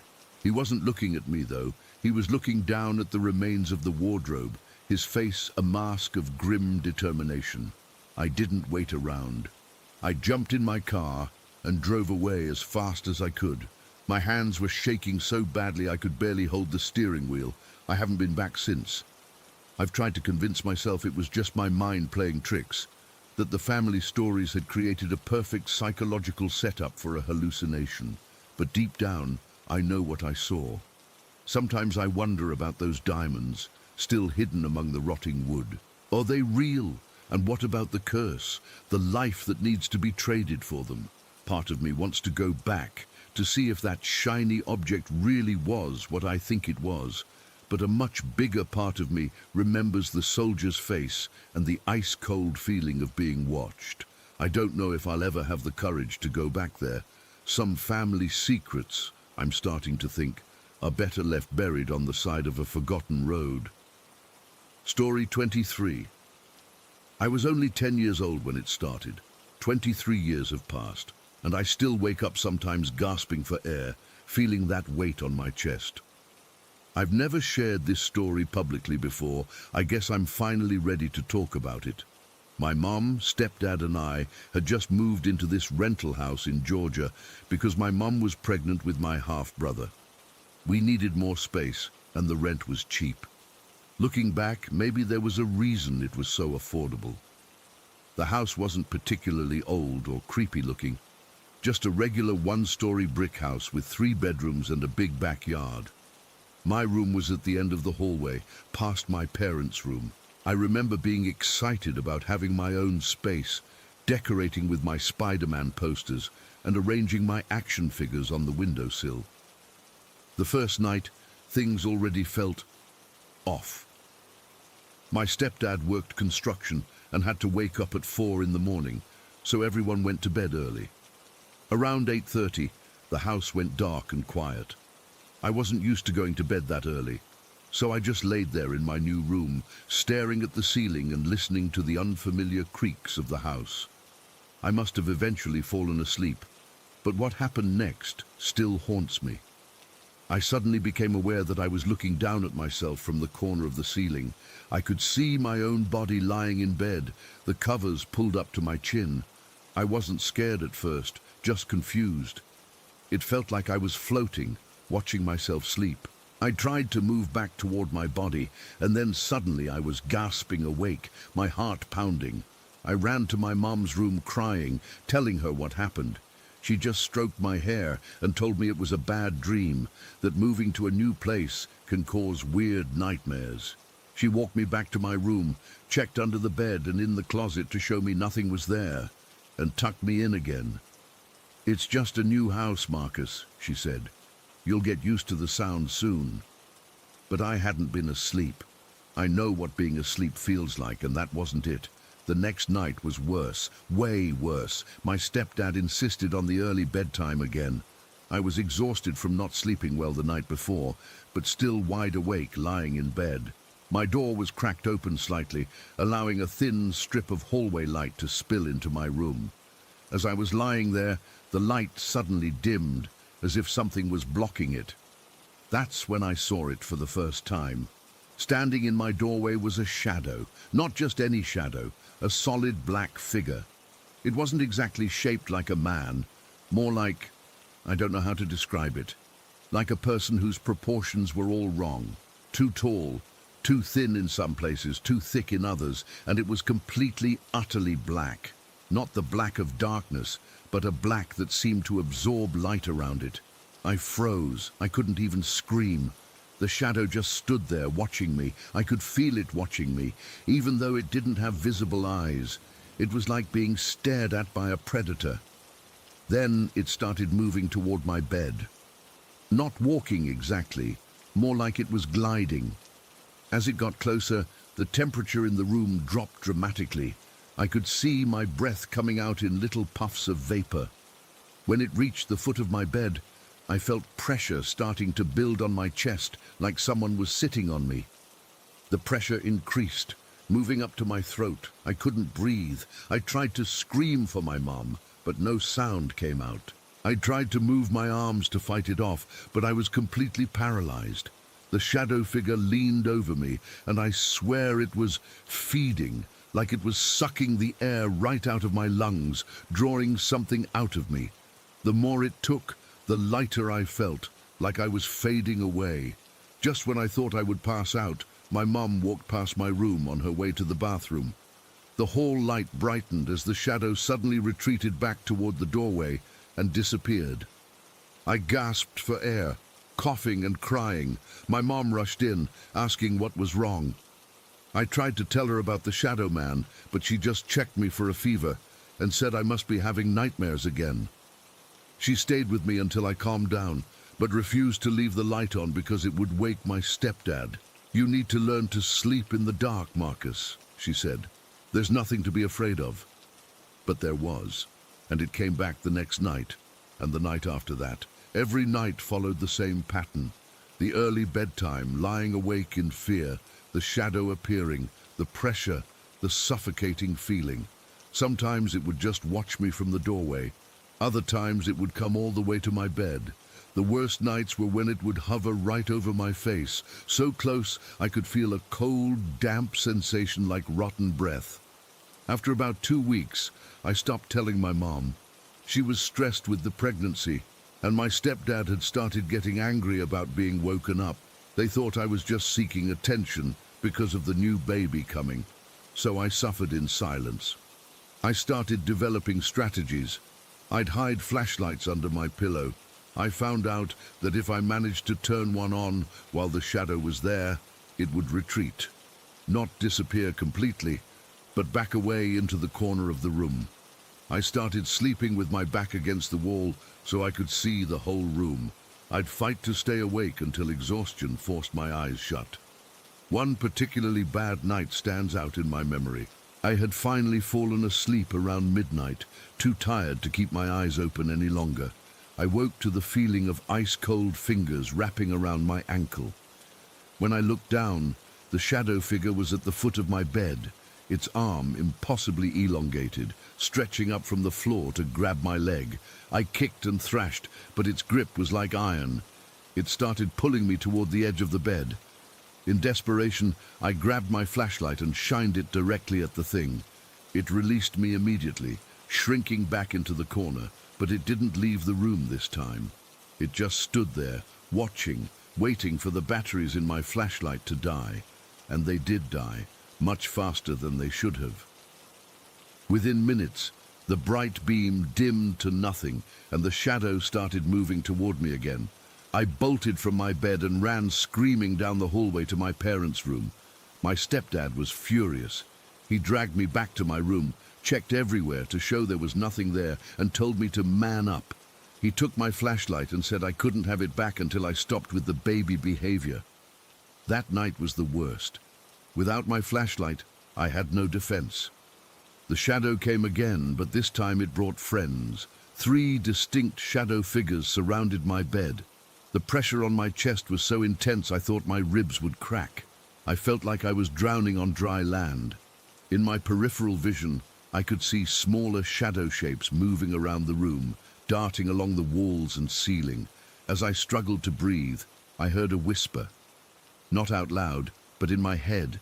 It wasn't words exactly, more like intentions.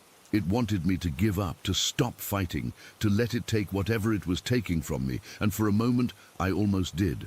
The struggle was so exhausting, but then something strange happened. As I was about to surrender, a bright blue light suddenly appeared in the corner of my room. It was small at first, like a floating orb, but it expanded quickly. The shadow figures recoiled from it, backing away toward the door. The blue light moved between them and me, and instantly the pressure on my chest released. I could breathe again. The light stayed there, hovering, until the shadow figures had completely left the room. Then it slowly faded away. The next morning I had dark bruises on my chest and throat. When my mum saw them, she finally started to believe something was happening. She took me to the doctor, who suggested I might be sleepwalking and injuring myself. They ran tests for sleep apnea and other disorders, but found nothing. Things escalated quickly after that. Objects in my room would move overnight. My toys would be arranged in circles on the floor. My drawings would be torn up. I started wetting the bed for the first time since I was a toddler. I was constantly tired, losing weight, and having trouble concentrating in school. My mum eventually convinced my stepdad that something was seriously wrong. They let me sleep in their room for a few nights, and surprisingly, nothing happened when I wasn't alone in my room. But they couldn't keep that arrangement forever, especially with the baby coming. About 3 months after we moved in, my mom was putting away some boxes in my closet when she found something strange. Behind a loose baseboard was a small cloth pouch filled with strange objects. Bones, probably animal, but I'm still not sure. Weird symbols drawn on paper, human hair and teeth. Actual human teeth.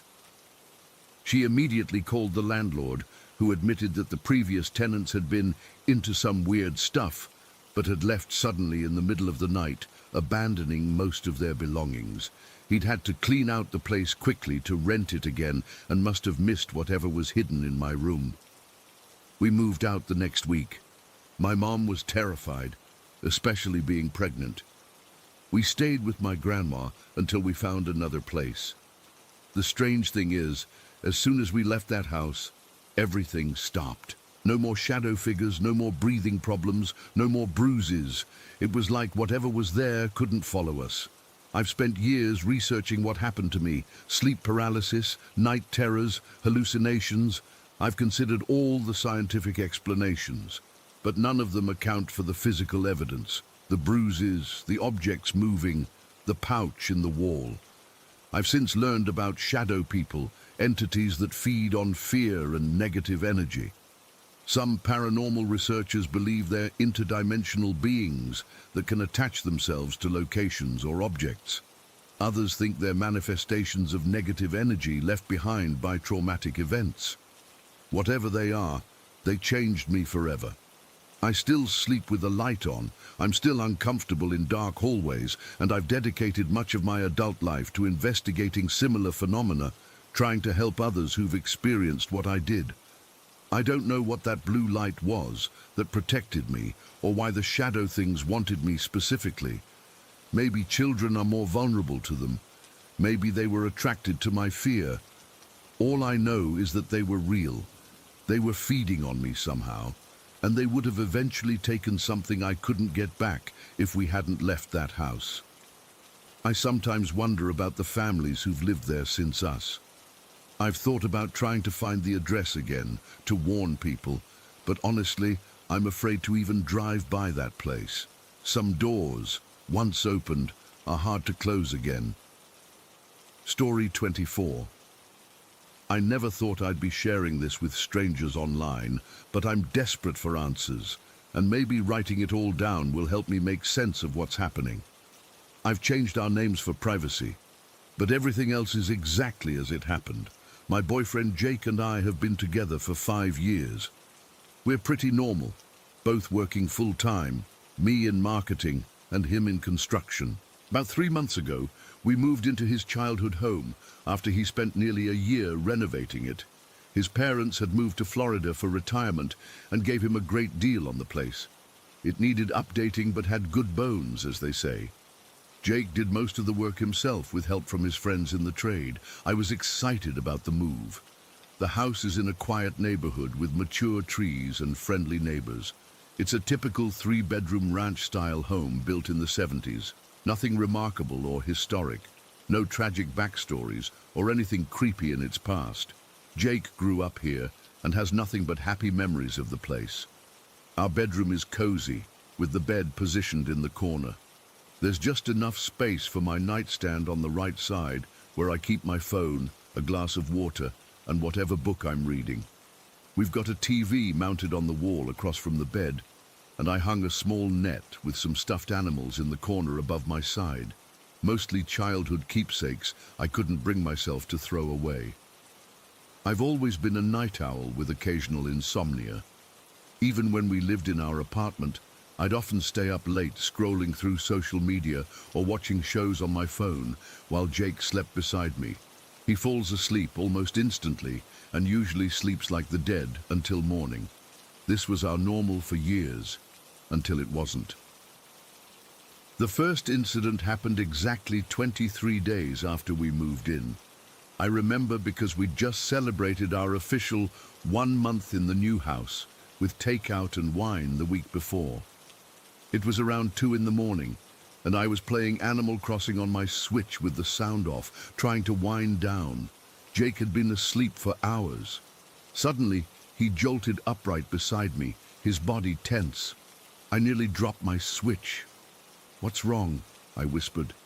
He didn't answer right away. He was staring with wide eyes at something behind me, near the ceiling in the corner. His expression was terrified, like he was seeing something that shouldn't be there. "Jake." I touched his arm gently. He blinked several times, then looked at me as if just realizing I was there. "Did you see that?" he asked, his voice hoarse. I turned to look behind me, but saw nothing unusual, just the corner of our bedroom with the stuffed animal net and the shadows cast by my nightstand lamp. "See what?" I asked, feeling the first trickle of unease. He stared at the spot for another moment before shaking his head. "Nothing. I don't know. Bad dream, I guess." I tried to get more out of him, but he just laid back down, turning away from me. "I don't remember," he mumbled, and within minutes was asleep again.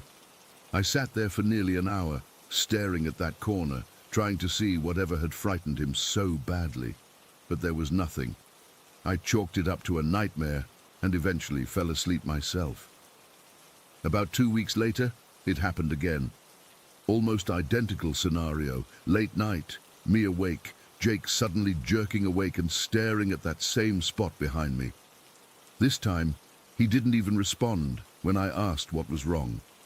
He just stared, unblinking, at the corner for nearly a minute before lying back down without a word. The next morning, when I brought it up, he claimed he didn't remember anything. I might have believed him, except for the way he avoided looking at that corner of the room while we talked. After the second incident, things changed. Now sometimes when I'm up late and turn to check if Jake is still sleeping, I'll find him propped up on his elbows, staring at that same spot behind me. His face completely blank, eyes unfocused. It's like he's in some kind of trance. When I speak to him, it takes several seconds for him to respond, as if he's coming back from somewhere far away. Last week, I asked him point blank what he keeps seeing in that corner. "Nothing," he said flatly, "just checking the time." Our alarm clock is on his nightstand, on the opposite side of the bed. I'm not stupid. Something is happening and it's getting worse. I've started noticing patterns. It only happens at night, always after midnight. It happens more frequently when I'm the only one awake, and whatever it is, it's always in the exact same location, behind me, in the upper corner of the room. At first I thought maybe there was something wrong with the ceiling, a water stain I hadn't noticed, or maybe an insect nest. I examined every inch of that corner in broad daylight and found nothing unusual. I even took down the net with my stuffed animals, thinking maybe their shadows were creating some kind of optical illusion. It made no difference. 3 nights ago, I woke up around 3 in the morning needing to use the bathroom. When I returned to bed, I found Jake sitting up, staring at that corner again, but this time was different. His eyes were wide, and I could see him trembling slightly. "Jake," I whispered, "what do you see? Please tell me." He slowly turned to look at me, and the expression on his face made my blood run cold. It was a mixture of fear and recognition, like he knew exactly what he was looking at. "It's not looking at me," he said quietly. "It's looking at you." Then he blinked hard, shook his head and laid back down. When I pressed him for more, he got irritated. "Just drop it, okay?" I was half asleep. It was nothing. But it wasn't nothing. I know it wasn't nothing. Last night was the worst yet. I was lying on my side, scrolling through TikTok with the volume low, when I felt Jake suddenly jerk awake behind me. I turned to find him sitting bolt upright, his breathing fast and shallow. He was staring at that same damn corner, but this time his face was drained of color. "What is it?" I asked, trying to keep my voice steady. "Jake, please, you're scaring me." He didn't look at me. "Why do you keep asking me that?" he snapped. "I'm fine. Go to sleep." But he wasn't fine. Nothing about this is fine. I'm writing this now in the middle of the day while Jake's at work. I didn't sleep at all last night after the incident. Every time I closed my eyes, I felt like something was watching me from that corner. I kept imagining I could feel breath on the back of my neck, though I know that's impossible. Here's what makes this whole situation so unsettling. Jake and I have been through a lot together. We've dealt with job losses, family deaths, pandemic lockdowns, all the stresses that life can throw at a couple. Never in 5 years has he acted like this. He's always been a solid sleeper and a rational person. He doesn't believe in ghosts or anything paranormal. Neither do I, really. Or at least I didn't. But what else could explain this? Something is there, in our bedroom, something only Jake can see, and whatever it is, it's fixated on me. I've tried researching similar experiences online. Most stories about night terrors or sleep paralysis involve the person experiencing it being the one who sees things, not their partner. And those experiences are usually random, not focused on one specific location night after night. I've considered practical explanations too. Carbon monoxide poisoning can cause hallucinations, but we have detectors throughout the house that are working fine. Jake isn't on any medications that would cause these episodes. He rarely drinks and doesn't use drugs. There's no history of sleepwalking or sleep disorders in his family. The timing is what gets me. This started exactly after we moved into this house. His childhood home, a place that should feel safe and familiar, at least to him. I've thought about suggesting we move the bed to a different position or even switch bedrooms altogether, but I'm afraid of how Jake might react. He gets defensive whenever I bring up the incidents now, insisting nothing is happening. But something is happening, and it's happening to me even though I can't see it. Last night, after Jake finally fell back asleep, I sat up for hours staring at that corner, trying to see whatever he sees. At one point I thought I saw a shadow move, something darker than the darkness around it, but when I blinked, it was gone. Maybe my mind was playing tricks on me after weeks of tension, or maybe, just maybe, whatever is there is starting to let me see it too. I don't know what to do next. Part of me wants to set up a camera facing that corner, but another part of me is terrified of what I might capture. What if there really is something there? What then? For now, I'm sleeping with the lights on and trying to stay awake until Jake falls asleep first. I know it's not sustainable, but I can't shake the feeling that whatever is in that corner is getting bolder. Jake's reactions are getting stronger, and I can't help but remember what he said. It's not looking at me, it's looking at you. I don't know why something would be watching me. I don't know what it wants. All I know is that it's there, night after night, in the corner of our bedroom, and only Jake can see it.